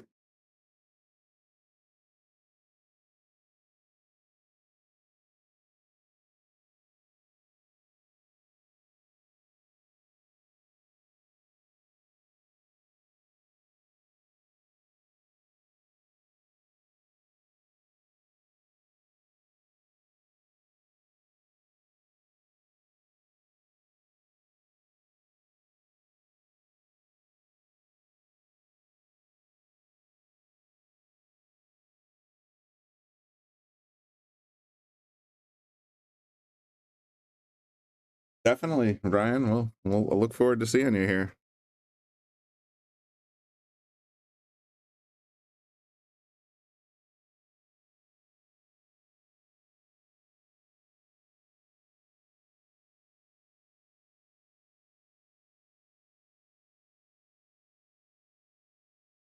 Wow. Makes shots like that look easy, and then a couple of ducks he just hangs them. It's fascinating to me. Unfortunately, I think he's stuck on the point here. He's not going to be able to reach the 6-ball.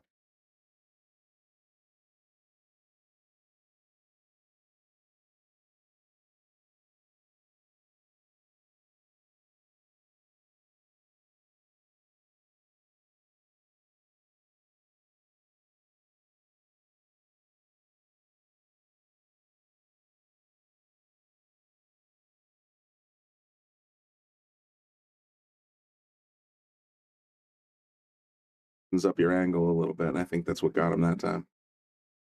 Rails are not mirrors. Felt has definitely got a lot of friction, so you gotta take some other aspects into consideration. Ball speed, ball roll.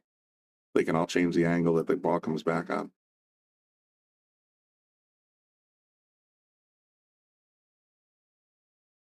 And with a nice touch of bit draw there to get on the 7. A little later. You're awesome. Thank you. Fuzzy baby ducks. Oh, okay. I don't know. I didn't know what you wanted, so going with that. Beer. Commentator juice. Exactly. Work for me. Yeah.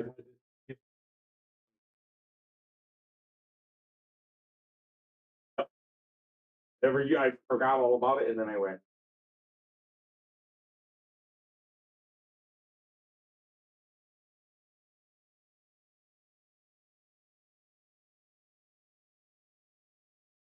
There's going to be people coming and going and coming and going.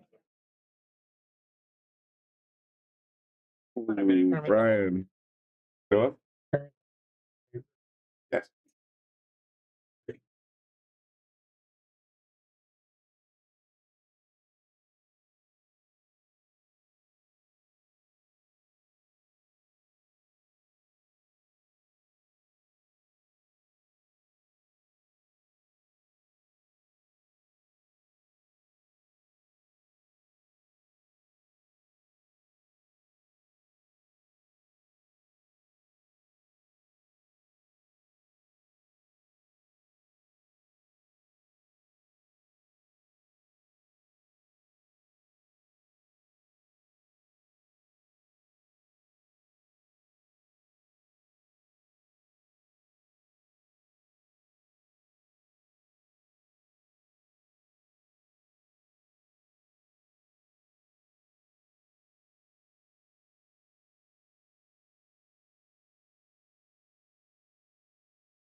All right, Brian goes ahead 2-1.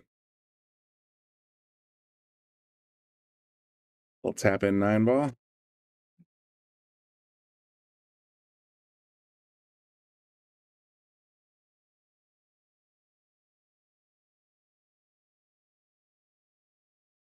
Oh.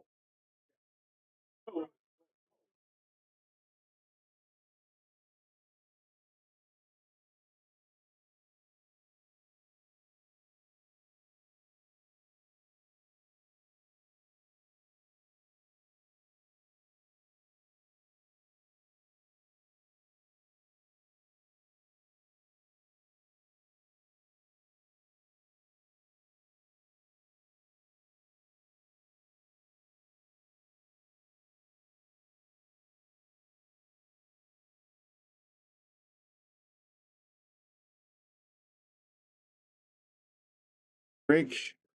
I just said it. Not the greatest pattern on the table there with the 5, 6, 7, 9.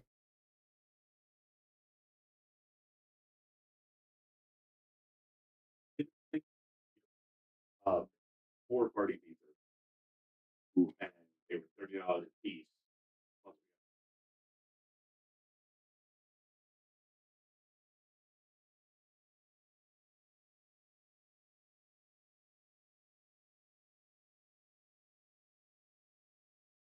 I'm not sure what the tactic is here. Can't get the 4 past the 8 ball. I think he's just trying to pop it out.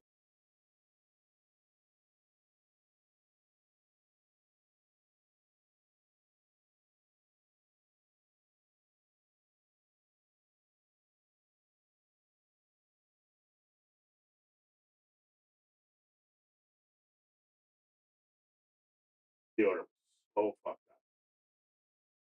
I was ordering. I said I need 4.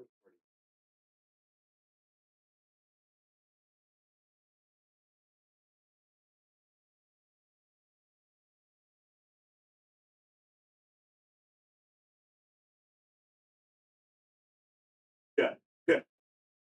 So then we finally got through it.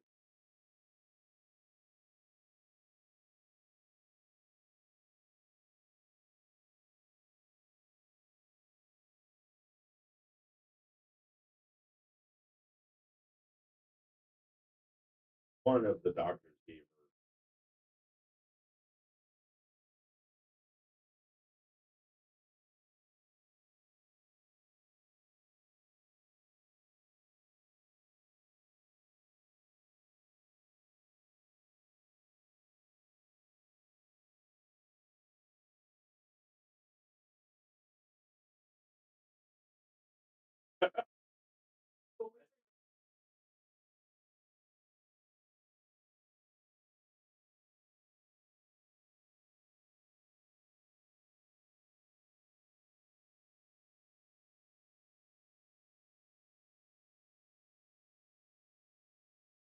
It's like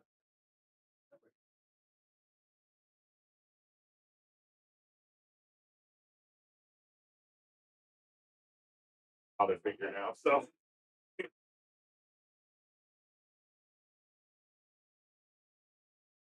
Graduated.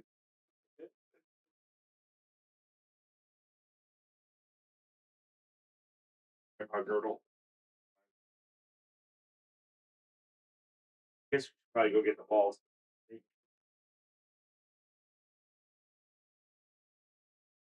Yeah.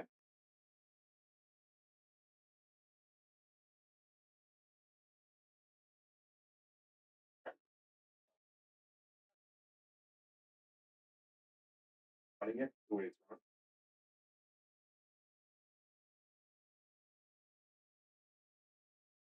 I heard something about that.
As for Cardinal, are these APA player skills 2s or 3s? They're 3s.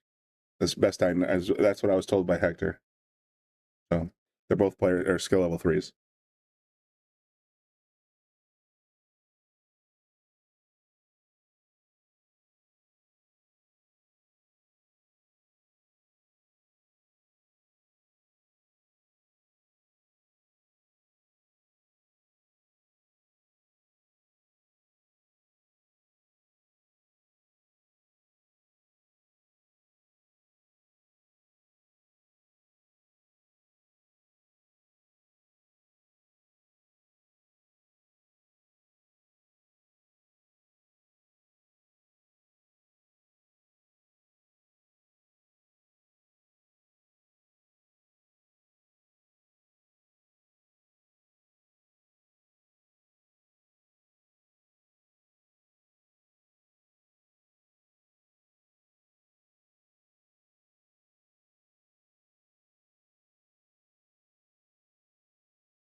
Testing 1, 2, 3.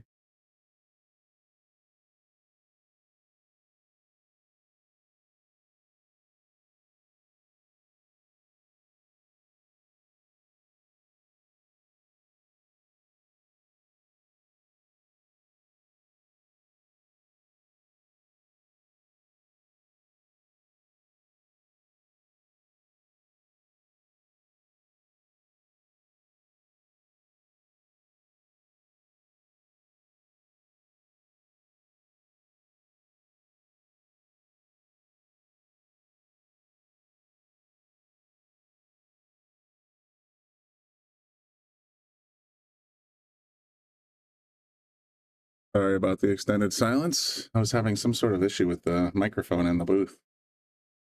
Crystal came in and told me that we're picking up a lot of background audio. I think I changed a setting somewhere where I wasn't paying attention, and next thing I know, it's picking up all the audio in the party room and the music. So I want to make sure we didn't get a copyright violation. But I'm back. We're at 4 to 2. And a race to 5.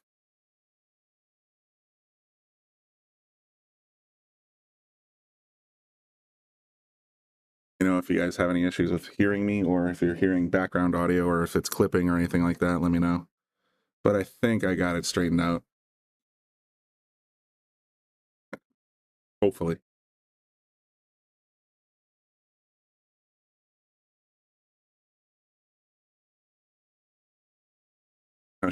Shelly Schroeder, she's one of the tournament directors, and she had posted that these guys are both 5s. As far as I know, and as far as digital pool is concerned, these guys are both 3s. So that's why we're so that's basically what the expectation is. Okay, thank you, Nick. Yeah, again, sorry about that. Like I said, it's worst thing that we can do if the noise cancellation isn't working is post copyrighted material, because Facebook and YouTube will throw us right off the air. So I wanted to make sure everything was copacetic before I started talking again.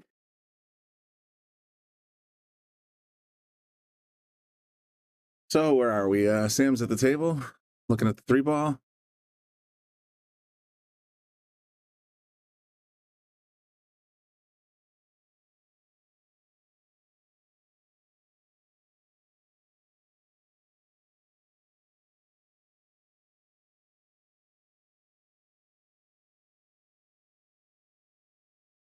Ooh, you see what I see? The 9 rolled a little too close to the rail. I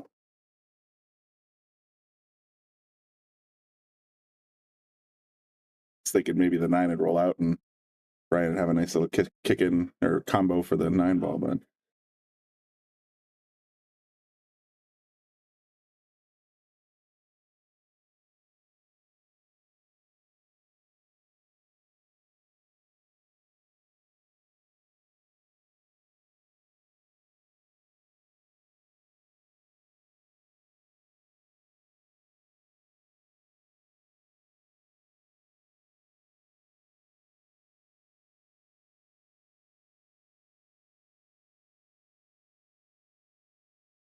plays going in the upper left corner.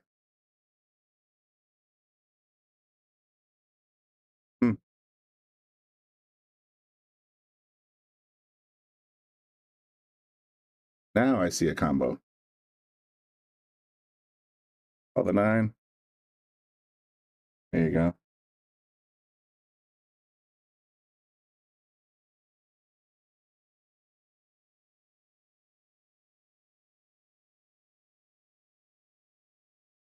If you can end this set right here now. Nope, a little wide.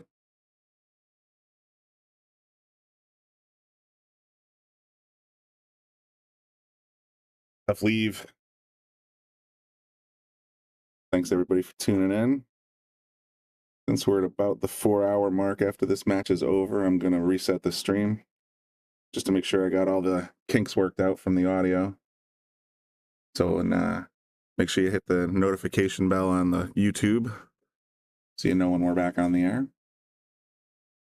And we will bring you the second half of the Underdog 8 tournament.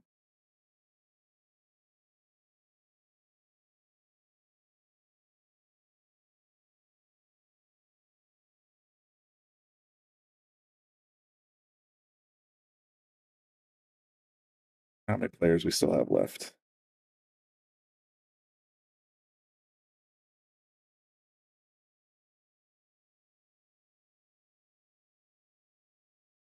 Take a look at the digital pool.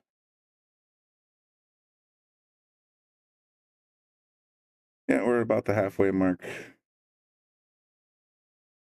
64 field down to 32.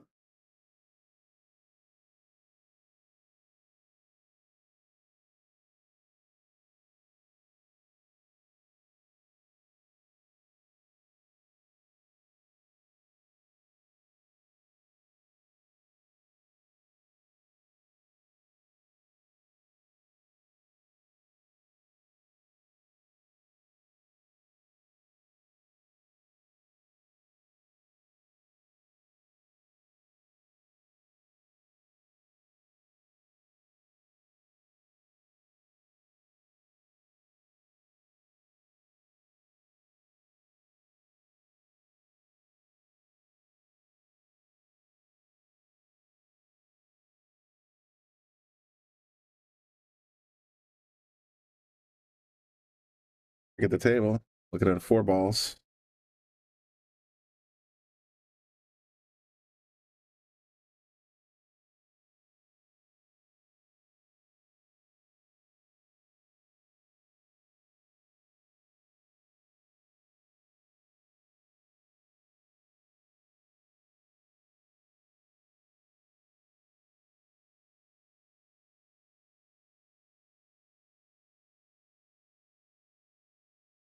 Ooh, caught the point.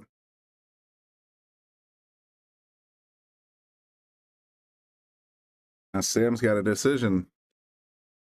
Do you bank the 6 ball or do you just go for it and try to knock this 9 in the corner?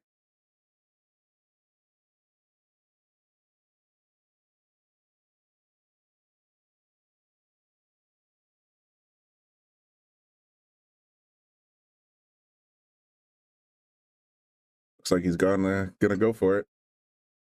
Indicated the 9 in the corner. Yeah, Nick, I'd play safe too, but these guys are not quite there yet.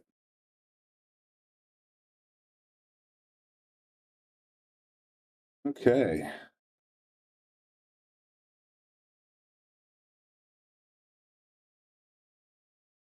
Going for the razor thin cut in the side pocket. Makeable, but boy, do you have to be right dead on.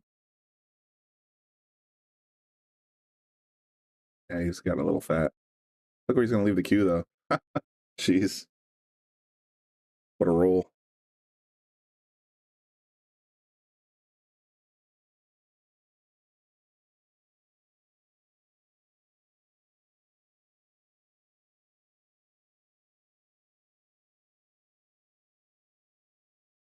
Yeah, Nick, these side pockets, all the pockets are a little tougher. The regulation width is 2 ball widths, which is every ball is 2 1/4 inches wide or in diameter. And so a typical pocket size would be 4 1/2 inches. Table 4 is cut a little skinnier than that. We have the longer rails, so it's about 4 3/8 last time I checked. You can't quite get 2 full balls in a pocket. Table 8, which is our main streaming table, is 4-inch pockets, but even this table, table 4, with 4 3/8 inch pockets can be a little intimidating.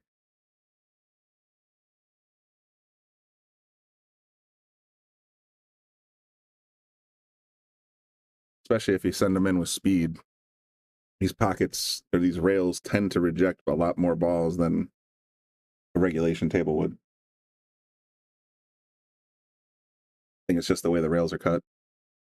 We don't use shims, so these are actual rails that are cut to that length. That means they play a little different.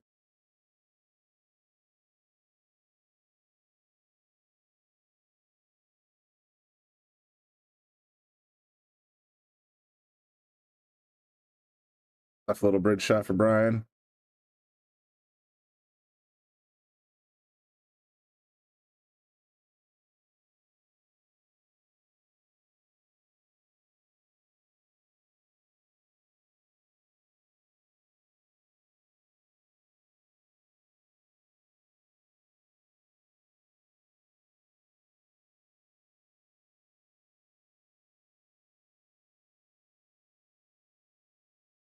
corner. Now he's just got to make this 9 in the other corner. Kind of got himself on the rail, so he can only see half a ball, but that shouldn't matter.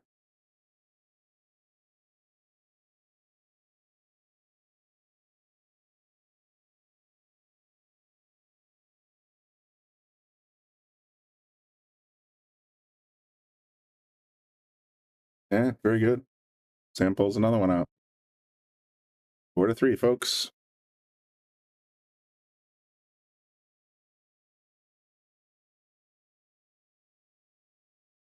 I'd like to thank our tournament sponsors, Wayne Harriman from Harriman Real Estate. Also, Michelle Schroeder, right here as the general manager of Sigmaware. So that's where a lot of that swag that you saw on Table 8's coming from. All custom graphics and looking pretty. Show you Table 8 real quick. All the raffle stuff. That's basically the hats and t-shirts and thermoses and all kinds of good stuff. A lot of the proceeds for the raffle will go to the some of the I think some's going to the prize fund, but she also mentioned the pool players family fund of some sort. I forget what she was in here a little while ago, so rewind if you'd like to hear more about that. But it's a charitable cause, something they're happy to support.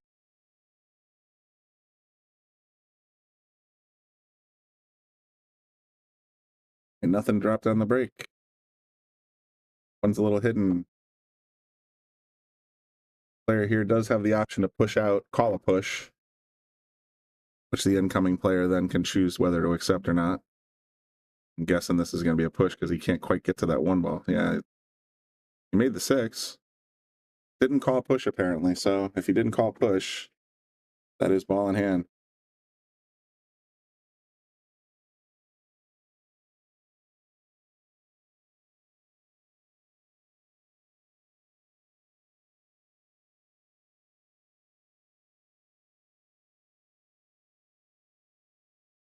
This is weird. Sending the 1 at the force 5 maybe. So just trying to start with the 1 because the 4-5 you can make any time. Oh, just trying to break them up, I guess. Didn't get very lucky with the 1 ball position though.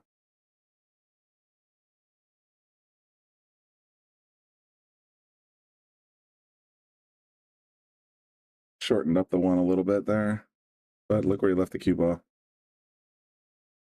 Downtown.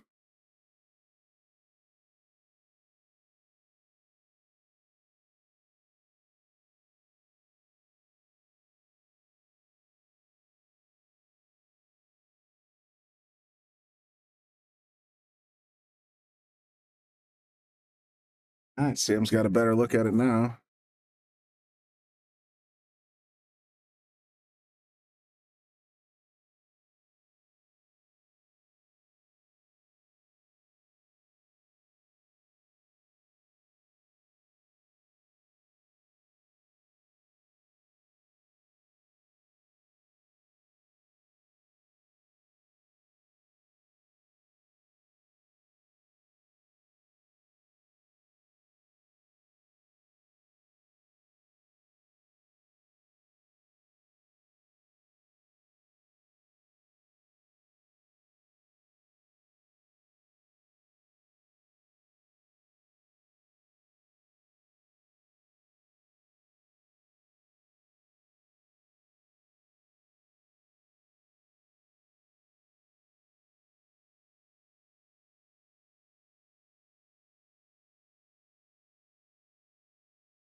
Ooh, might have got it the second time, but nope. Sam just a bit wide. Ball in hand for Brian.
These leaves are getting worse and worse, man. It's just crazy rolls. These guys can shoot. I mean, they're threes, but they can shoot. It's just a matter of you can't ever see the object ball. It's hard to get anything down.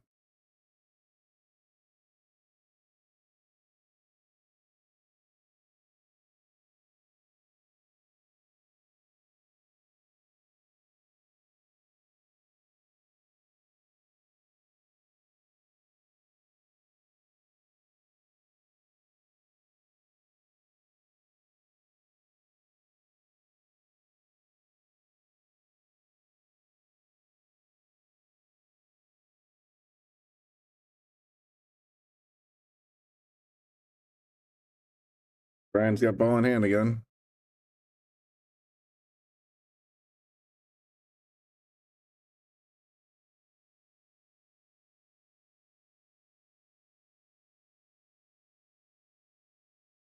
Yeah, you're gonna roll it forward, try to get position on the three.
Nice. You know what? I'm gonna give him the boom for that gut shot. That was well done. This little cut shot up the rail from across the table. I'll give him that. So, What's going on? Mike's live. Took a little break before, but Good for you. I How's was everybody doing out there?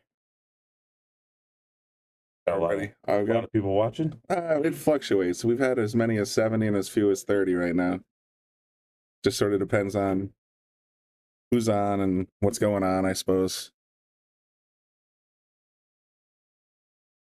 This is your wife's party, right? That's going on now? Yeah, it starts at 5. Oh, okay. Yeah, I had to reset the microphone because there was some kind of noise. Okay. Running these things. Exactly. Stay on the laptop. Joined by Hector, one of the tournament directors. And of course, our mystery guest. Nobody ever knows who I am. No one ever knows who you are. Usually Brian Charlton. Is that right? Yeah. Well, you know, I don't know your name anyway, so what's the difference? Nick Vieira.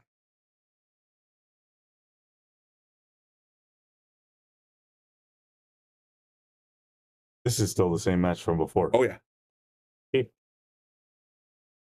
We're at Taking their time. We're about at the 95-minute mark, I believe. Okay. Battle of the threes, you know? Battle of the threes.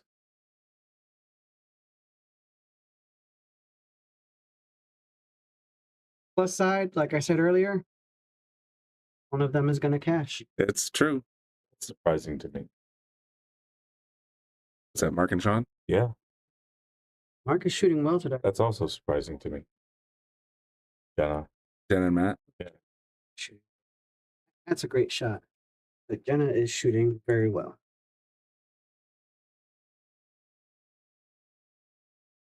Angela and Savannah should also be a good match. Dave and Kim. Dave's up on Kim 4-3. Yeah. Kim, not this year's defending champion, but 1 year's defending. What, Underdog 5? There you go. Who was last year? Russell. Russell Rivera, He's not here. taken out. He lost to what, Kim in the first match? Oh, geez. Ashley on a tear. He's out there playing right now, I think. Playing. In June. June's a good shot, so that should be good match. Get back out here.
All right. Everybody was looking for a barn burner here. We got a 4-4 hill race. Officially the last rack of this match. Officially No the matter last. what happens, it We is cannot extend. We will be. This is it. we will have a fresh match on table 4 in a moment. Yeah, well, that's what. Like I said, we've been on the air for about 5 hours, 5.5 hours now. So we're gonna go ahead and shut the stream down after this match, and then restart the stream again. Good idea.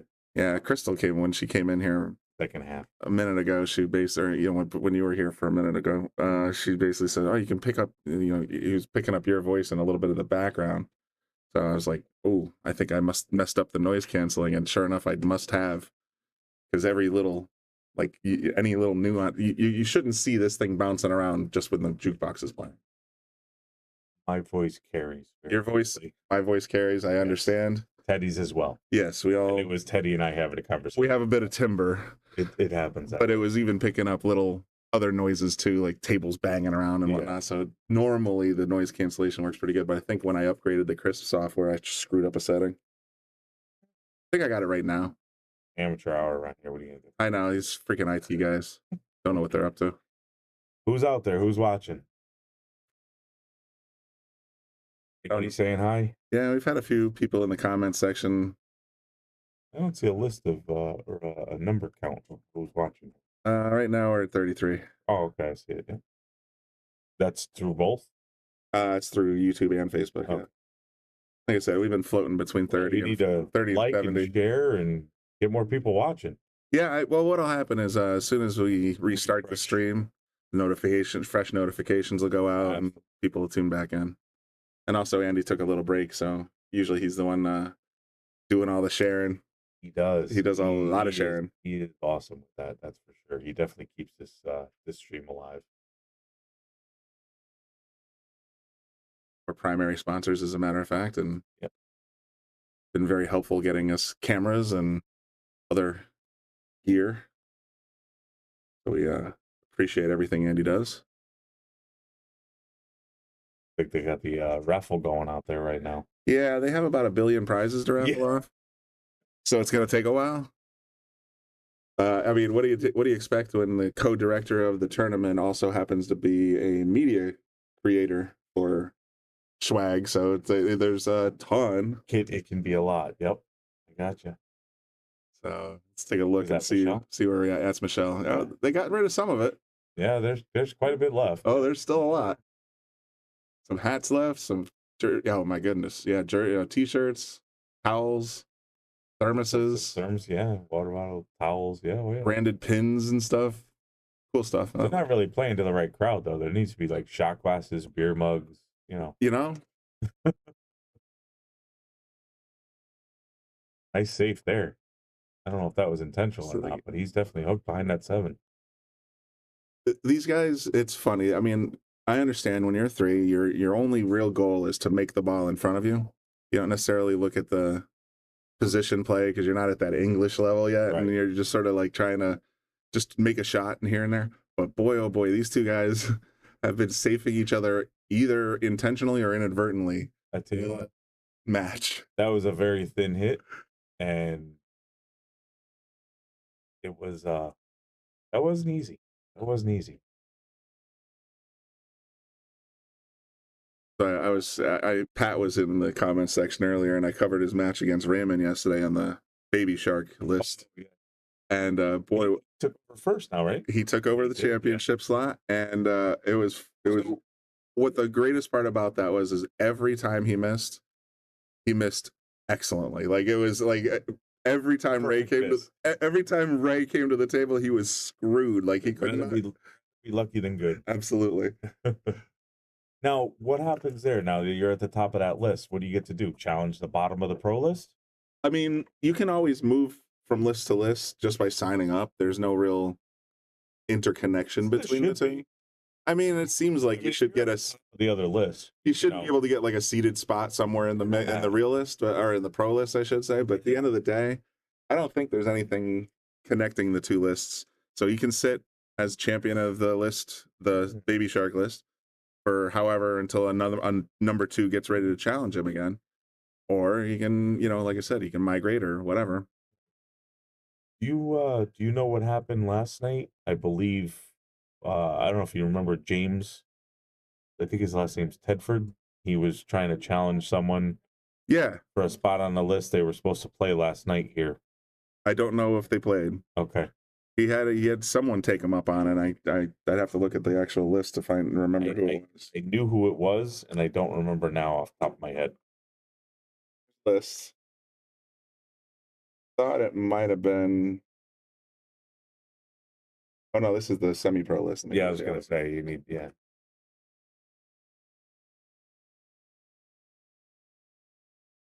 Here's the list. Okay. It was. Yep. That's right. It was Maka. So. And I don't know if he ended up playing him or not. I know he was supposed to. Right. If they scheduled anything. Probably not.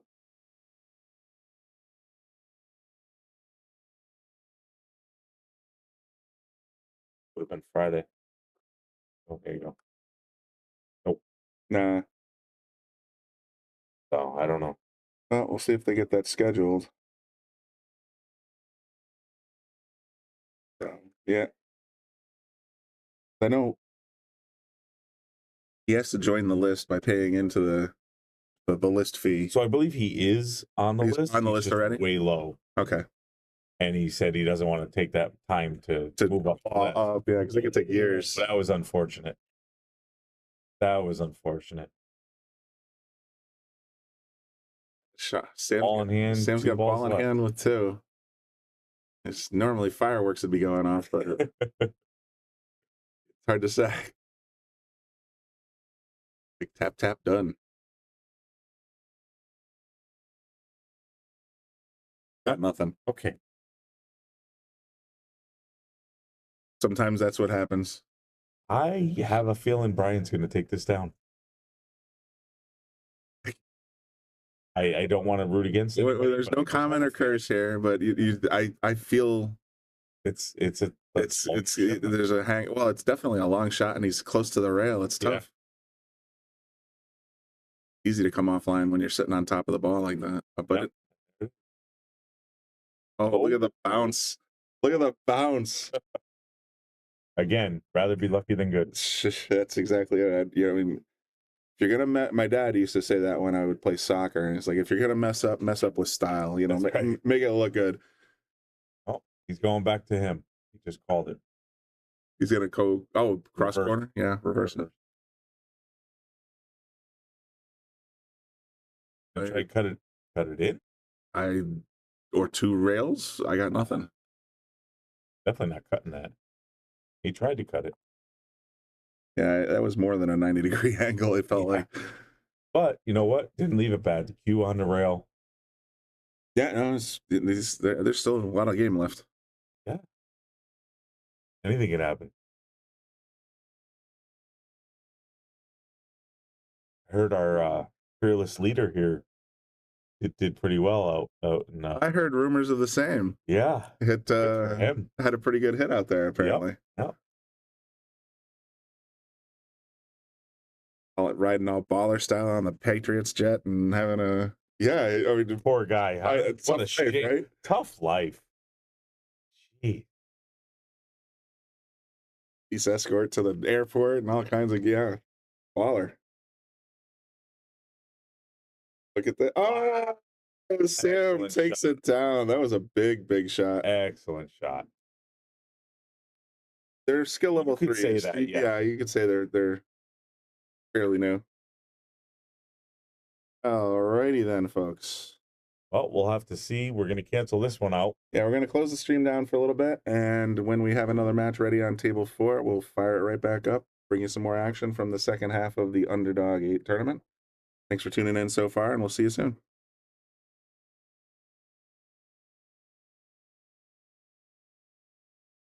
We want to give a shout out to all of our sponsors here on the Shark Stream. You have Connecticut APA, Sigma Wear, Agency One Group, Jacoby Custom Cues, Women in Pool, Mabel's Tables at Michael's Deli, NM Billiard Sales and Service, 11 Hall Avenue, Wallingford, Connecticut, KM Maintenance, JT's Pool Cue Repair, Salotto app, Mark Anthony Home Improvements, Tommy's Tattoo